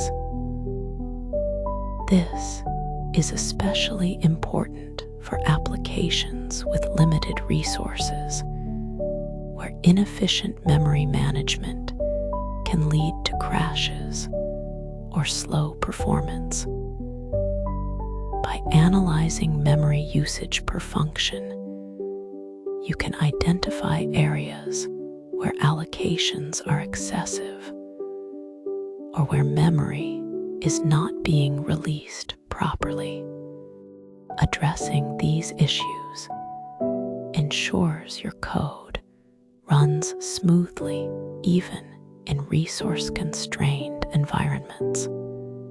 Adopting best practices in debugging and profiling can greatly enhance your workflow. Debugging incrementally means testing small sections of code at a time, which makes it easier to isolate and fix issues without being overwhelmed by multiple errors. Using profiling early in the development cycle helps catch performance problems before they become deeply embedded. Combining breakpoints with the watch window provides a dual approach to diagnosing issues while documenting fixes and optimizations, ensures that lessons learned are retained for future projects. These practices lead to more robust and efficient MATLAB programs. Debugging and profiling tools are indispensable for improving code reliability and efficiency. They allow you to systematically identify and resolve errors, as well as optimize performance for demanding tasks. Mastering these tools is a key step in advancing your MATLAB programming skills, enabling you to write cleaner, faster, and more dependable code. By practicing with real-world examples, you can gain hands-on experience and confidence in applying these techniques to your own projects. Simulink is a powerful graphical environment designed for modeling, simulating, and analyzing dynamic systems.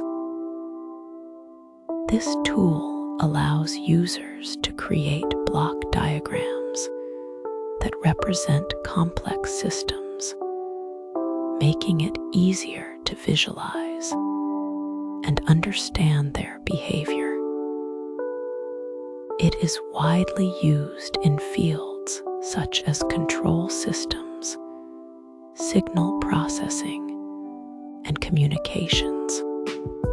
One of the key advantages of Simulink is its drag-and-drop interface, which enables users to build models without writing extensive lines of code. Additionally, it supports real-time simulation, allowing for immediate feedback during the modeling process. Integration with MATLAB provides seamless access to advanced tools for data analysis, algorithm development, and visualization. Whether you are a beginner or an experienced engineer, Simulink offers a flexible platform to explore and test system designs efficiently. The Simulink interface is designed to streamline the modeling process.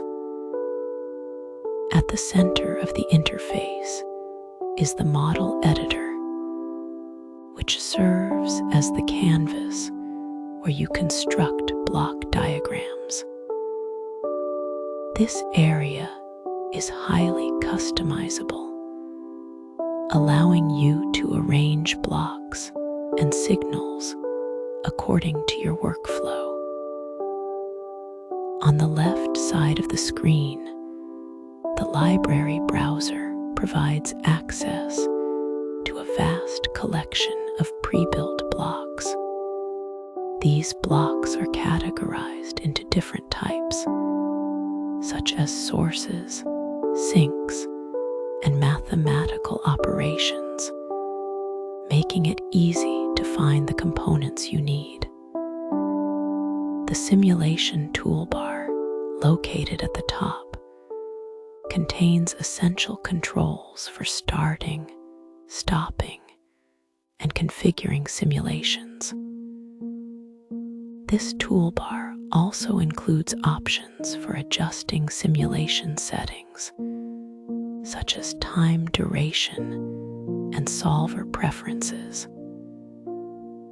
Together, these elements create an intuitive environment for building and testing models. To begin working with Simulink, you can open it directly from the MATLAB command window by typing the command Simulink. This action launches the Simulink start page, which provides a range of templates and options for creating new models. For a fresh project, select the blank model option, which opens an empty canvas ready for customization. Once you have built your model, it is important to save it with the SLX file extension. This format is specifically designed for Simulink models and ensures compatibility with the latest features and tools. Saving your work regularly is crucial, as it allows you to revisit and refine your models without losing progress. The SLX extension also enables efficient sharing and collaboration with other users. Adding and connecting blocks is a fundamental step in building a Simulink model.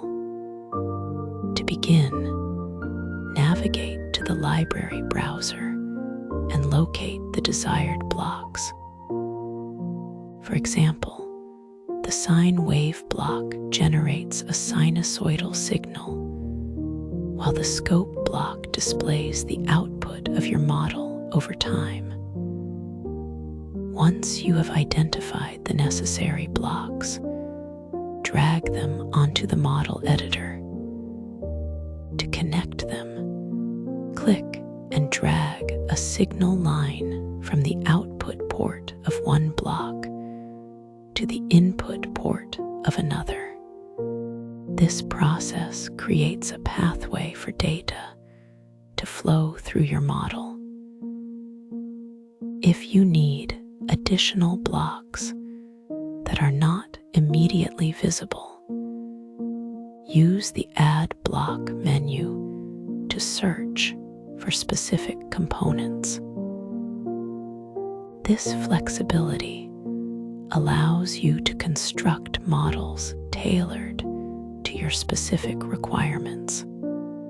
Configuring block parameters is essential for defining the behavior of your model.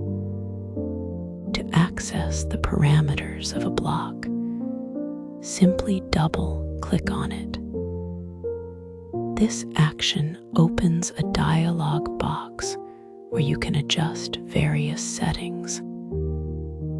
For instance, the sine wave block allows you to set the amplitude, frequency, and phase of the signal. Similarly, the step block lets you specify the time at which the step occurs and its final value.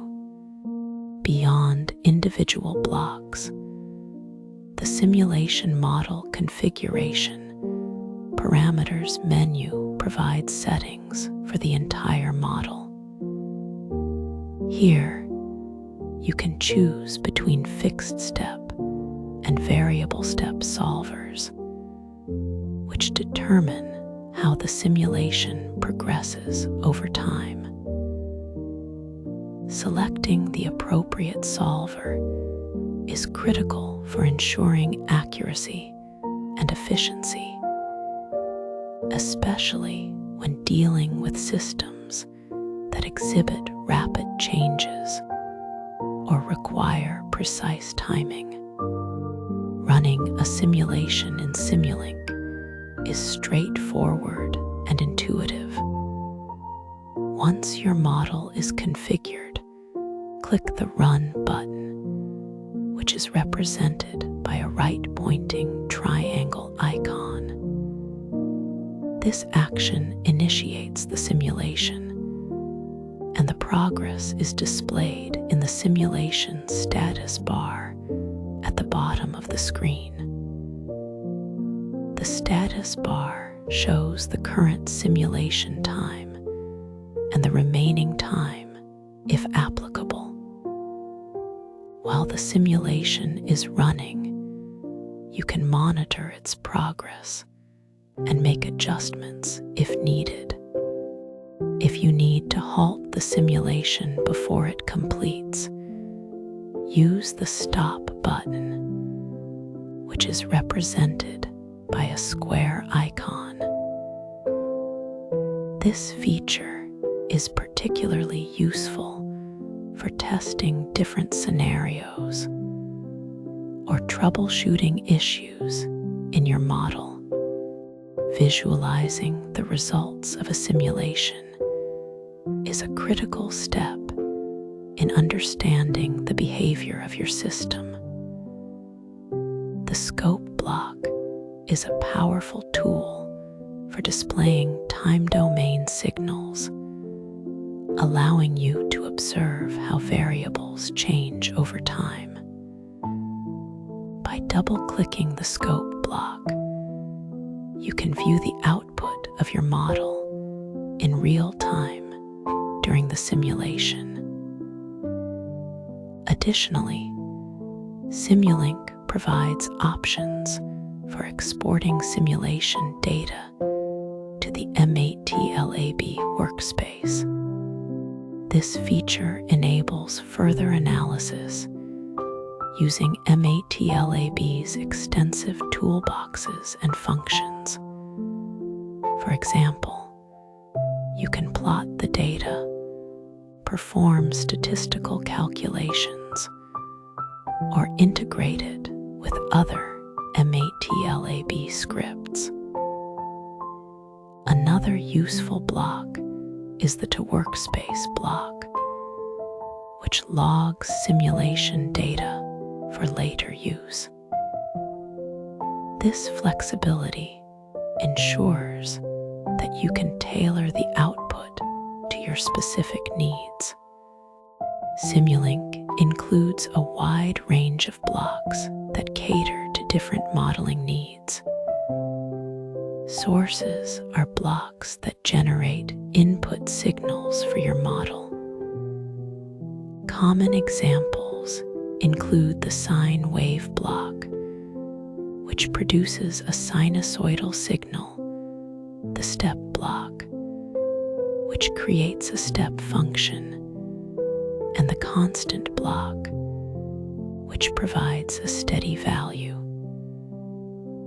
Sinks are blocks that display or record the output of your model.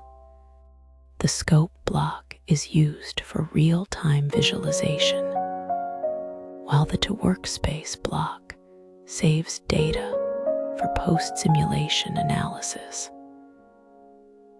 Math operations blocks perform arithmetic and mathematical functions, such as addition, multiplication, and integration. Control systems blocks, like the PID controller and transfer function, are essential for designing and analyzing feedback systems. By combining these blocks, you can create complex models that accurately represent real-world systems. Effective modeling in Simulink requires organization and attention to detail. One strategy is to use subsystems to group related blocks, which helps manage complex models and improves readability. Subsystems can be customized and reused across different projects, saving time and effort. The Model Explorer is another valuable tool that allows you to manage variables, parameters, and other model elements. This feature is particularly useful for large models with numerous components.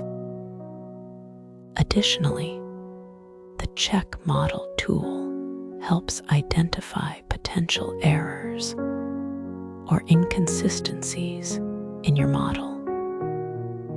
By regularly validating your work, you can ensure that your simulations run smoothly and produce accurate results. These practices not only enhance efficiency, but also contribute to the reliability of your models. In summary, Simulink provides a user-friendly platform for modeling, simulating, and analyzing dynamic systems. Its graphical interface simplifies the process of building complex models, while its integration with MATLAB offers powerful tools for data analysis and algorithm development. The key steps in using Simulink include creating a model, connecting blocks, configuring parameters, and visualizing results. By mastering these steps, you can effectively design and test systems across various engineering disciplines. As you gain experience, you will discover advanced features and techniques that further enhance your modeling capabilities. The best way to improve is through practice. Start with simple models and gradually tackle more complex projects. With dedication and persistence, you will become proficient in using Simulink to solve real-world problems. Parallel computing is a powerful approach that allows us to break down complex tasks into smaller, manageable parts that can be executed simultaneously. This method leverages the ability of modern computers to handle multiple operations at once, which can significantly reduce the time required to complete a task. The benefits of parallel computing are substantial. For instance, it enables faster execution of programs, which is critical when dealing with large data sets or computationally intensive processes. Additionally, it promotes efficient resource utilization by distributing workloads across multiple processing units, such as cores in a CPU or individual GPUs. In MATLAB, the Parallel Computing Toolbox provides a suite of tools that make it easier for users to implement parallel computing. This toolbox is particularly useful for tasks like analyzing massive data sets, running complex simulations, and training machine learning models, which often require significant computational power. By harnessing parallel computing, MATLAB users can tackle problems that would otherwise be impractical or too time-consuming to solve with traditional methods. The MATLAB Parallel Computing Toolbox is a comprehensive set of tools designed to support parallel computing on multi-core CPUs, clusters, and GPUs. This toolbox allows users to take advantage of the computational power of these systems without needing to write low-level code. One of the key functions in the toolbox is parser, which stands for parallel for loop. Unlike a standard for loop, parser distributes iterations of a loop across multiple workers, enabling them to execute concurrently. Another essential function is SPMD, which stands for single program, multiple data. This construct allows the same program to run on multiple workers, each processing different data, which is particularly useful for tasks that require independent data processing. To facilitate distributed computing, the toolbox includes the parpl function, which creates a pool of MATLAB workers that can be used for parallel tasks. tasks. Additionally, the toolbox integrates seamlessly with cloud and high-performance computing HPC resources through MATLAB parallel server. This integration allows users to scale their computations to larger systems, making it possible to handle even the most demanding applications. By utilizing these tools, MATLAB users can efficiently distribute their workloads and optimize their computational resources. Graphics processing units, or GPUs, are specialized hardware components that excel at handling parallel computations. Unlike traditional CPUs, which are optimized for sequential processing, GPUs have thousands of smaller cores that can perform multiple operations simultaneously. This makes them ideal for data-intensive tasks that require massive parallelism. In MATLAB, the GPU array function allows users to transfer data to the GPU, enabling computations to be performed directly on the GPU. This transfer of data is a crucial step, as it ensures that the GPU can process the data without relying on the CPU. MATLAB provides built-in functions such as fast Fourier, transforms FFT, matrix operations, and deep learning algorithms that are optimized to run on GPUs. For example, when performing matrix multiplication or training a neural network, using the GPU can lead to significant speedups.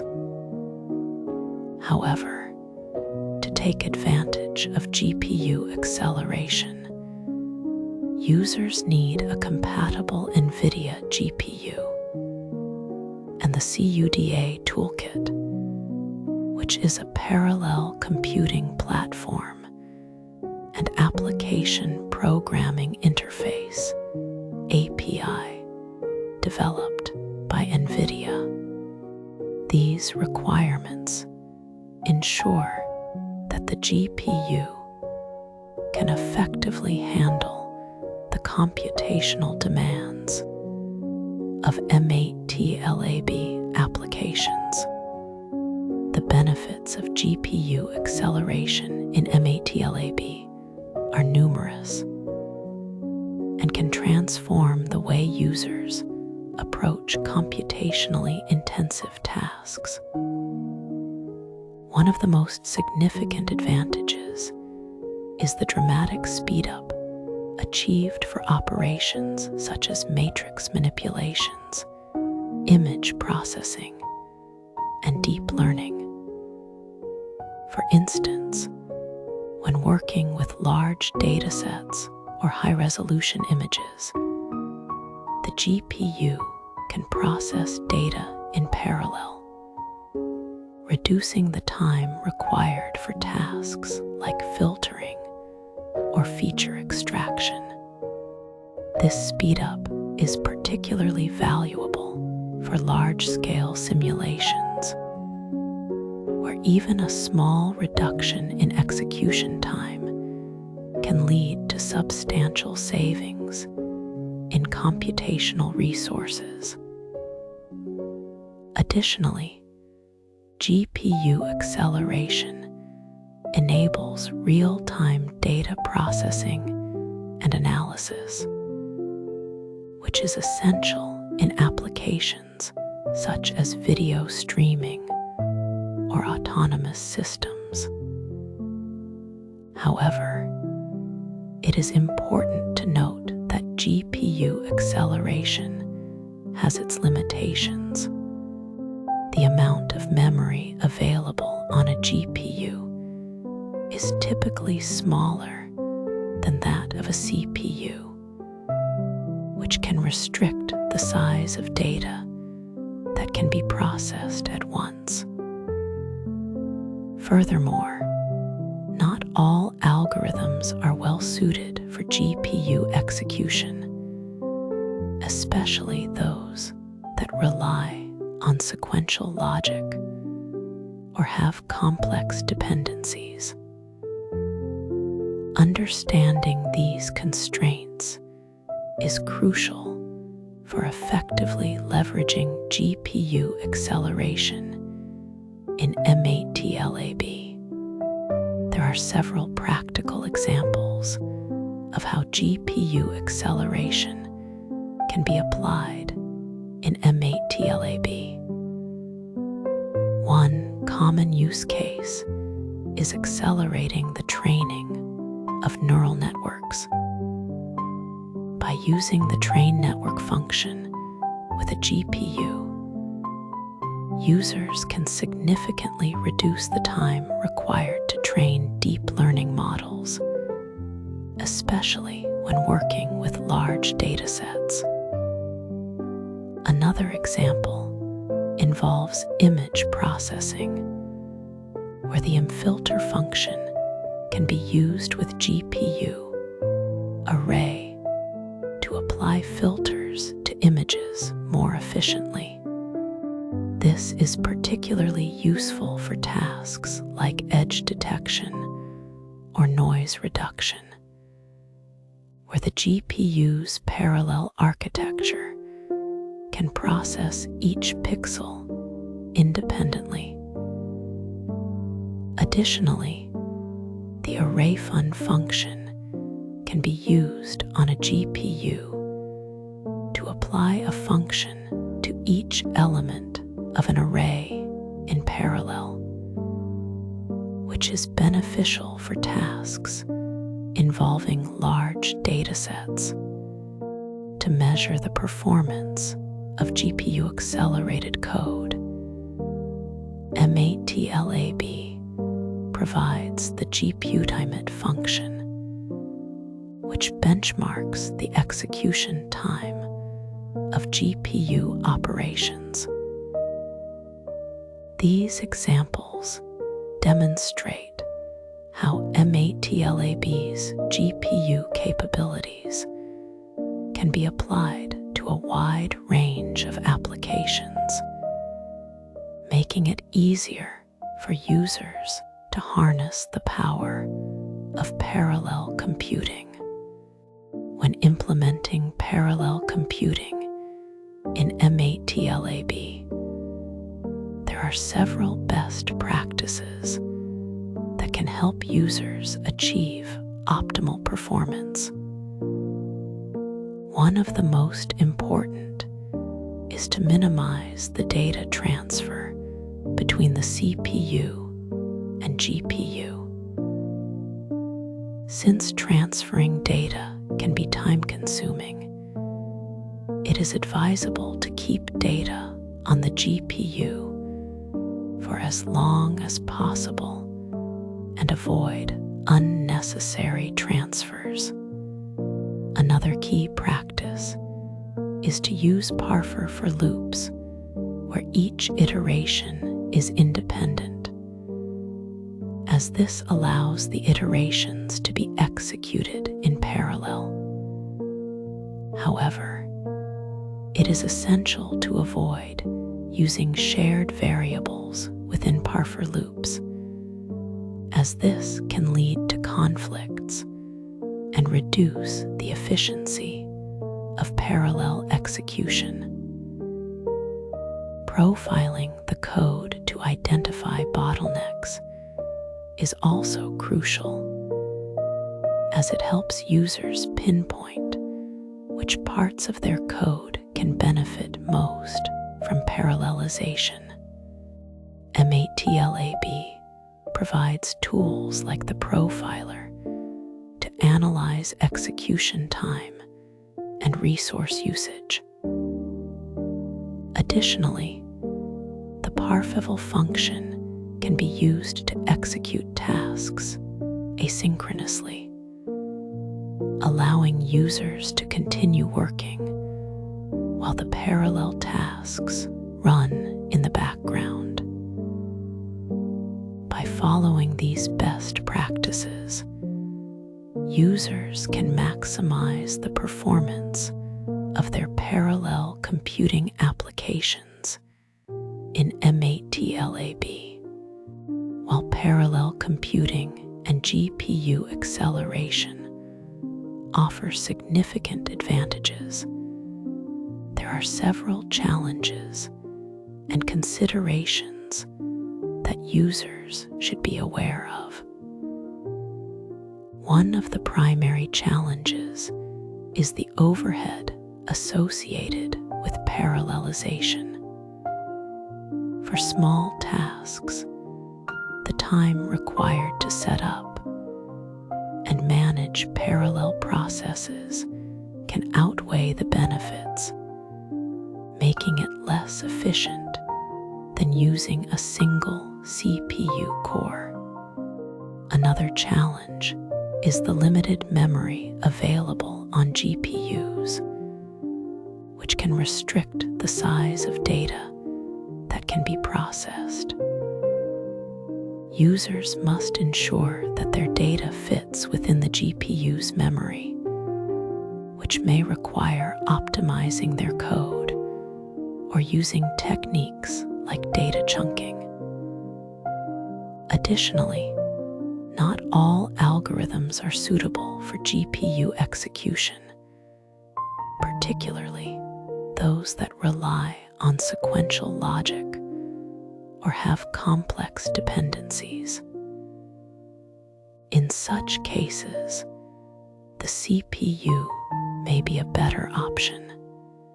Finally, hardware compatibility and proper licensing are essential for using MATLAB's parallel computing and GPU acceleration features. Users must ensure they have the necessary hardware, such as a compatible NVIDIA GPU, and the appropriate licenses for tools like the Parallel Computing Toolbox and MATLAB Parallel Server. Understanding these challenges is key to effectively leveraging parallel computing in MATLAB.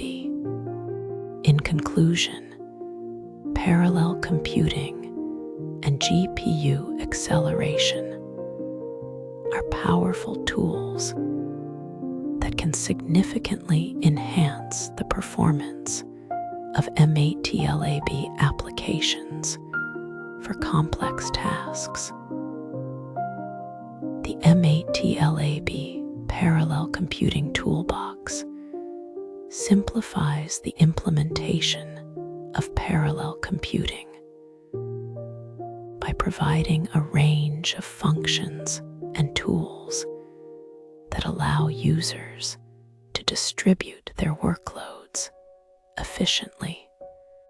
By leveraging GPUs, users can take advantage of their massive parallelism to accelerate computationally intensive tasks such as matrix operations, image processing, and deep learning.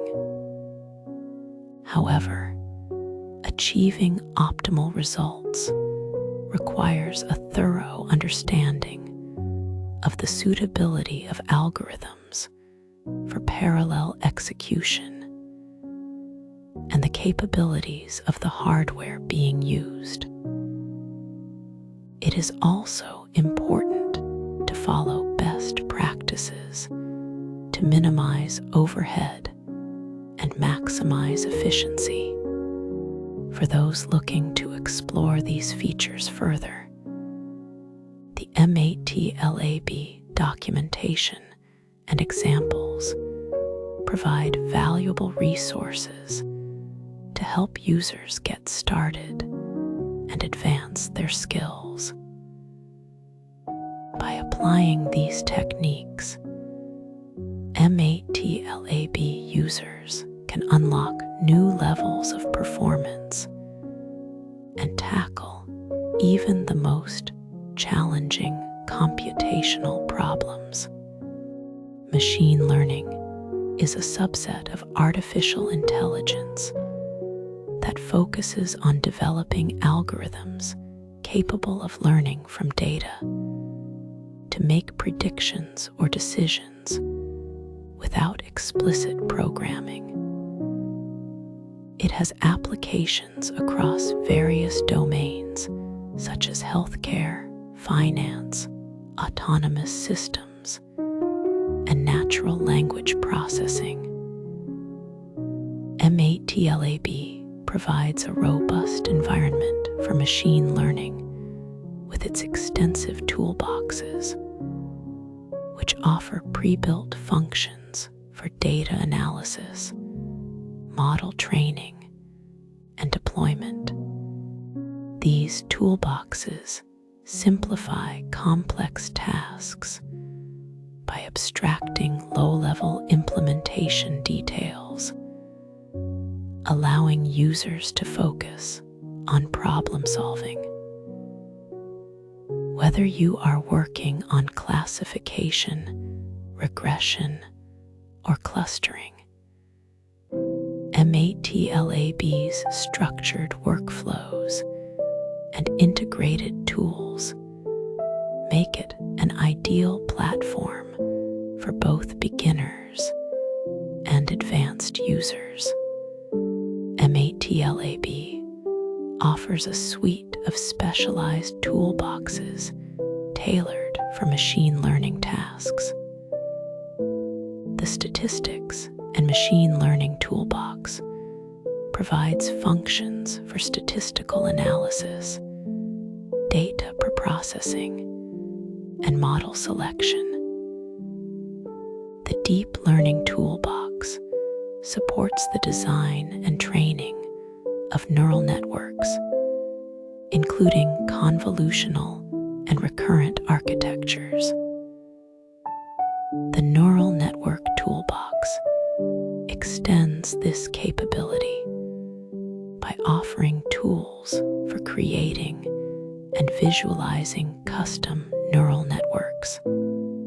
The Computer Vision Toolbox is particularly useful for image-based machine learning, enabling tasks like object detection and image segmentation.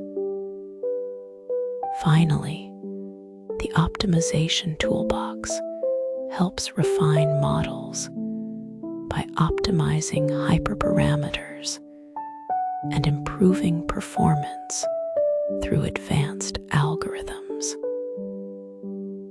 Together, these toolboxes form a comprehensive ecosystem for machine learning in MATLAB.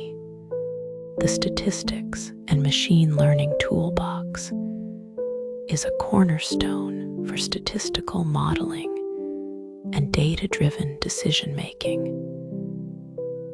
It includes a wide range of supervised learning algorithms, such as support vector machines, decision trees, and ensemble methods, as well as unsupervised techniques like clustering and dimensionality reduction.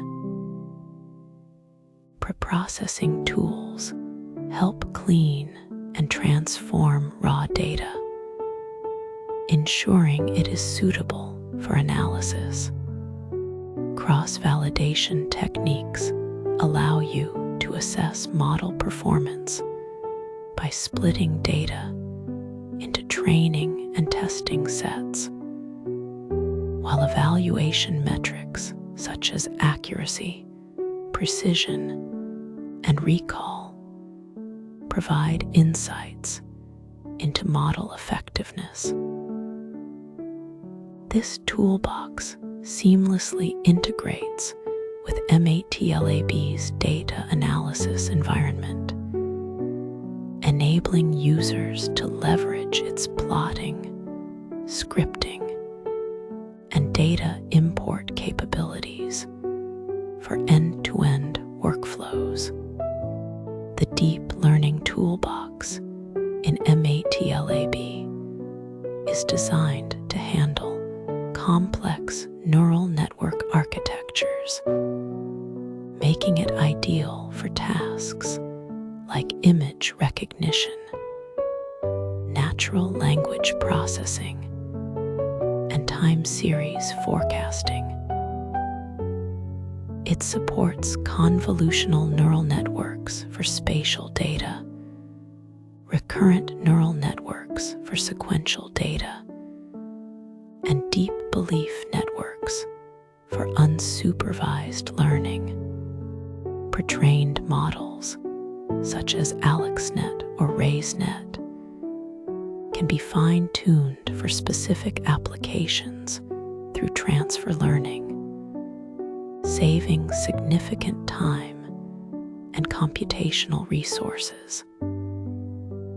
The toolbox also leverages GPU acceleration to handle large datasets efficiently, reducing training times.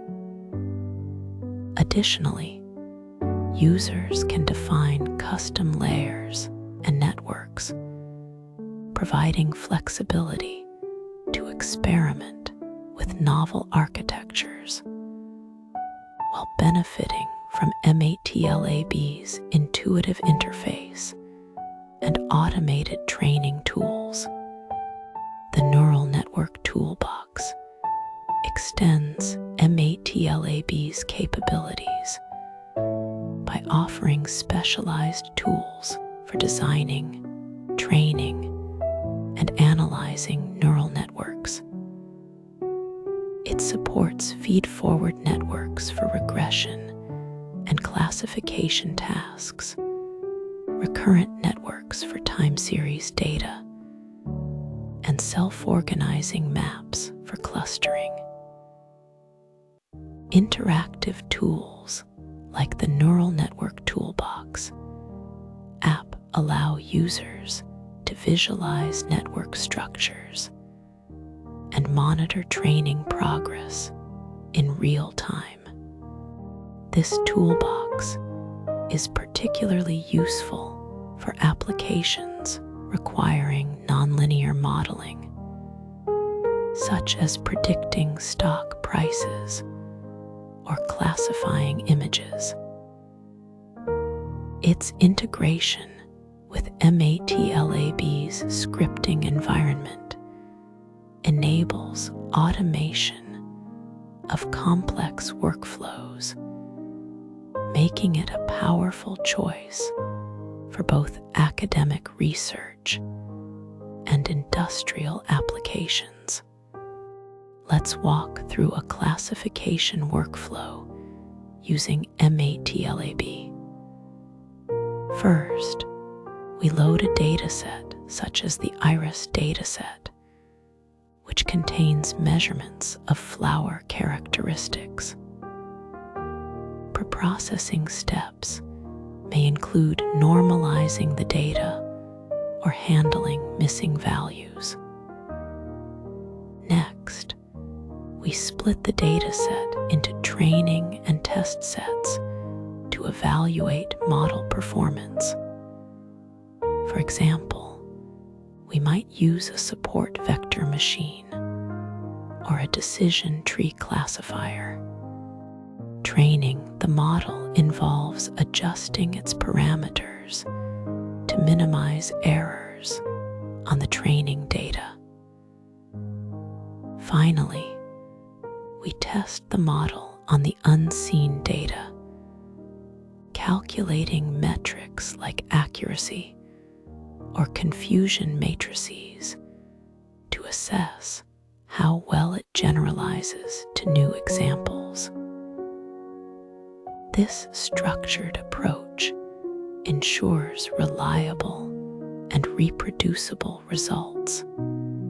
In a regression workflow, the process begins with importing and cleaning the data, which may involve removing outliers or imputing missing values. Feature selection is critical to identify the most relevant variables that influence the target outcome. For instance, in predicting house prices, features like square footage or location might be prioritized. We then choose a regression model, such as linear regression for simple relationships, or a neural network for complex patterns. Training the model involves optimizing its parameters to minimize the error between predicted and actual values.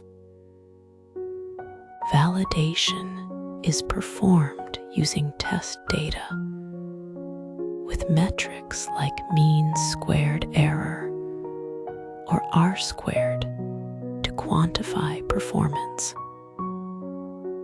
This workflow enables accurate predictions and insights into data relationships. Machine learning in MATLAB has diverse applications. For example, predictive maintenance uses sensor data to detect equipment failures before they occur, reducing downtime. Image classification with convolutional networks can identify objects in photographs or medical scans. Financial forecasting leverages time series models to predict stock market trends or economic indicators. Customer segmentation employs clustering algorithms to group users based on behavior, aiding targeted marketing strategies. These real-world examples demonstrate how MATLAB's toolboxes empower users to tackle complex problems efficiently, bridging the gap between data and actionable insights. Despite its strengths, machine learning in MATLAB presents challenges. Data quality is paramount. Noisy or incomplete data can lead to unreliable models.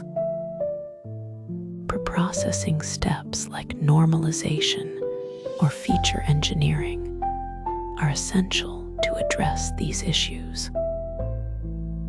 Overfitting, where a model memorizes training data, and underfitting, where it fails to capture patterns, require careful balancing through techniques like regularization.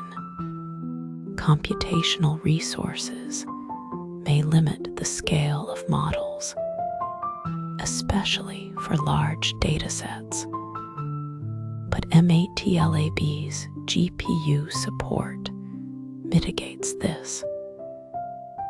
Choosing the right algorithm depends on the problem's nature, such as using decision trees for interpretability or neural networks for high-dimensional data.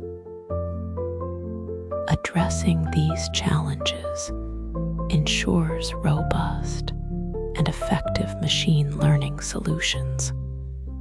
In summary, MATLAB's toolboxes streamline machine learning by providing ready-to-use functions and intuitive interfaces, reducing the need for manual coding. By combining tools like the deep learning and optimization toolboxes, users can create end-to-end solutions for complex problems. However, mastering these tools requires continuous learning and practice. As machine learning evolves, staying updated with new algorithms and techniques is crucial. With dedication and exploration, MATLAB becomes a powerful ally in transforming data into intelligent systems that drive innovation across industries. Signal processing involves the analysis, modification, and synthesis of signals, which are the fundamental representations of data in various forms. These signals can be audio waves, images, or information transmitted through communication systems. The importance of signal processing lies in its ability to extract meaningful information, enhance quality, or prepare signals for further use. MATLAB plays a critical role in this field by offering a comprehensive set of tools for tasks such as filtering, transforming, and analyzing signals. Its built-in functions and visualization capabilities make it an essential platform for both learning and applying signal processing techniques. Signals can be categorized into continuous time signals, which vary smoothly over time, and discrete time signals, which are defined at specific intervals. Representing signals in the time domain involves plotting their amplitude against time, providing a direct view of their behavior. However, digital signal processing relies heavily on sampling and quantization. Sampling converts continuous time signals into discrete samples, while quantization maps these samples to a finite set of values. This process is crucial for digital systems as it enables the storage, transmission, and manipulation of signals using computers. Fourier transforms serve as a bridge between the time domain and the frequency domain, allowing us to analyze signals in terms of their constituent frequencies. This is particularly useful for identifying patterns, such as the dominant frequencies in a complex waveform. Key concepts include spectral analysis, which reveals the distribution of energy across different frequencies, and the ability to decompose signals into sine and cosine components. The discrete Fourier transform and its efficient implementation, the fast Fourier transform, are two of the most widely used methods for this purpose. MATLAB provides several functions for performing Fourier analysis. The FFT function computes the fast Fourier transform, a rapid algorithm for converting time domain signals into their frequency domain representations. The IFT function does the reverse, reconstructing the original signal from its frequency components. Additionally, the FFT shift function is used to recenter the frequency spectrum, making it easier to interpret by placing the zero frequency component at the middle of the plot. These tools are indispensable for tasks ranging from signal filtering to spectral analysis. To demonstrate the application of Fourier transforms, let us consider a 1 kHz sine wave corrupted by random noise. Generating such a signal involves creating a pure tone and adding a layer of noise to simulate real-world conditions. Applying the FFT function to this signal reveals its frequency components, allowing us to identify the dominant frequency at 1 kHz. Plotting the magnitude spectrum provides a visual representation of the signal's frequency content, highlighting how the FFT effectively separates the desired signal from the noise. Interpreting the output of an FFT requires understanding both the magnitude and phase spectra.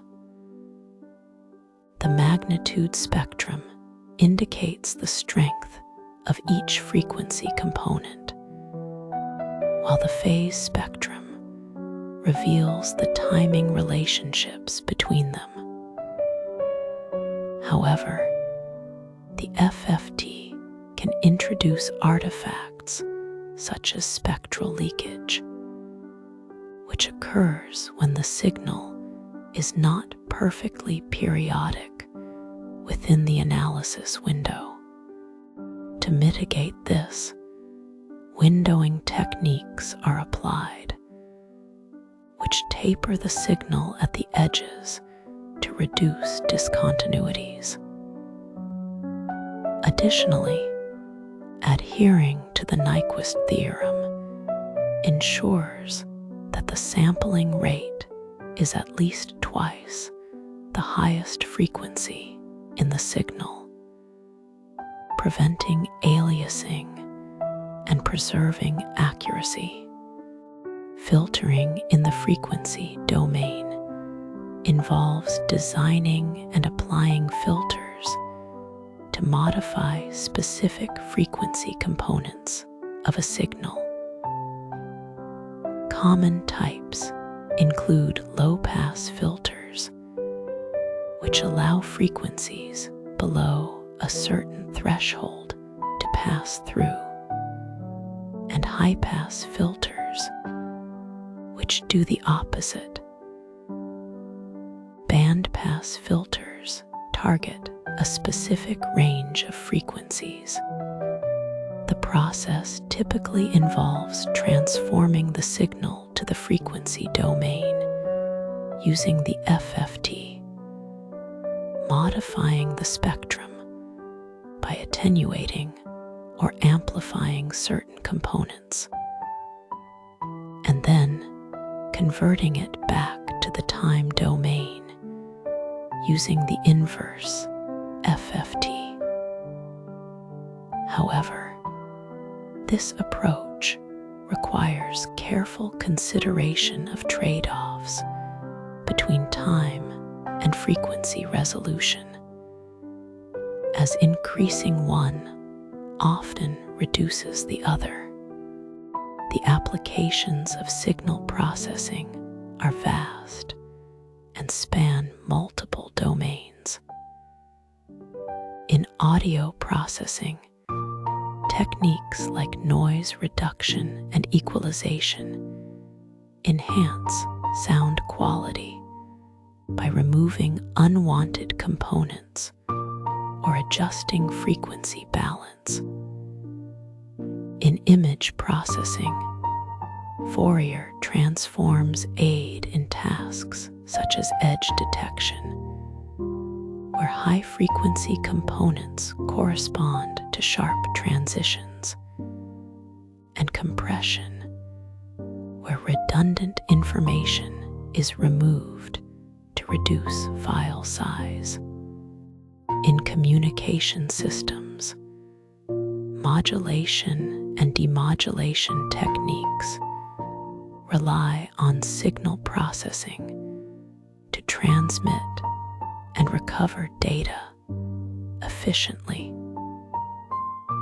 These examples illustrate the versatility of signal processing in solving real-world problems. Despite its power, Fourier analysis presents several challenges. The computational complexity of the fast Fourier transform, while efficient, can still be a bottleneck for large datasets. Non-stationary signals, which change over time, require specialized techniques like the short-time Fourier transform to capture their evolving frequency content. Choosing the right window function is also critical, as different windows trade off between frequency resolution and spectral leakage. These considerations highlight the need for careful planning and experimentation when applying Fourier-based methods. In conclusion, Fourier transforms are a cornerstone of signal analysis, enabling the transformation and interpretation of signals across domains. MATLAB provides a robust environment for implementing these techniques, offering tools that simplify complex tasks. From audio enhancement to communication systems, the practical applications of signal processing are extensive. By mastering these concepts and leveraging MATLAB's capabilities, engineers and researchers can unlock new possibilities in their work. MATLAB offers a comprehensive set of tools for image processing through its image processing toolbox. This toolbox includes functions for analyzing and manipulating digital images, enabling users to perform a wide range of tasks. Common tasks in image processing include filtering to remove noise or enhance details, segmentation to isolate regions of interest, feature extraction to identify key characteristics, and object detection to locate specific elements within an image. These techniques are fundamental to computer vision applications, which rely on automated analysis of visual data. For instance, in medical imaging, segmentation can help identify tumors, while object detection is crucial for autonomous vehicles to recognize pedestrians or traffic signs. The ability to process and interpret images is a cornerstone of modern technology, driving advancements in fields such as robotics, security, and artificial intelligence. Images come in various types and formats, each suited to different applications. Grayscale images represent intensity values using a single channel, making them ideal for tasks requiring simplicity and reduced data size. RGB images use 3 channels to capture color information, essential for natural scene representation. Binary images, with pixels set to either 0 or 1, are useful for segmentation and thresholding. MATLAB supports common file formats such as JPEG, which is widely used for photographs due to its compression efficiency. PNG for lossless compression and transparency, and TIFF for high-quality, multi-layered images. Loading images into MATLAB is straightforward using the mread function, which reads the file into a matrix, while mshow displays the image in a figure window. Understanding the properties of different image types and formats is critical for selecting the right approach in any image processing task. Preprocessing is a vital step in preparing images for analysis. Noise reduction techniques such as Gaussian filtering smooth images by averaging pixel values with a bell-shaped kernel, while median filtering replaces each pixel with the median of its neighbors, effectively removing salt and pepper noise. Contrast enhancement improves the visual quality of images by spreading out intensity values, with histogram equalization being a popular method that redistributes pixel intensities for better dynamic range. Resizing images using mresize allows scaling to specific dimensions, useful for standardizing input sizes for machine learning models. Rotating images with mrotate adjusts their orientation, which can be necessary for aligning objects or correcting camera angles. These preprocessing steps ensure that subsequent analysis is performed on clean, well-structured data, enhancing the accuracy of downstream tasks.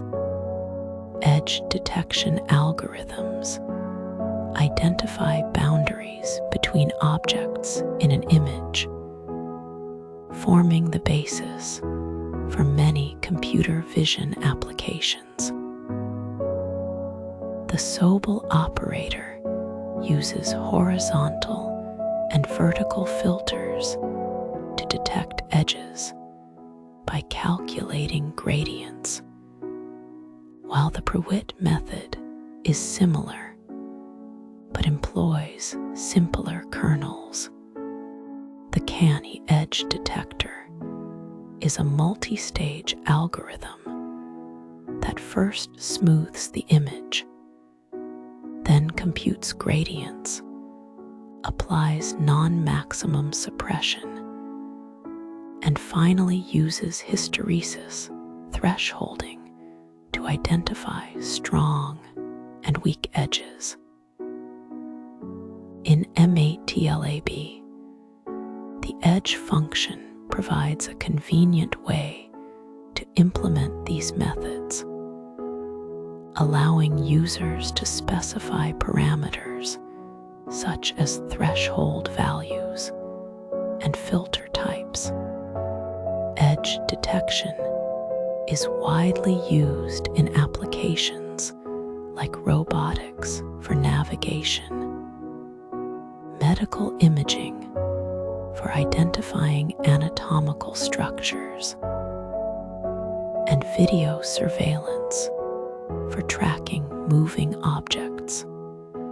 Segmentation divides an image into meaningful regions, often to isolate objects of interest.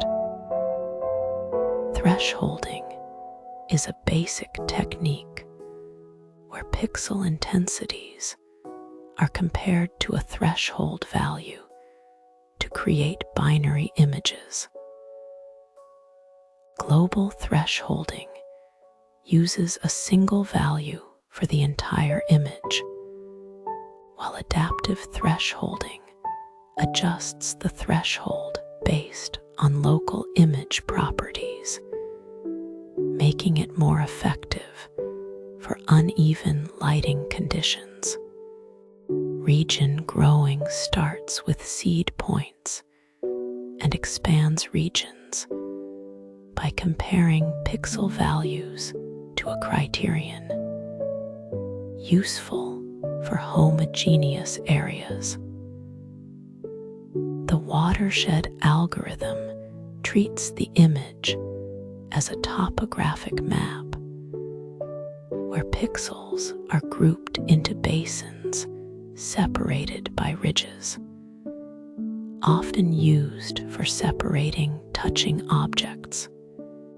MATLAB functions like embinerize and watershed provide tools to implement these methods, enabling precise segmentation for tasks such as cell counting in microscopy or object delineation in satellite imagery. Feature extraction and matching are essential for identifying and comparing objects in images. Keypoint detection algorithms like SIFT scale invariant feature transform locate distinctive points that remain invariant to scale and rotation, making them robust for matching across different views. Surf speeded up robust features is a faster alternative that uses HAR wavelet responses, while orb-oriented fast and rotated brief combines speed and efficiency for real-time applications. Once keypoints are detected, descriptors capture their local appearance, allowing for matching between images. The match features function in MATLAB automates this process, identifying corresponding points between two images. These techniques are fundamental for applications such as 3D reconstruction, object recognition, and augmented reality, where identifying common features across images is critical. Object detection and recognition leverage pre-trained models to identify and classify objects within images. MATLAB's deep learning toolbox integrates with frameworks like TensorFlow and PyTorch, allowing users to deploy convolutional neural networks (CNNs) for tasks such as face detection, vehicle recognition, and pedestrian tracking. Pre-trained models like YOLO, You Only Look Once, or RaiseNet, are fine-tuned for specific applications, enabling rapid development. For example, a CNN can be trained to detect faces in real-time video streams or identify road signs for autonomous vehicles. These models are often integrated into pipelines that combine preprocessing, segmentation, and post-processing steps, creating end-to-end solutions for complex vision tasks. The ability to detect and recognize objects accurately is a driving force behind innovations in robotics, security systems, and intelligent automation.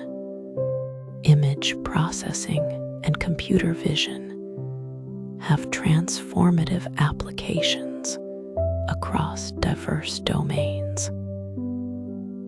In medical imaging, techniques like tumor detection and segmentation aid in diagnosing diseases and planning treatments, with MATLAB's tools supporting tasks such as MRI or CT scan analysis.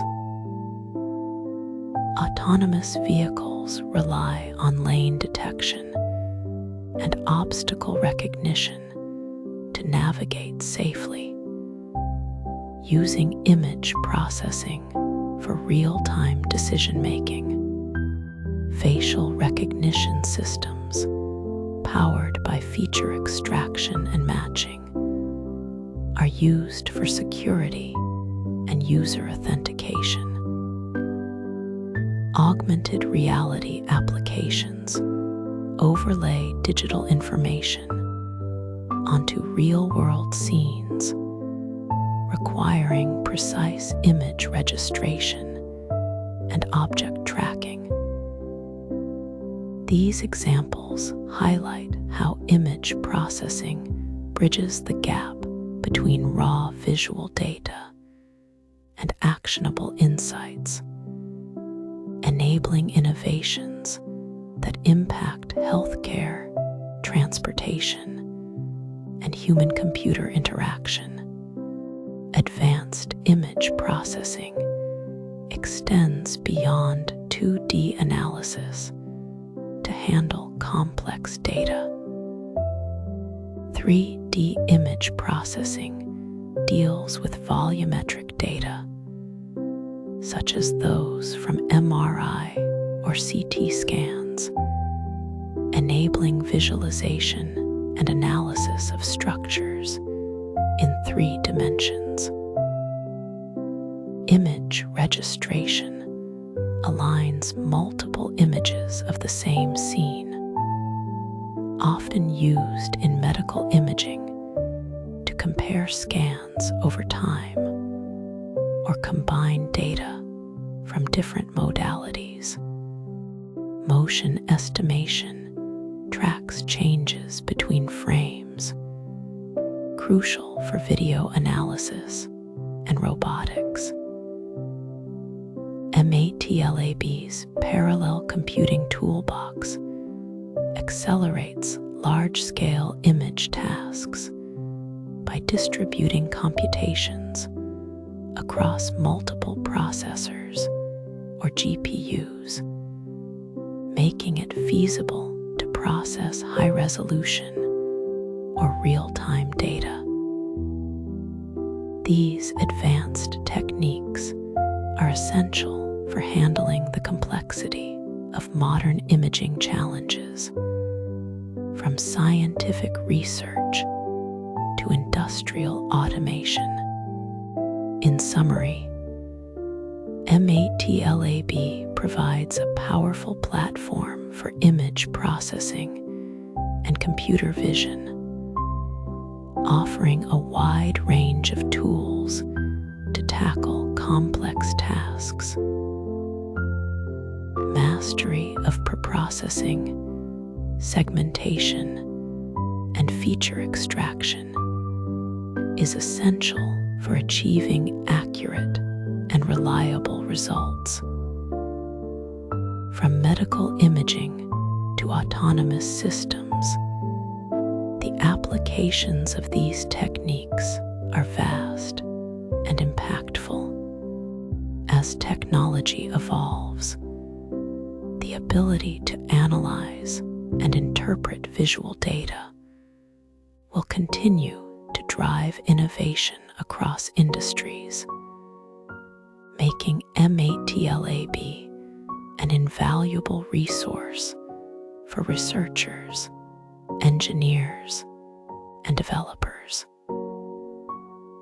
By leveraging its comprehensive toolboxes and flexible environment, users can unlock new possibilities in image analysis and computer vision. MATLAB is a powerful environment designed to streamline data analysis and statistical operations across various disciplines. Whether you are working with engineering data, financial models, or scientific research, MATLAB provides a comprehensive set of tools to handle complex tasks. The primary objectives of this course include mastering data manipulation techniques, creating insightful visualizations, building statistical models, and interpreting results effectively. MATLAB excels in managing large data sets due to its optimized algorithms and memory handling, making it a preferred choice for researchers and engineers who need to perform intensive computations efficiently. Importing and exporting data is a fundamental step in any analysis workflow. MATLAB offers several functions to read data from different file formats. For instance, the readable function is ideal for importing tabular data from spreadsheets, while XLSRead can be used to access Excel files, and CSRead for comma-separated values. When exporting results, functions like writable allow you to save data into spreadsheet formats, save stores variables in binary files, and writecell is useful for exporting cell arrays. Handling missing or inconsistent data is crucial, so techniques such as identifying NaN values, using fill-missing functions, or applying data cleaning strategies can ensure your data sets are reliable and ready for analysis. Descriptive statistics form the foundation of data exploration. To summarize data, you can compute measures such as the mean, which represents the average value the median for the middle value, and the mode for the most frequent value. Variance and standard deviation quantify the spread of data points around the mean.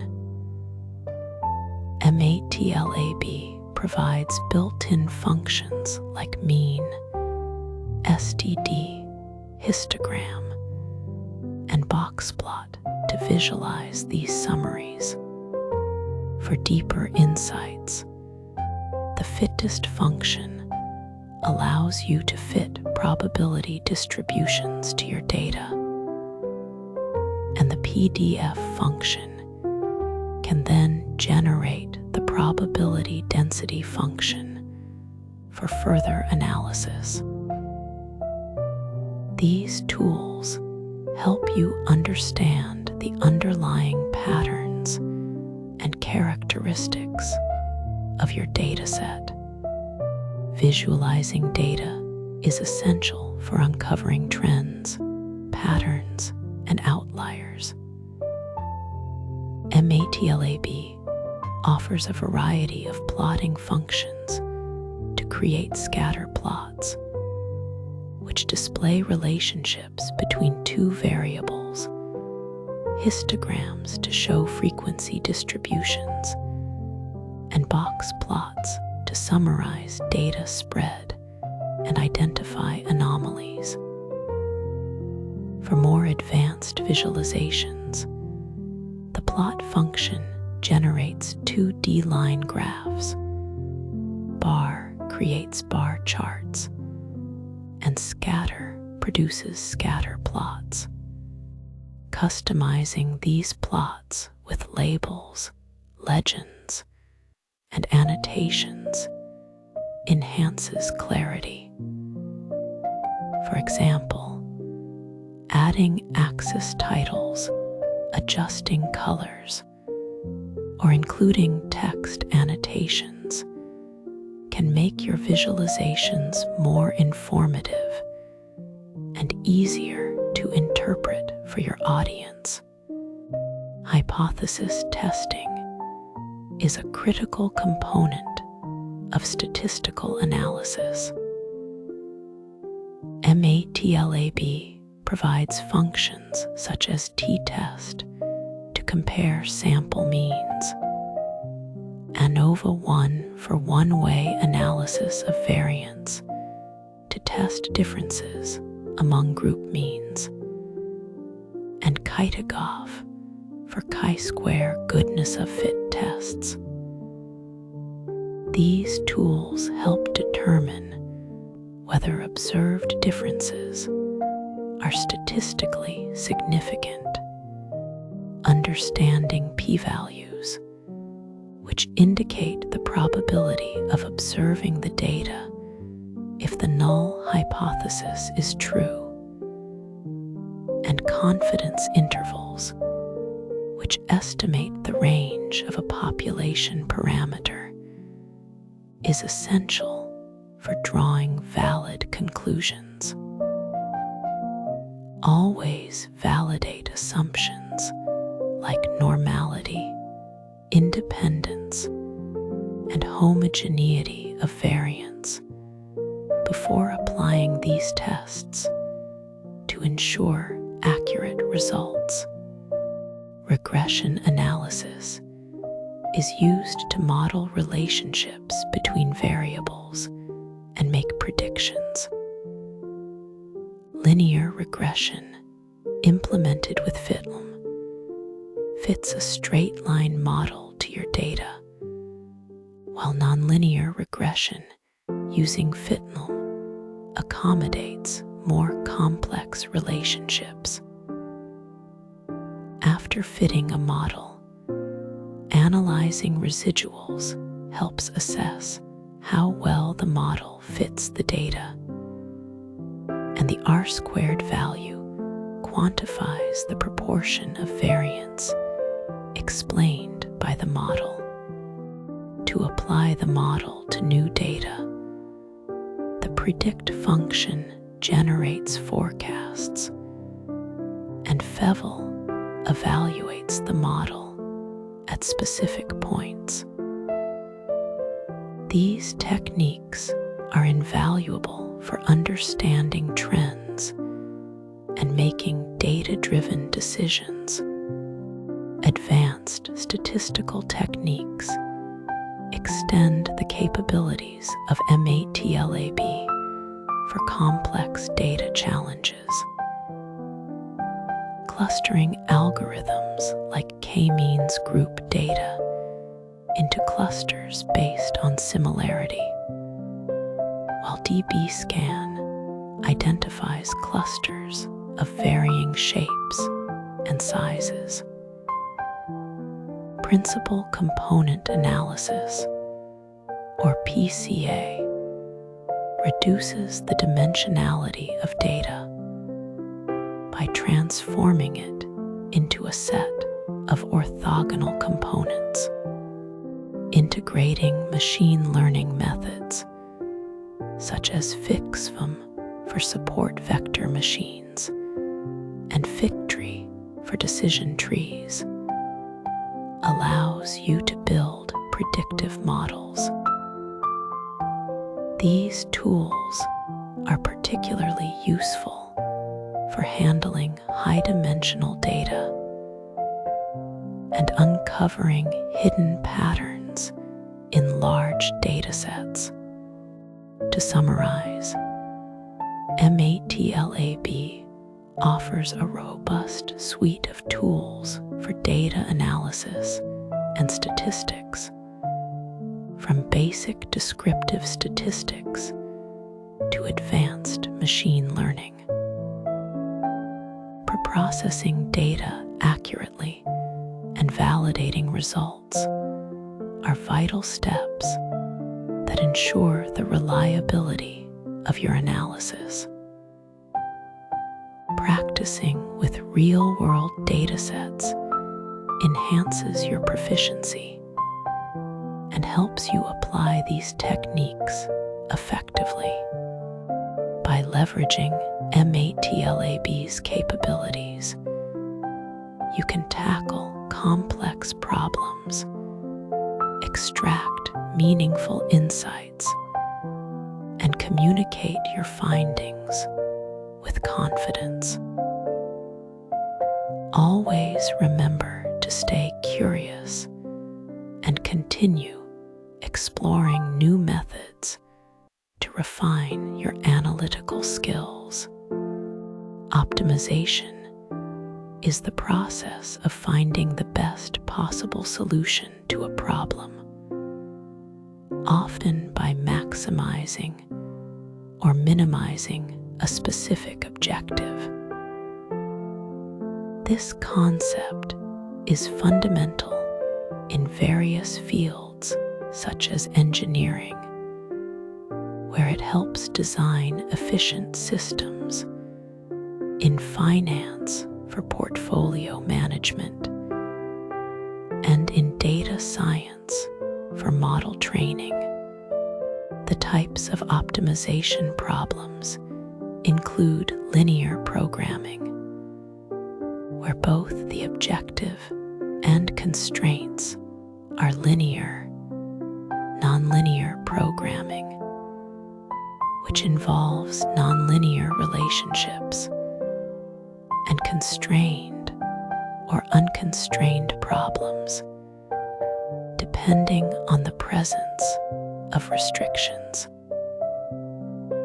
Additionally, multi-objective optimization deals with balancing multiple conflicting goals to achieve the most favorable trade-offs.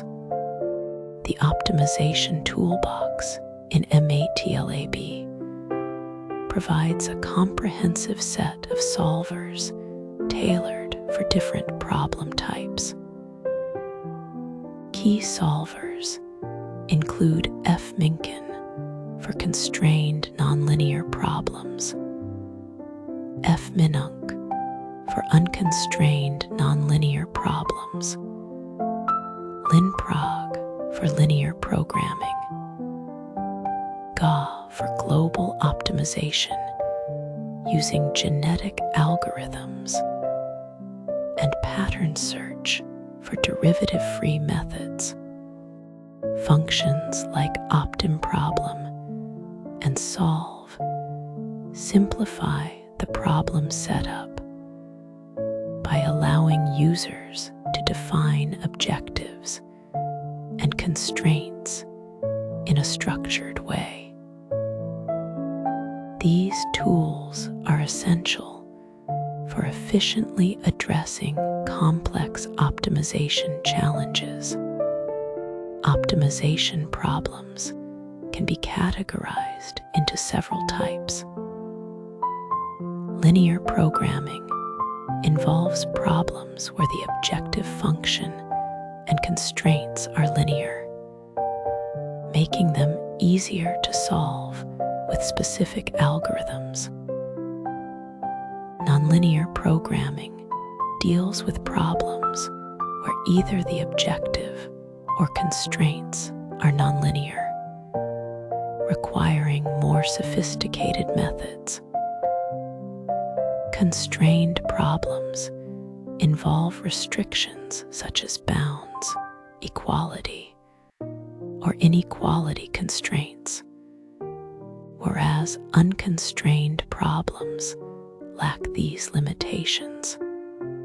Multi-objective optimization is used when there are multiple, often conflicting, goals, such as minimizing cost while maximizing performance. Selecting the appropriate solver is crucial for solving optimization problems effectively. For constrained nonlinear problems, F-Minkin is the go-to choice, as it handles both equality and inequality constraints. For unconstrained nonlinear problems, F-Minunc is ideal. Linear programming problems are best addressed with LinProg, which efficiently solves problems with linear objectives and constraints. The Gauss solver is particularly useful for global optimization when the problem has non-smooth or discontinuous functions, ensuring a broader search for optimal solutions. The F-Minkin solver is designed for constrained nonlinear optimization. Its syntax is x equals F-Minkin fun, comma x0, comma a, comma b, comma eq, comma bec, comma lb, comma up. Here, fun represents the objective function. x0 is the initial guess. A and B define inequality constraints. Eq and bec define equality constraints.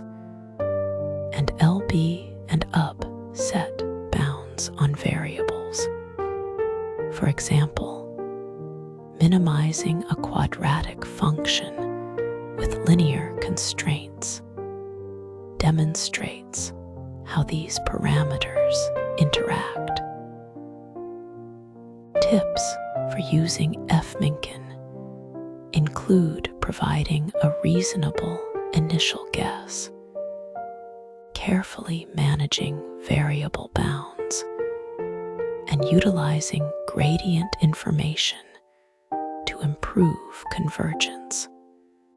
The F-Minunc solver is tailored for unconstrained nonlinear problems. Its syntax is x equals F-Minunc fun, comma x0. Here, fun is the objective function, and x0 is the initial guess. An example might involve minimizing a nonlinear function without any constraints.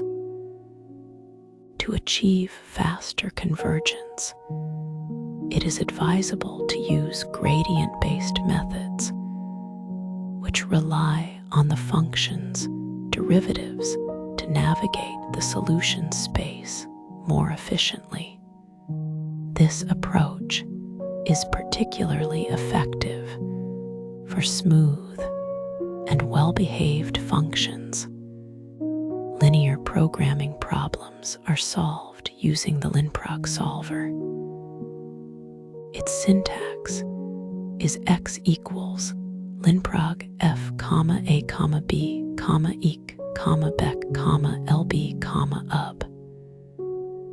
The parameters f, a, b, ec, bec, lb, and ub correspond to the objective coefficients, inequality constraints, equality constraints, and variable bounds.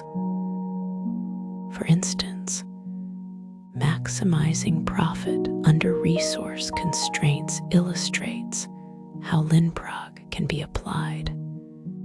Ensuring that the matrices and vectors are correctly formatted is critical, as errors in their structure can lead to infeasible or incorrect solutions. Optimization problems often involve constraints that define the feasible region.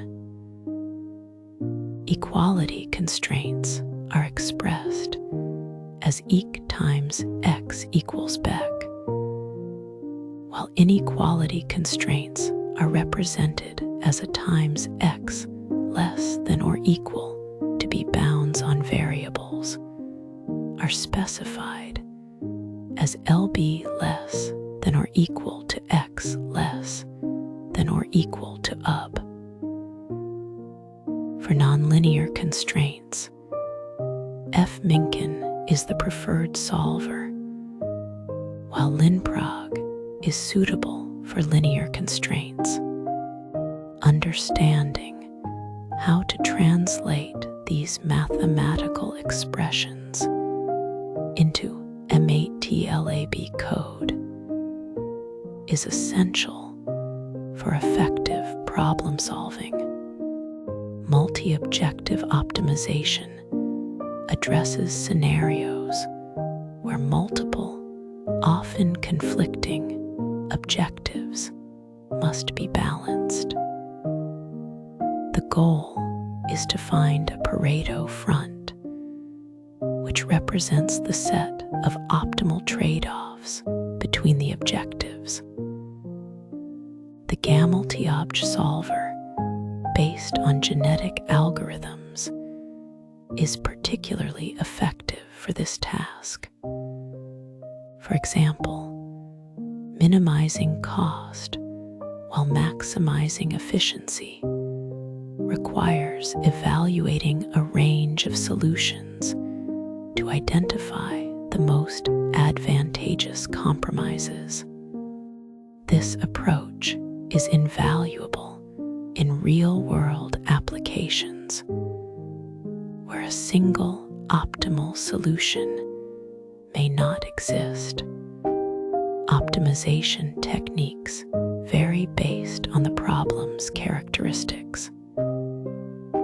Gradient-based methods, such as those used in fminunc and fminkin, rely on the function's derivatives to find optimal solutions efficiently.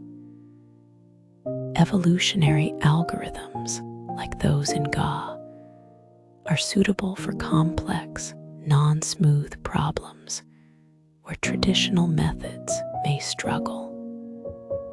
Meta-heuristics, such as pattern search, offer alternative strategies for problems with discontinuities or multiple local minima. Choosing the right technique depends on factors like problem size, smoothness, and the availability of derivative information. Best practices for optimization include scaling variables to ensure numerical stability, especially when dealing with large or small values. Analytical gradients can significantly improve performance by providing precise directional information. Testing multiple solvers helps identify the most effective approach for a given problem. Additionally, the OptimOptions function allows users to customize solver settings, such as tolerances and iterations, to fine-tune the optimization process. These strategies enhance both the efficiency and reliability of the solutions. Optimization is a powerful tool for solving complex problems across diverse fields. MATLAB's optimization toolbox offers a wide range of solvers and functions to tackle various problem types, from linear programming to multi-objective scenarios. By understanding the strengths of each solver and applying best practices, users can effectively address challenges and achieve optimal results. Continued practice and exploration of the toolbox's capabilities are essential for mastering optimization techniques.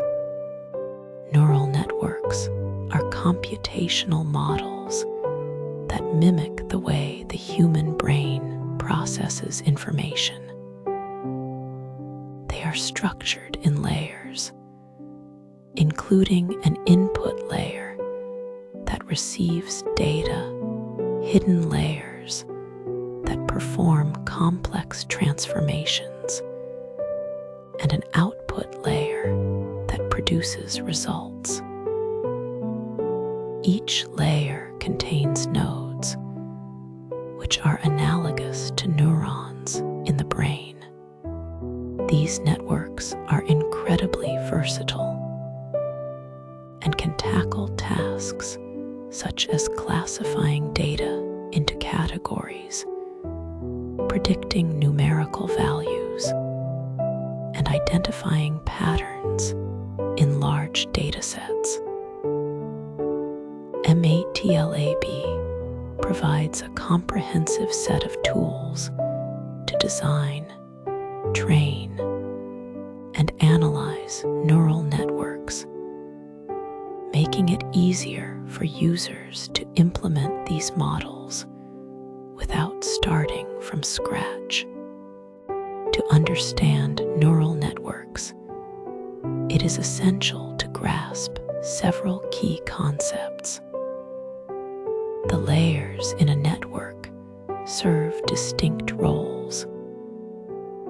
The input layer acts as a gateway for data, while hidden layers process information through mathematical operations. The output layer delivers the final result.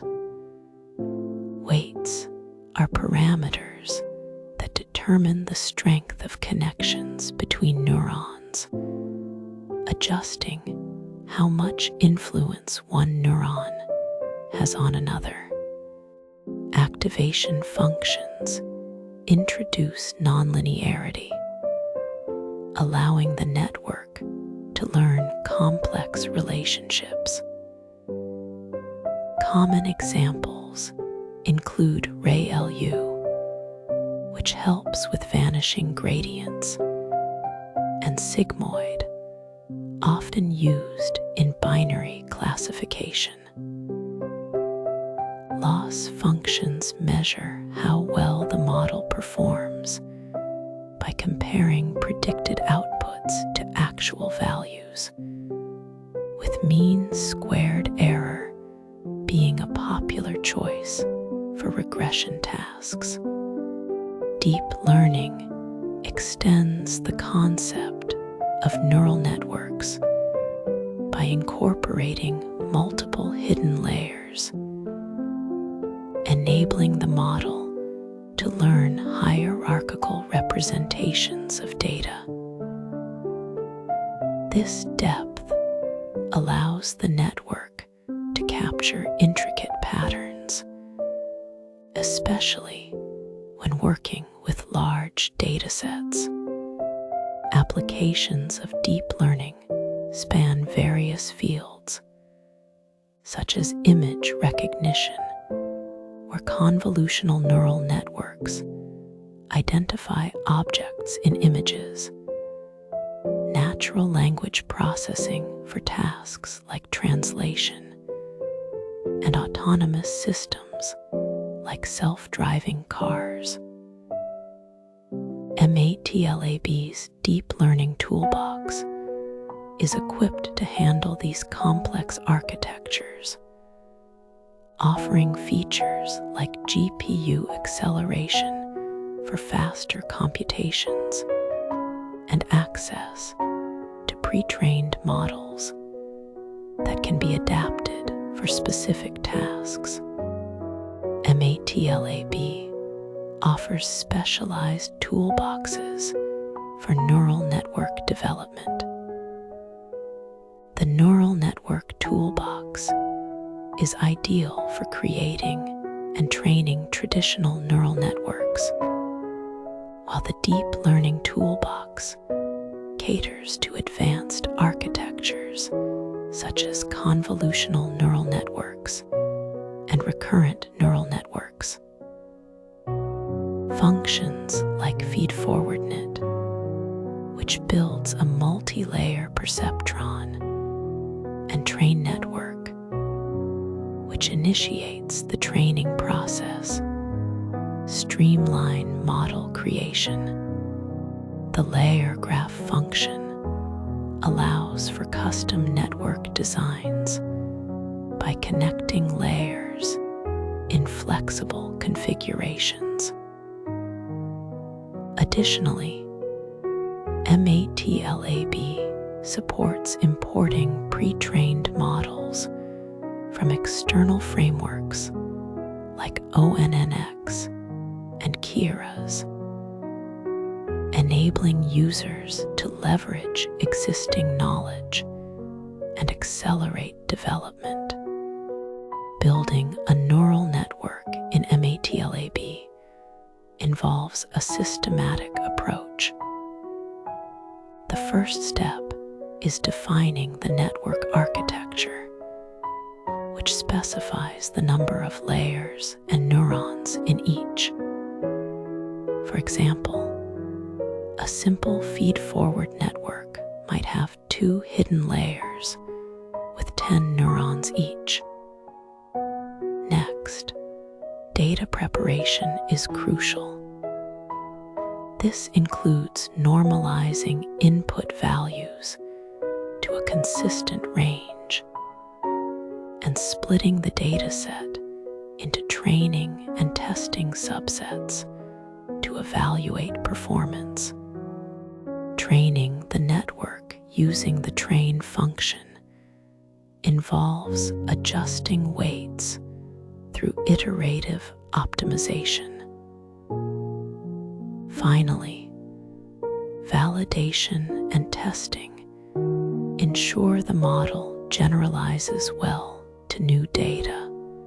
With techniques like cross-validation helping to prevent overfitting. The training process in neural networks relies on several critical components. Epochs refer to the number of times the entire dataset is passed through the network during training, with more epochs typically leading to better performance, but increasing computation time. Optimizers like atom and stochastic gradient descent adjust the model's parameters to minimize the loss function. The learning rate determines the step size for these adjustments, balancing between rapid convergence and stability. MATLAB simplifies this process by automatically handling backpropagation, which calculates gradients, and gradient descent, which updates weights to reduce errors. Evaluating a neural network's performance requires measuring its accuracy and reliability. Common metrics include accuracy, which calculates the proportion of correct predictions, precision, which focuses on reducing false positives, and recall, which emphasizes capturing all relevant instances. A confusion matrix provides a detailed breakdown of predictions versus actual values. MATLAB's classify and predict functions generate these results, while visualization tools like plot confusion and plotdruk help interpret performance. By analyzing these metrics, users can refine hyperparameters such as learning rates or network depth to enhance model effectiveness. Neural networks have diverse applications in MATLAB, particularly in image classification using convolutional neural networks. These networks employ layers like image input layer to process raw pixel data and convolution to delayer to detect spatial features. For time series prediction, long short-term memory networks, a type of recurrent neural network, can model sequential data. Custom architectures allow for tailored solutions to specific problems, such as medical image analysis or financial forecasting. Integration with Simulink further extends capabilities, enabling real-time deployment in embedded systems or hardware. Despite their power, neural networks face challenges like overfitting, where the model memorizes training data instead of learning generalizable patterns. Techniques such as dropout layers, which randomly deactivate neurons during training, and regularization methods like L2 regularization help mitigate this. Underfitting, where the model fails to capture data trends, can be addressed by increasing network complexity or expanding the dataset. Data augmentation, which artificially increases dataset diversity through transformations like rotations or flips, also improves robustness.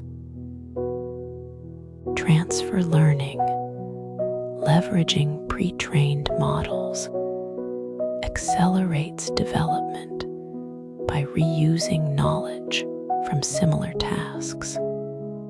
In conclusion, Neural networks and deep learning represent transformative approaches to data modeling, enabling solutions to complex problems across industries. MATLAB provides a rich ecosystem of tools that simplify the design, training, and deployment of these models. Practicing with real-world datasets is essential to mastering these techniques, while exploring MATLAB's extensive documentation and examples offers deeper insights. By combining theoretical knowledge with hands-on experimentation, users can harness the full potential of neural networks in their projects.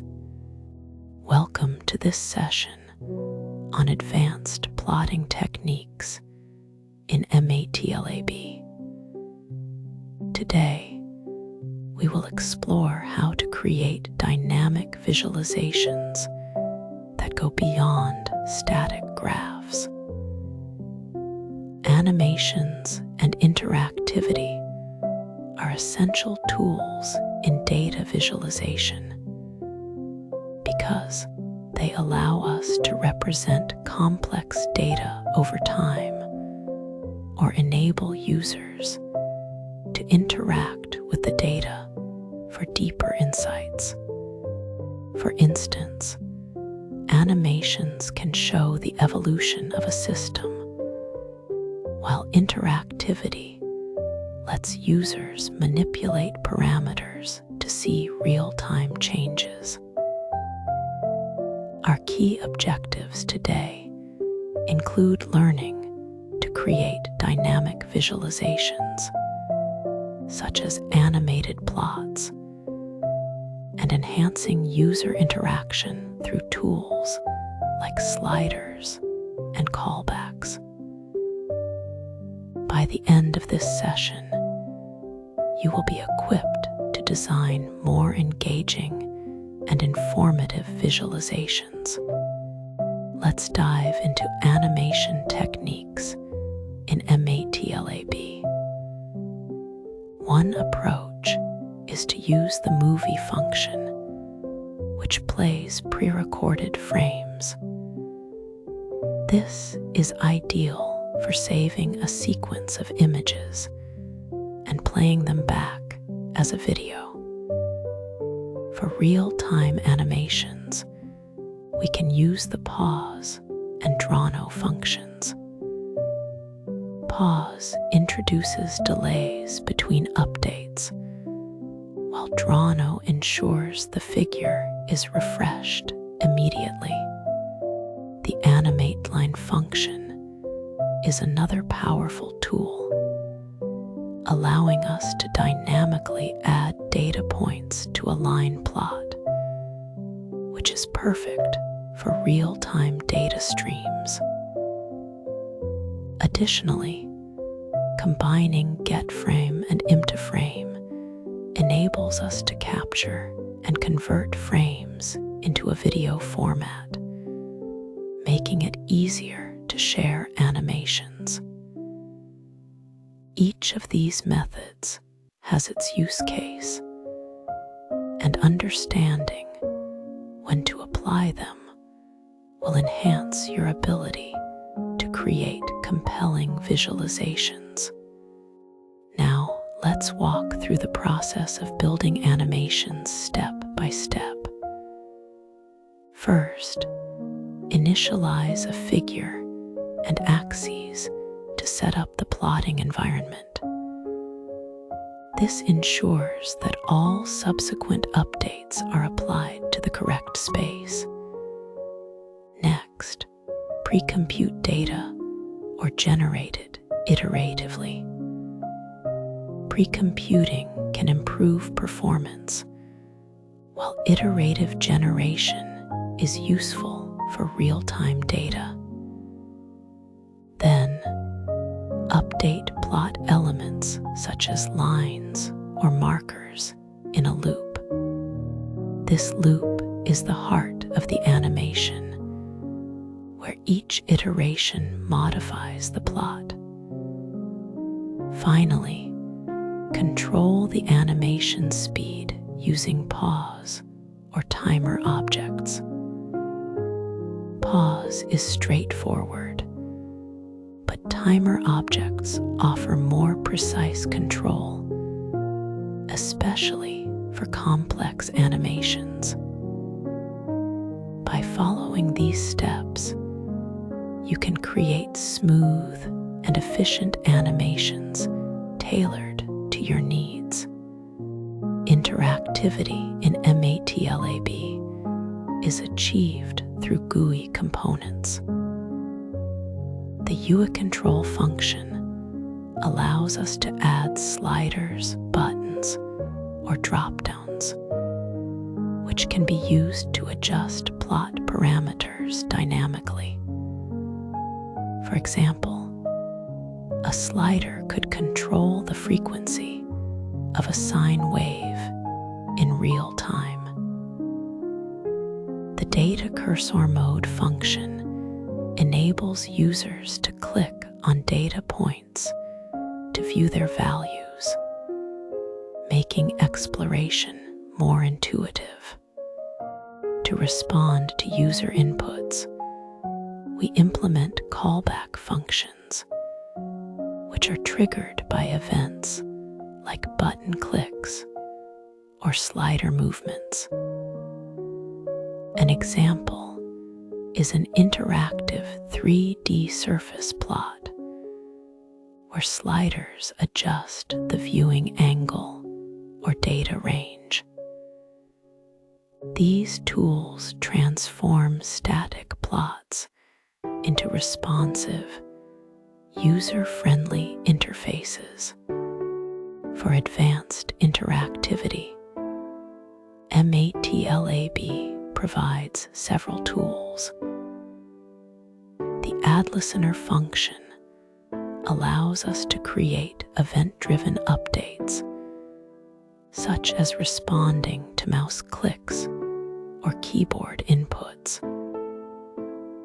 This is useful for triggering actions based on user interactions.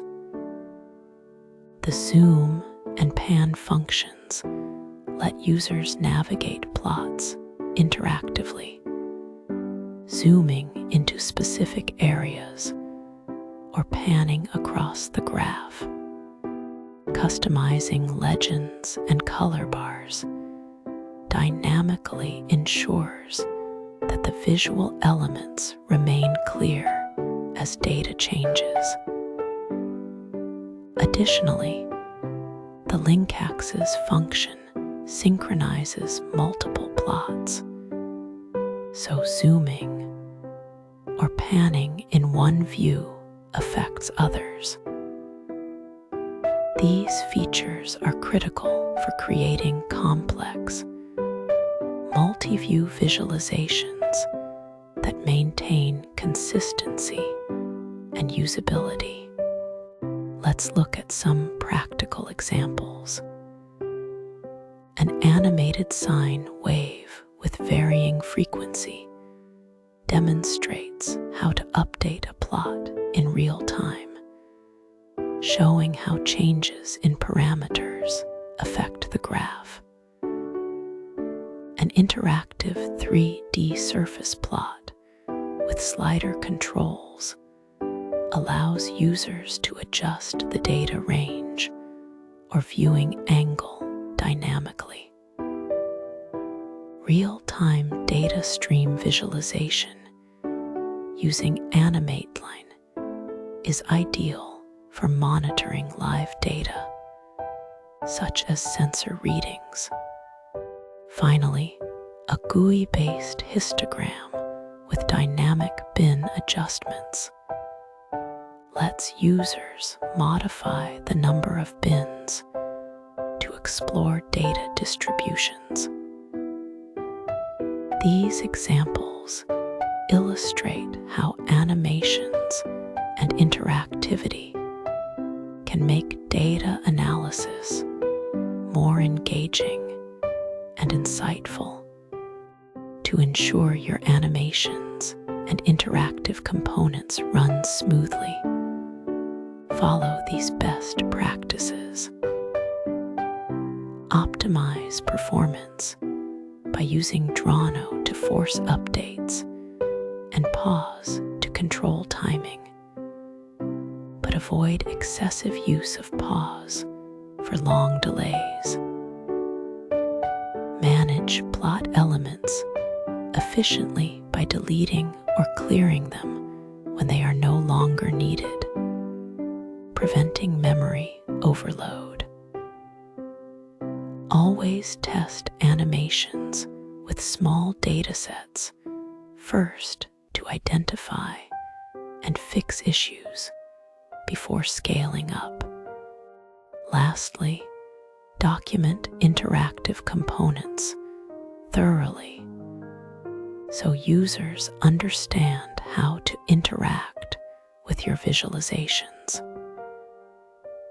These steps will help you create robust and user-friendly MATLAB applications. In conclusion, we have explored advanced plotting techniques, from creating animations to building interactive GUIs. By mastering these tools, you can transform static data into dynamic, engaging visualizations.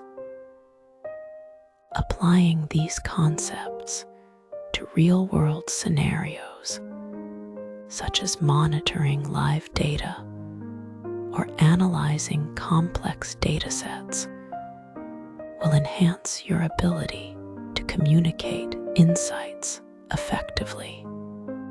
As we prepare for session 35 on advanced data analysis with MATLAB, remember that practice and experimentation are key to mastering these skills. Thank you for your attention, and I look forward to seeing the creative visualizations you will develop. External libraries are pre-written code modules that allow you to extend the functionality of MATLAB beyond its built-in tools. These libraries are often developed by the community or third-party vendors and can provide specialized functions for tasks like machine learning, signal processing, or data visualization. APIs, or application programming interfaces, act as a bridge between MATLAB and external services or tools. They define the rules and protocols for how different software systems can communicate. For example, an API might let you access a cloud-based data storage service or a machine learning model hosted online. The benefits of using external libraries and APIs include accessing advanced tools that are not natively available in MATLAB,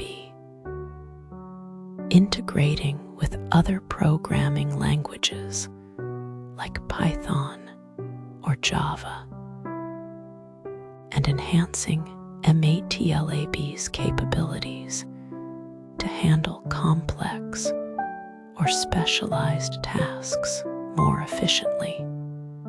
Integrating external libraries into MATLAB requires specific commands depending on the type of library you are using. For Java libraries, you can use the javadpath command to add Java classes to the MATLAB path, making them accessible for use. This is particularly useful when working with Java-based frameworks or tools. For C or C++ shared libraries, the load library function allows you to load the library and create a MEX file, which acts as a bridge between MATLAB and the compiled C++ code. This is ideal for performance-critical tasks or when leveraging existing C++ code. When working with Python, MATLAB provides the py command, which enables direct interaction with Python modules. For example, you can use py importlib import module to import Python libraries like requests and call their functions from within MATLAB. This integration opens up a wide range of Python tools, such as NumPy for numerical computations or TensorFlow for machine learning within the MATLAB environment. When working with external APIs in MATLAB, REST-TFL APIs are a common approach. These APIs use standard HTTP methods like GET, POST, PUT, and DELETE to interact with web services. MATLAB provides functions like bread and WebWrite to send HTTP requests and receive responses. For instance, you can fetch weather data from a public API by constructing a URL with the necessary parameters and using bread to retrieve the data.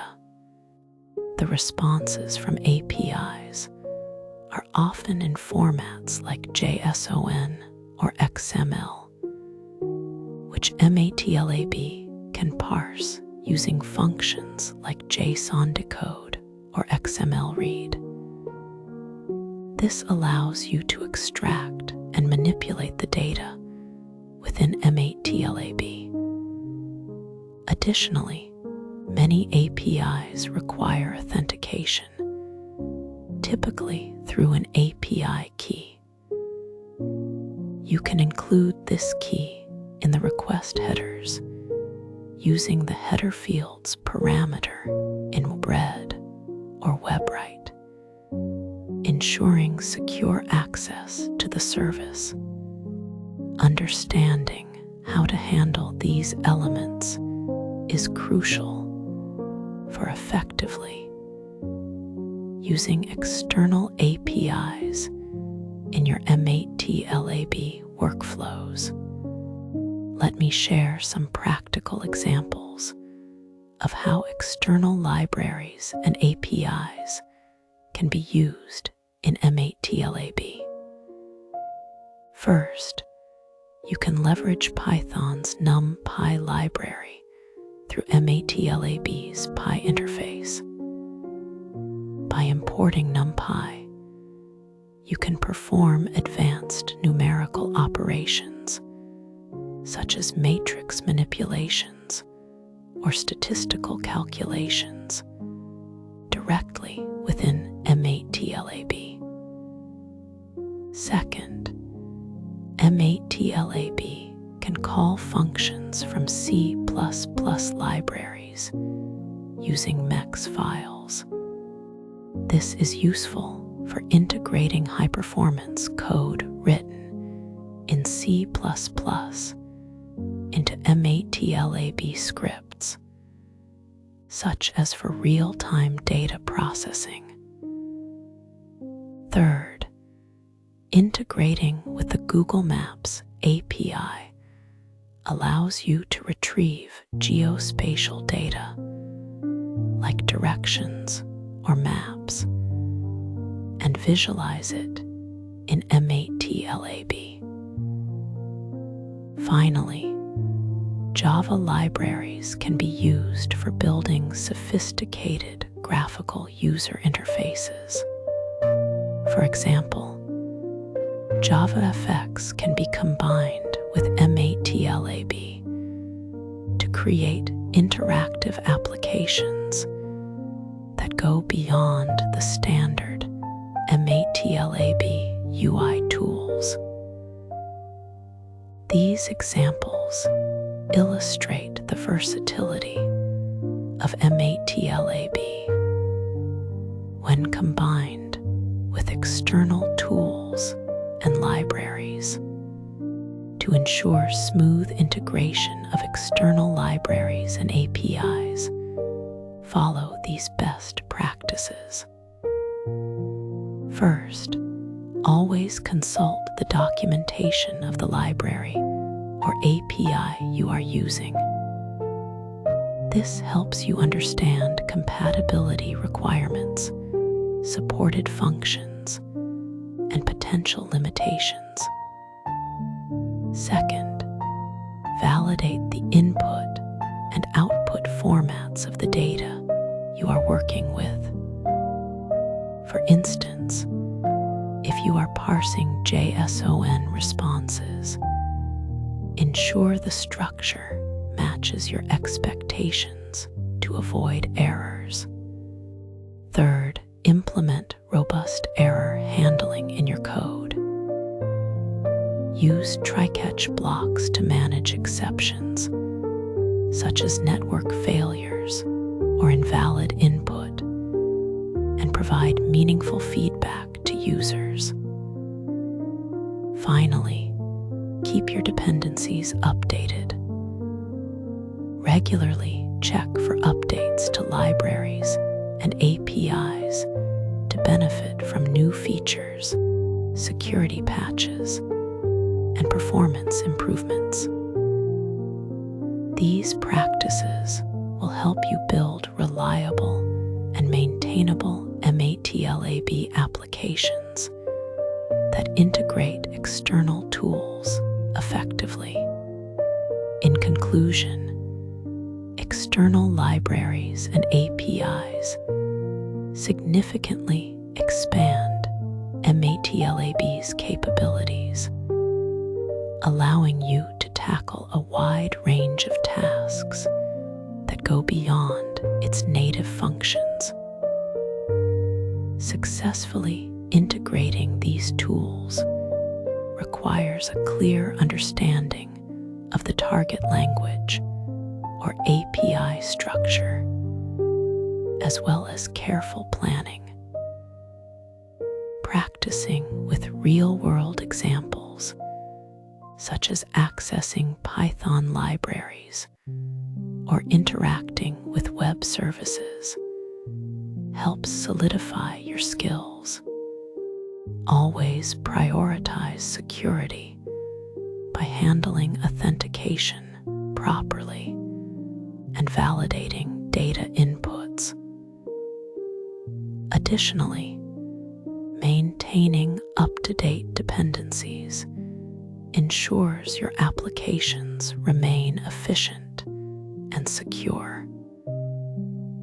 By mastering these techniques, you can unlock new possibilities and enhance the functionality of MATLAB for your specific needs.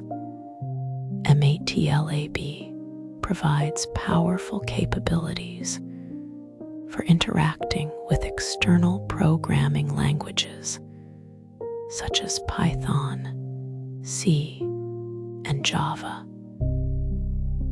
This integration allows users to combine the strengths of MATLAB with other languages, making it possible to leverage existing code bases, improve performance, and expand the functionality of MATLAB applications.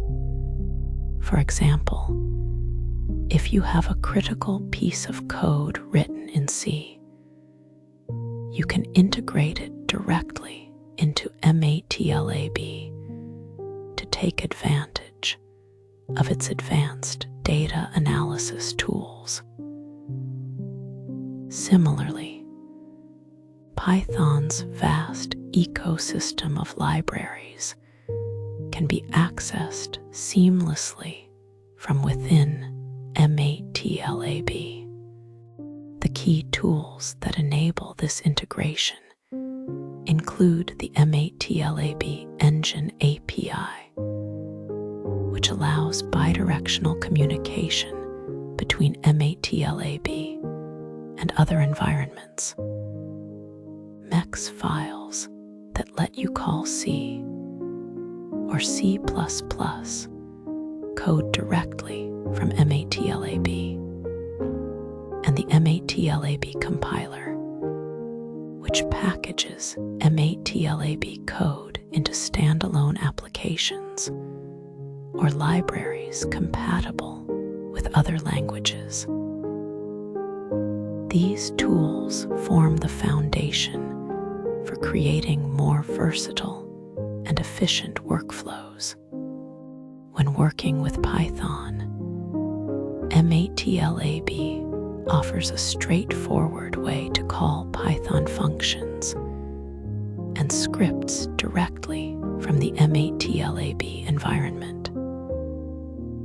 This is done using the Py module, which acts as a bridge between MATLAB and Python.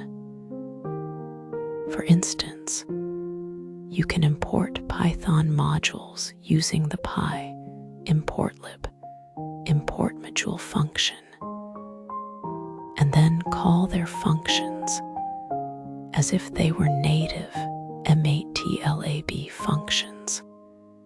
MATLAB also supports the MATLAB Engine API for Python, which enables more complex interactions, such as exchanging data or even running MATLAB code from within a Python script. One of the key aspects of this integration is data type conversion. MATLAB arrays can be seamlessly converted into Python lists or NumPy arrays, and vice versa. However, it's important to be mindful of data type differences and ensure that the data is properly formatted to avoid errors.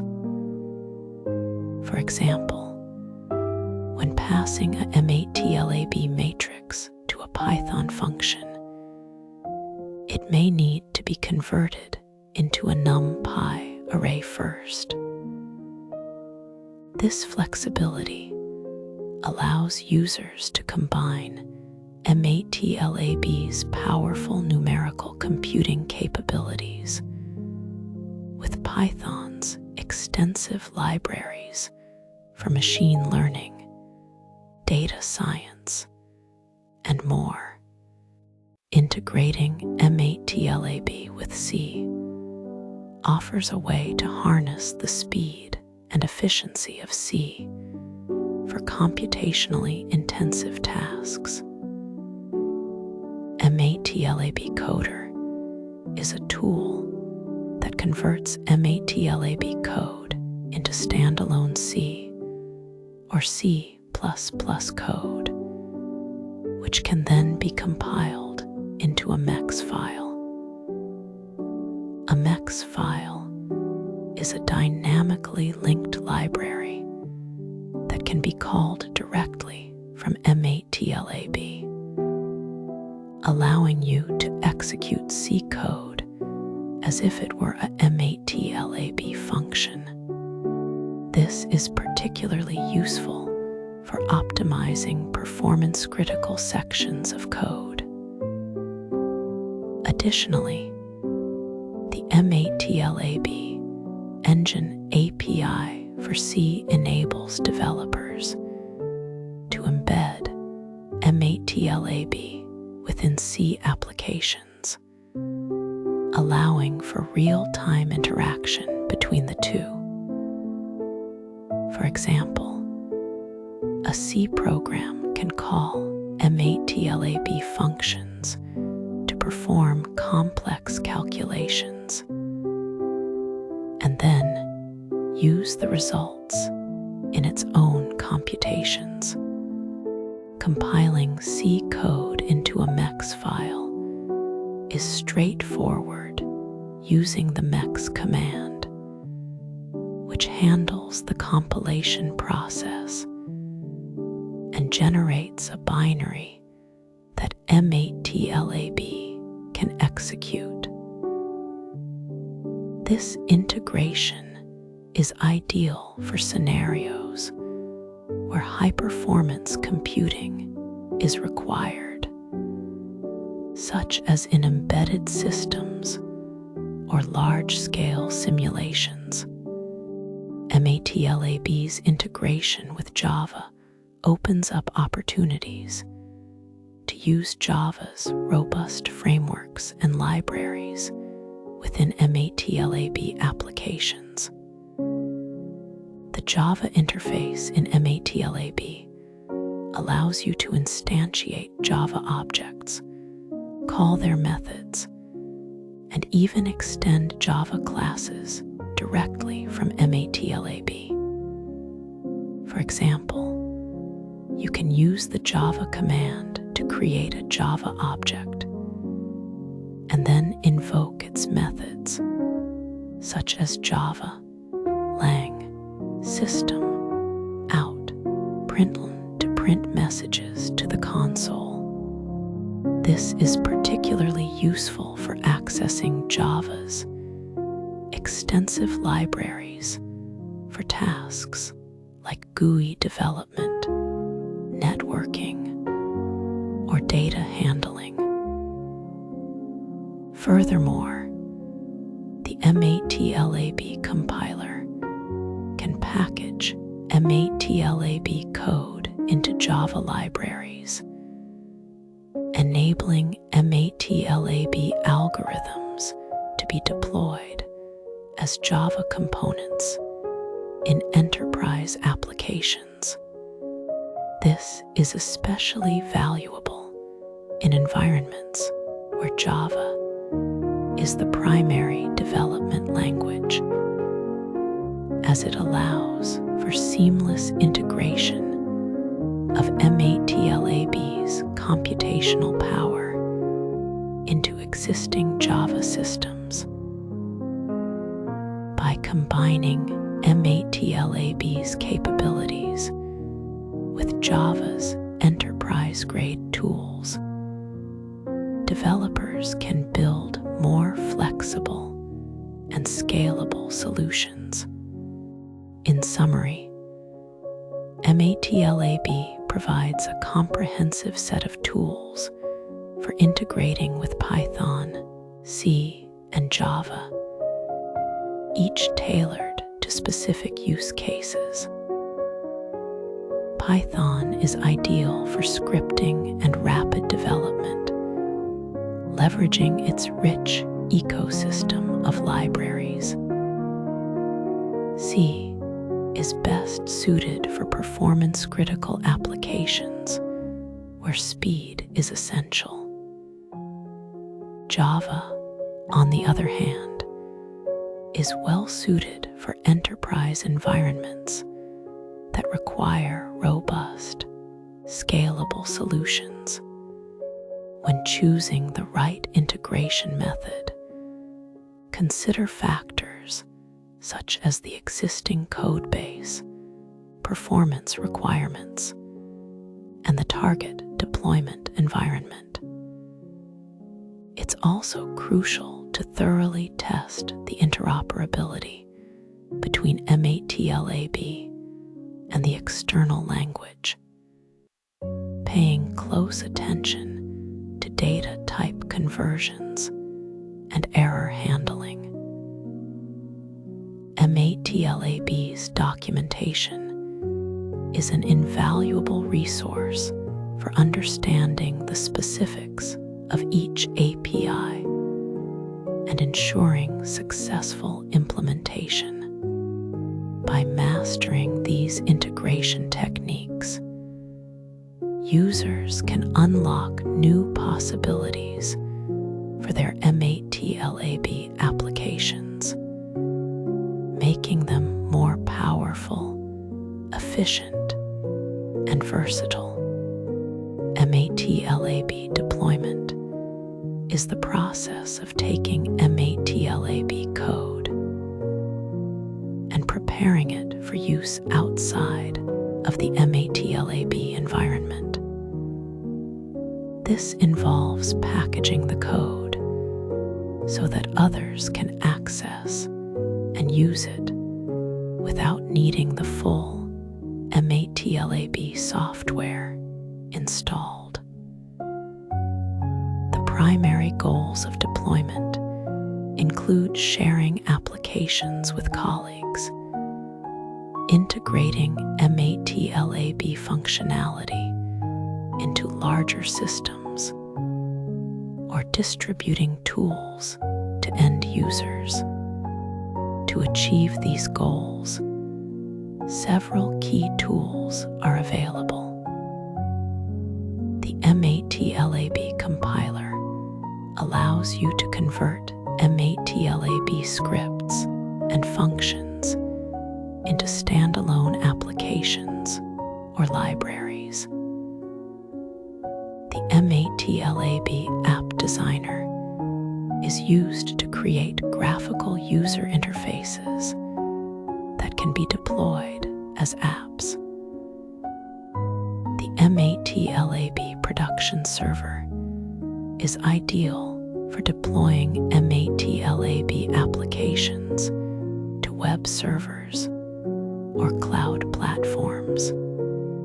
The specific deployment method you choose depends on the target platform, such as Windows, Mac OS, or Linux, and the needs of the end user. Whether they require a desktop application, a web interface, or integration with another programming language, there are multiple deployment options available in MATLAB, each suited to different scenarios.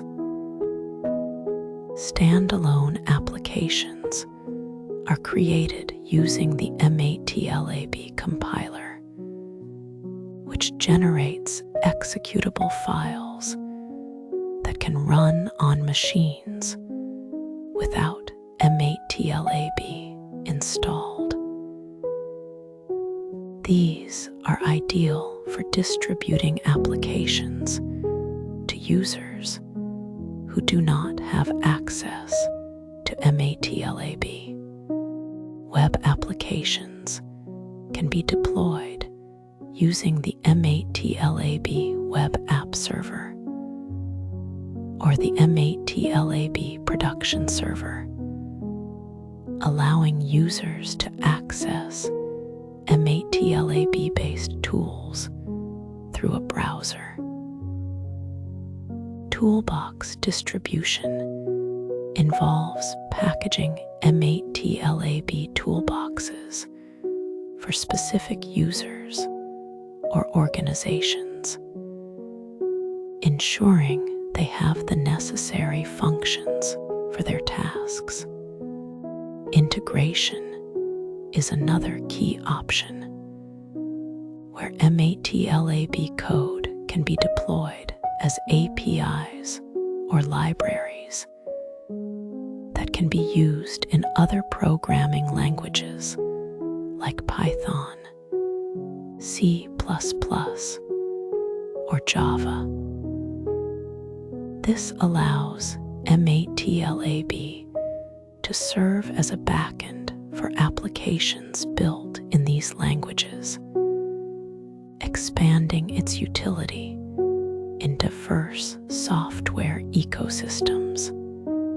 Creating standalone applications in MATLAB begins with the MCC command, which stands for MATLAB compiler command. This command compiles MATLAB scripts into executable files that can run independently. When using MCC, you can specify options to include dependencies, such as other MATLAB files or third-party libraries, ensuring the application has everything it needs to function. For example, the command mccm_myscriptem generates a standalone executable file from the script myscriptem. The output format can be adjusted depending on the target platform, such as EXE for Windows, DLL for shared libraries, or other formats as needed. It is crucial to test these applications on the target machines to verify compatibility, as differences in operating systems or system configurations can affect performance. This step helps identify and resolve any issues before the application is distributed to end users. Deploying MATLAB applications to web servers or cloud platforms is a powerful way to make them accessible remotely. Using the MATLAB web app server, you can host MATLAB apps on a local or internal server, allowing users to interact with them through a web browser. For cloud-based deployment, the MATLAB production server is used, which supports platforms like Oz, Azure, and others. This enables scalable and flexible access to MATLAB applications over the internet. To facilitate remote access, MATLAB provides REST APIs, which allow external systems to communicate with the deployed app via HTTP requests. Additionally, MATLAB Drive offers a way to store and share files, making it easier to manage data associated with web apps. When deploying to web or cloud environments, it is essential to implement secure authentication mechanisms to protect user data and ensure proper resource management, such as controlling access and monitoring usage. When deploying toolboxes in MATLAB, several considerations must be addressed to ensure a smooth experience for users. First, licensing is critical. All required toolboxes must be properly licensed for deployment, as unauthorized use can lead to legal issues or runtime errors. Dependency management involves including all necessary toolboxes in the deployment package, ensuring that the application has access to the required functions. Version control is another key aspect, as the deployed toolbox versions must match those used during development to avoid compatibility problems. Finally, providing comprehensive documentation is essential. Users need clear instructions on how to install, configure, and use the deployed toolboxes, including any prerequisites or system requirements. This documentation helps reduce support requests and ensures that users can effectively utilize the deployed tools. MATLAB deployment is platform-specific, requiring different approaches for Windows, macOS, and Linux. On Windows, the MATLAB compiler generates exe files, which are executable files that can be run directly on the operating system. For macOS, the compiler creates app bundles, which are self-contained applications that users can launch from the Finder.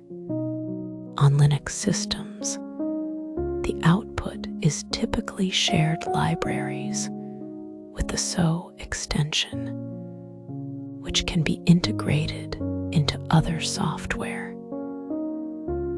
To ensure compatibility across platforms, the MATLAB compiler runtime, MCR, is used. The MCR is a standalone runtime environment that allows MATLAB applications to run on machines without MATLAB installed. This makes it possible to deploy the same application to multiple platforms, provided the MCR is installed on each target system. Cross-platform deployment using the MCR simplifies the distribution process and ensures consistent behavior across different operating systems. Effective MATLAB deployment requires following best practices to minimize issues and maximize usability. Testing the deployment on the target platform is essential to identify and resolve compatibility problems. Documenting installation and usage steps ensures that users can easily set up and operate the deployed application. Using version control for deployment scripts helps track changes and maintain consistency across different environments. However, deployment also presents challenges. Handling large dependencies can be difficult, as the deployment package may become large and complex. Ensuring license compliance is another challenge, as improper licensing can lead to legal or technical issues. debugging problems in deployed environments is particularly tricky because the application runs outside of the MATLAB environment, making it harder to trace errors. Addressing these challenges requires careful planning, thorough testing, and a deep understanding of the deployment tools and processes. In conclusion, MATLAB deployment is a vital process that enables the sharing and integration of MATLAB applications into various environments. The choice of tools and methods depends on the specific goals of the deployment, whether it is creating a standalone application, a web-based tool, or a cloud-hosted solution. Prioritizing testing, documentation, and licensing compliance ensures that the deployed applications are reliable and user-friendly. The MATLAB compiler and MATLAB production server are powerful tools that support scalable and efficient deployment solutions. By following best practices and addressing potential challenges, developers can successfully distribute MATLAB applications to a wide range of users and systems, maximizing the impact of their work. Testing and validation in the context of MATLAB code refer to systematic processes used to ensure that the code behaves as expected under various conditions. These practices are essential for verifying that the code is reliable, accurate, and robust, which means it can handle unexpected inputs or scenarios without failing. By implementing testing and validation, developers can identify and fix errors early, reducing the risk of failures in real-world applications. Key concepts in this area include unit testing, which focuses on individual components or functions, regression testing, which ensures that changes to the code do not break existing functionality, and validation techniques, which confirm that the code meets specified requirements and performs correctly. Together, these methods form a critical part of the software development lifecycle in MATLAB. MATLAB provides a powerful unit testing framework, often referred to as MOOT, to automate the testing process. This framework allows developers to create test cases that can be run repeatedly to check for consistency and correctness. Writing test cases in MATLAB typically involves using assert functions, which verify that specific conditions are met, and test classes, which organize tests into structured groups. For example, developers can use assert is less than to check if one value is less than another, or assert equal to compare two values. Testing can be executed through the test manager, a graphical interface that provides an overview of all tests, or via command line tools for integration into scripts or continuous integration pipelines. This automation saves time and ensures that tests are performed consistently.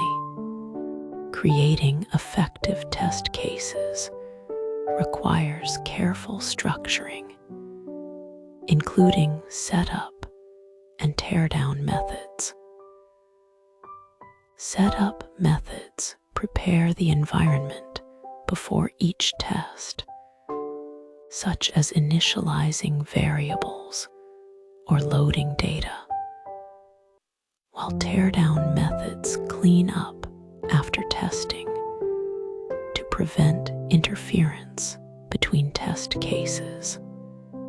When testing individual functions, it is important to evaluate their behavior under normal conditions, as well as edge cases, which are inputs that push the function to its limits, and error conditions, which simulate invalid or unexpected inputs.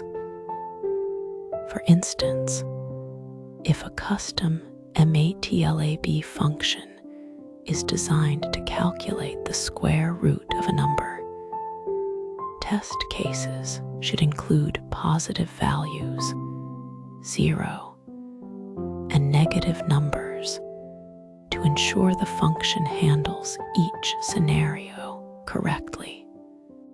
Using functions like assert is less than or assert equal helps validate that the outputs match expected results, providing clear feedback on whether the function operates as intended. MATLAB's built-in debugger is a valuable tool for identifying and resolving issues in code.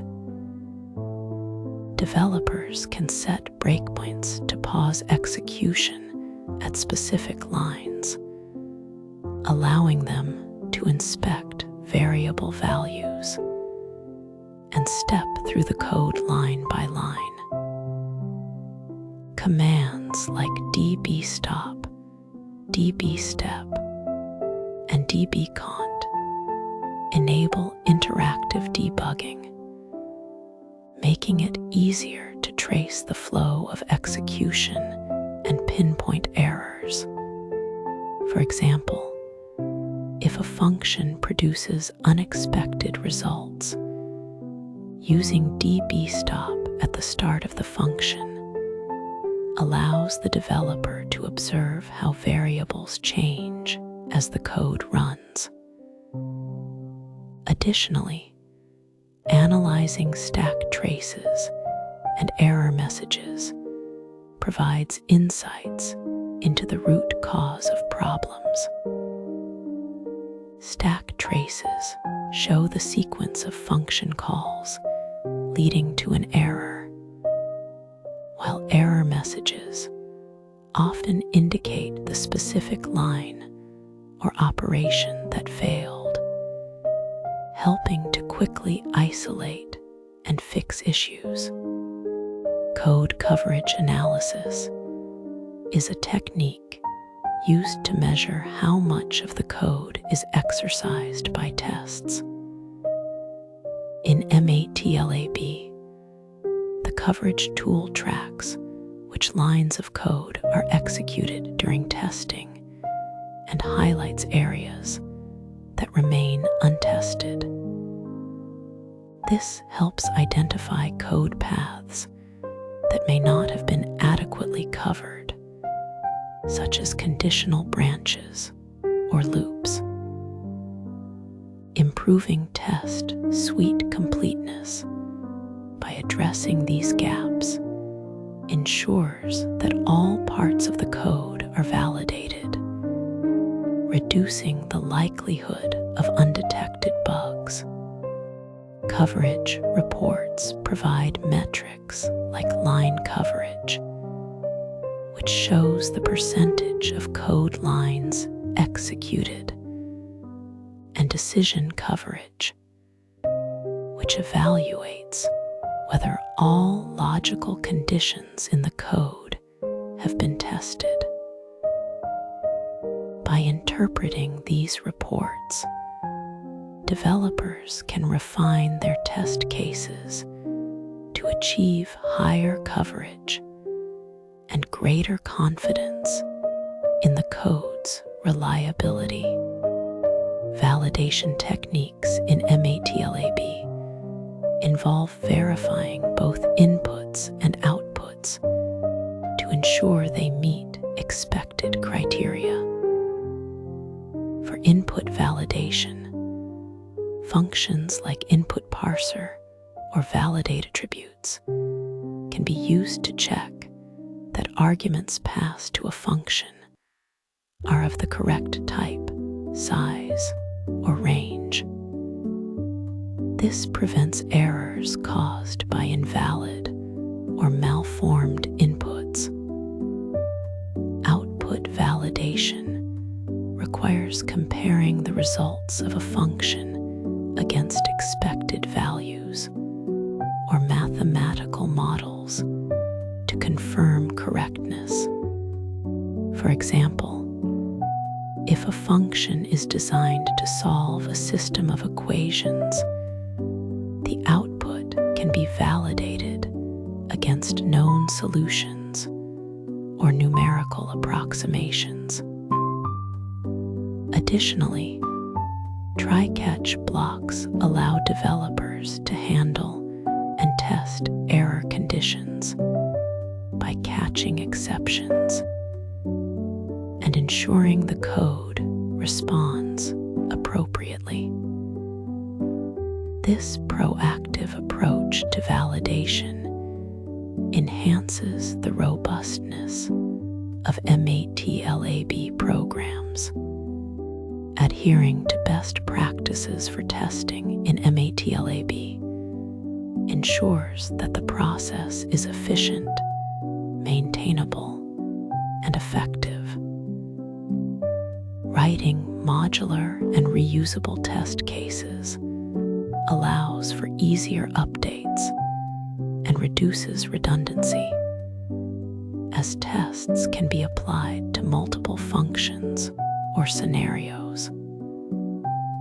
Automating testing for regression and continuous integration ensures that changes to the code base do not introduce new errors, as tests can be run automatically whenever updates are made. Maintaining clear documentation for test cases and updating them alongside the code helps keep the testing process aligned with the latest developments. These practices not only streamline the development workflow, but also foster a culture of quality and accountability, making it easier to identify and resolve issues as they arise. Testing and validation are fundamental to ensuring the quality and reliability of MATLAB code. By leveraging tools like the unit testing framework and coverage analysis, developers can systematically verify their code's correctness and completeness. Prioritizing testing in the development workflow helps catch errors early, reducing the time and effort required to fix them later. This proactive approach not only minimizes the risk of failures in real-world applications, but also improves the maintainability and scalability of the code. Ultimately, a strong focus on testing and validation leads to more robust, trustworthy MATLAB programs that meet the needs of users and stakeholders. Welcome to the introduction to capstone projects. This final project serves as a culmination of your MATLAB learning journey, allowing you to apply theoretical knowledge to real-world scenarios. The primary goal is to develop a fully functional, end-to-end MATLAB application that demonstrates your ability to solve complex problems. Throughout this process, you will focus on refining your problem-solving skills, structuring your code efficiently, and ensuring your work has practical relevance. By the end of this project, you will have a tangible product that showcases your mastery of MATLAB and your ability to create solutions that address real-world challenges. Defining project objectives is the first critical step in this journey. Begin by identifying a real-world problem that resonates with you or has practical significance. This could range from analyzing sensor data to automating repetitive tasks. Once you have a problem in mind, establish clear functional requirements, what the application must do, and non-functional requirements, such as performance, usability, or scalability. Additionally, think about user interactions. How will users engage with your application? What outputs should it produce? By defining these elements early, you create a roadmap that ensures your project stays focused and aligned with its intended purpose. Planning the application architecture is where the foundation of your project takes shape. Break down the problem into manageable modules, such as data input, processing, and visualization. Each module should have a distinct role, making the code easier to manage and debug. Choose the right MATLAB tools for each task. For instance, App Designer is ideal for creating graphical user interfaces, while Simulink may be useful for modeling dynamic systems. Sketching a flowchart or pseudocode at this stage helps visualize the application's logic, ensuring all components work together seamlessly. This step is crucial for avoiding confusion later and ensuring a structured development process. Implementing core functionality requires writing modular and reusable code.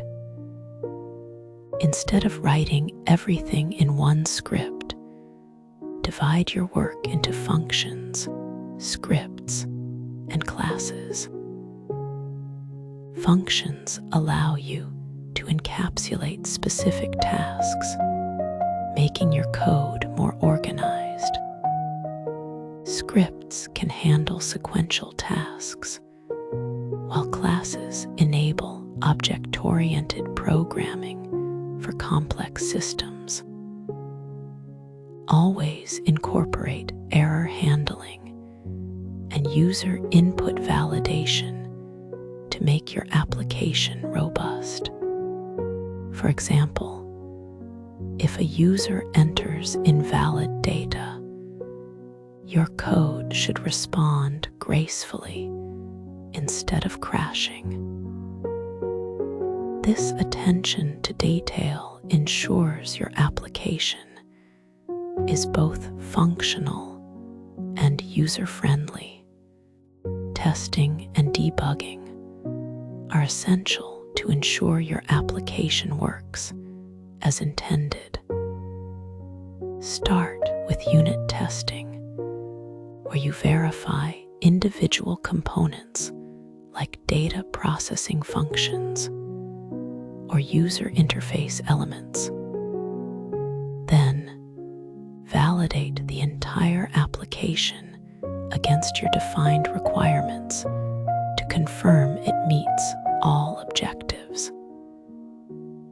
MATLAB provides powerful tools for debugging, such as setting breakpoints to step through code or using the profiler to identify performance bottlenecks. By systematically testing and refining your code, you eliminate bugs and ensure a reliable final product. Designing the user interface is about creating an intuitive and accessible experience for users.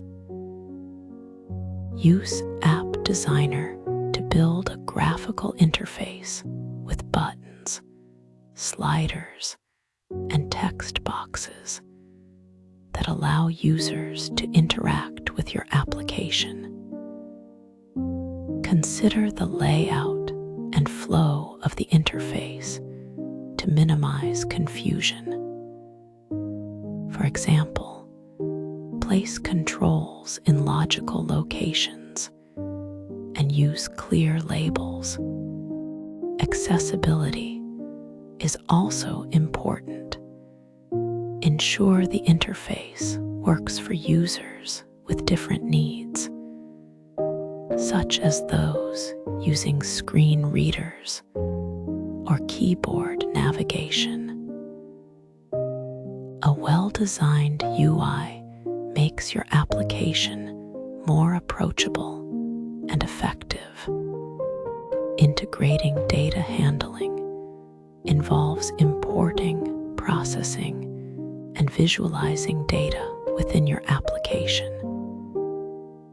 You will learn to read data from various sources, such as CSV files, Excel spreadsheets, or MATLAB files. MATLAB's built-in functions simplify data manipulation, allowing you to clean, transform, and analyze data sets efficiently. Once processed, visualize the results using plots, charts, or animations to communicate insights clearly. For instance, a line plot might show trends over time, while a bar chart could compare different categories. Effective data handling ensures your application delivers meaningful results to users. Documenting your code is vital for both collaboration and future reference. Add comments to explain complex sections of your code and create help documentation for each function so others can understand its purpose. develop a user manual or tutorial to guide end users through the application's features. Additionally, maintain version control by tracking changes and including a change log to note updates or fixes. Proper documentation not only aids others, but also helps you revisit your work later with clarity, ensuring your project remains sustainable and understandable. Final testing and refinement involve evaluating the entire application to ensure it functions smoothly. Conduct system-level testing to verify that all modules work together without errors. Optimize your code for performance, such as reducing execution time or memory usage, to make the application more efficient. Gather feedback from peers or potential users to identify areas for improvement. Iterating based on this feedback ensures your application is polished and meets user expectations. This stage is where your project transforms from a functional prototype into a refined, professional solution. Presenting your capstone project is an opportunity to showcase your work and its impact. Prepare a demo that highlights the application's key features and how it solves the identified problem. Explain your design choices, such as why you selected specific tools or algorithms, and discuss any challenges you overcame during development. Emphasize the practical value of your solution, whether it streamlines a process, provides insights from data, or offers a new way to interact with information. A strong presentation demonstrates not only your technical skills, but also your ability to communicate complex ideas effectively. In conclusion, this capstone project has equipped you with essential skills in MATLAB programming, problem solving, and application development. You have learned the importance of iterative development, where each phase builds on the previous one to refine and improve the final product. As you move forward, continue exploring MATLAB's capabilities to tackle new challenges. Whether in research, industry, or further education, the skills you've developed will serve as a strong foundation for future projects. Keep experimenting, stay curious, and apply your knowledge to make a meaningful impact. And just like that, our dreamy coding adventure has come to an end. I hope the gentle ebb and flow of the tutorial, combined with the tranquil melodies, have left you feeling both informed and at ease. Whether you managed to catch every line of code or drifted off into a peaceful slumber, remember that the world of MATLAB will always be here waiting for you. Keep your code clean, your mind open, and your spirit relaxed. Don't forget to subscribe to Code Snooze so you never miss out on another soothing coding journey. Hit that like button if this video brought you a moment of calm and learning, and share it with fellow coders or anyone in need of a serene study session. Thank you for joining me in this cozy corner of the internet. Until next time, may your code run smoothly and your dreams be filled with brilliant algorithms. Sweet dreams, sleepy coders.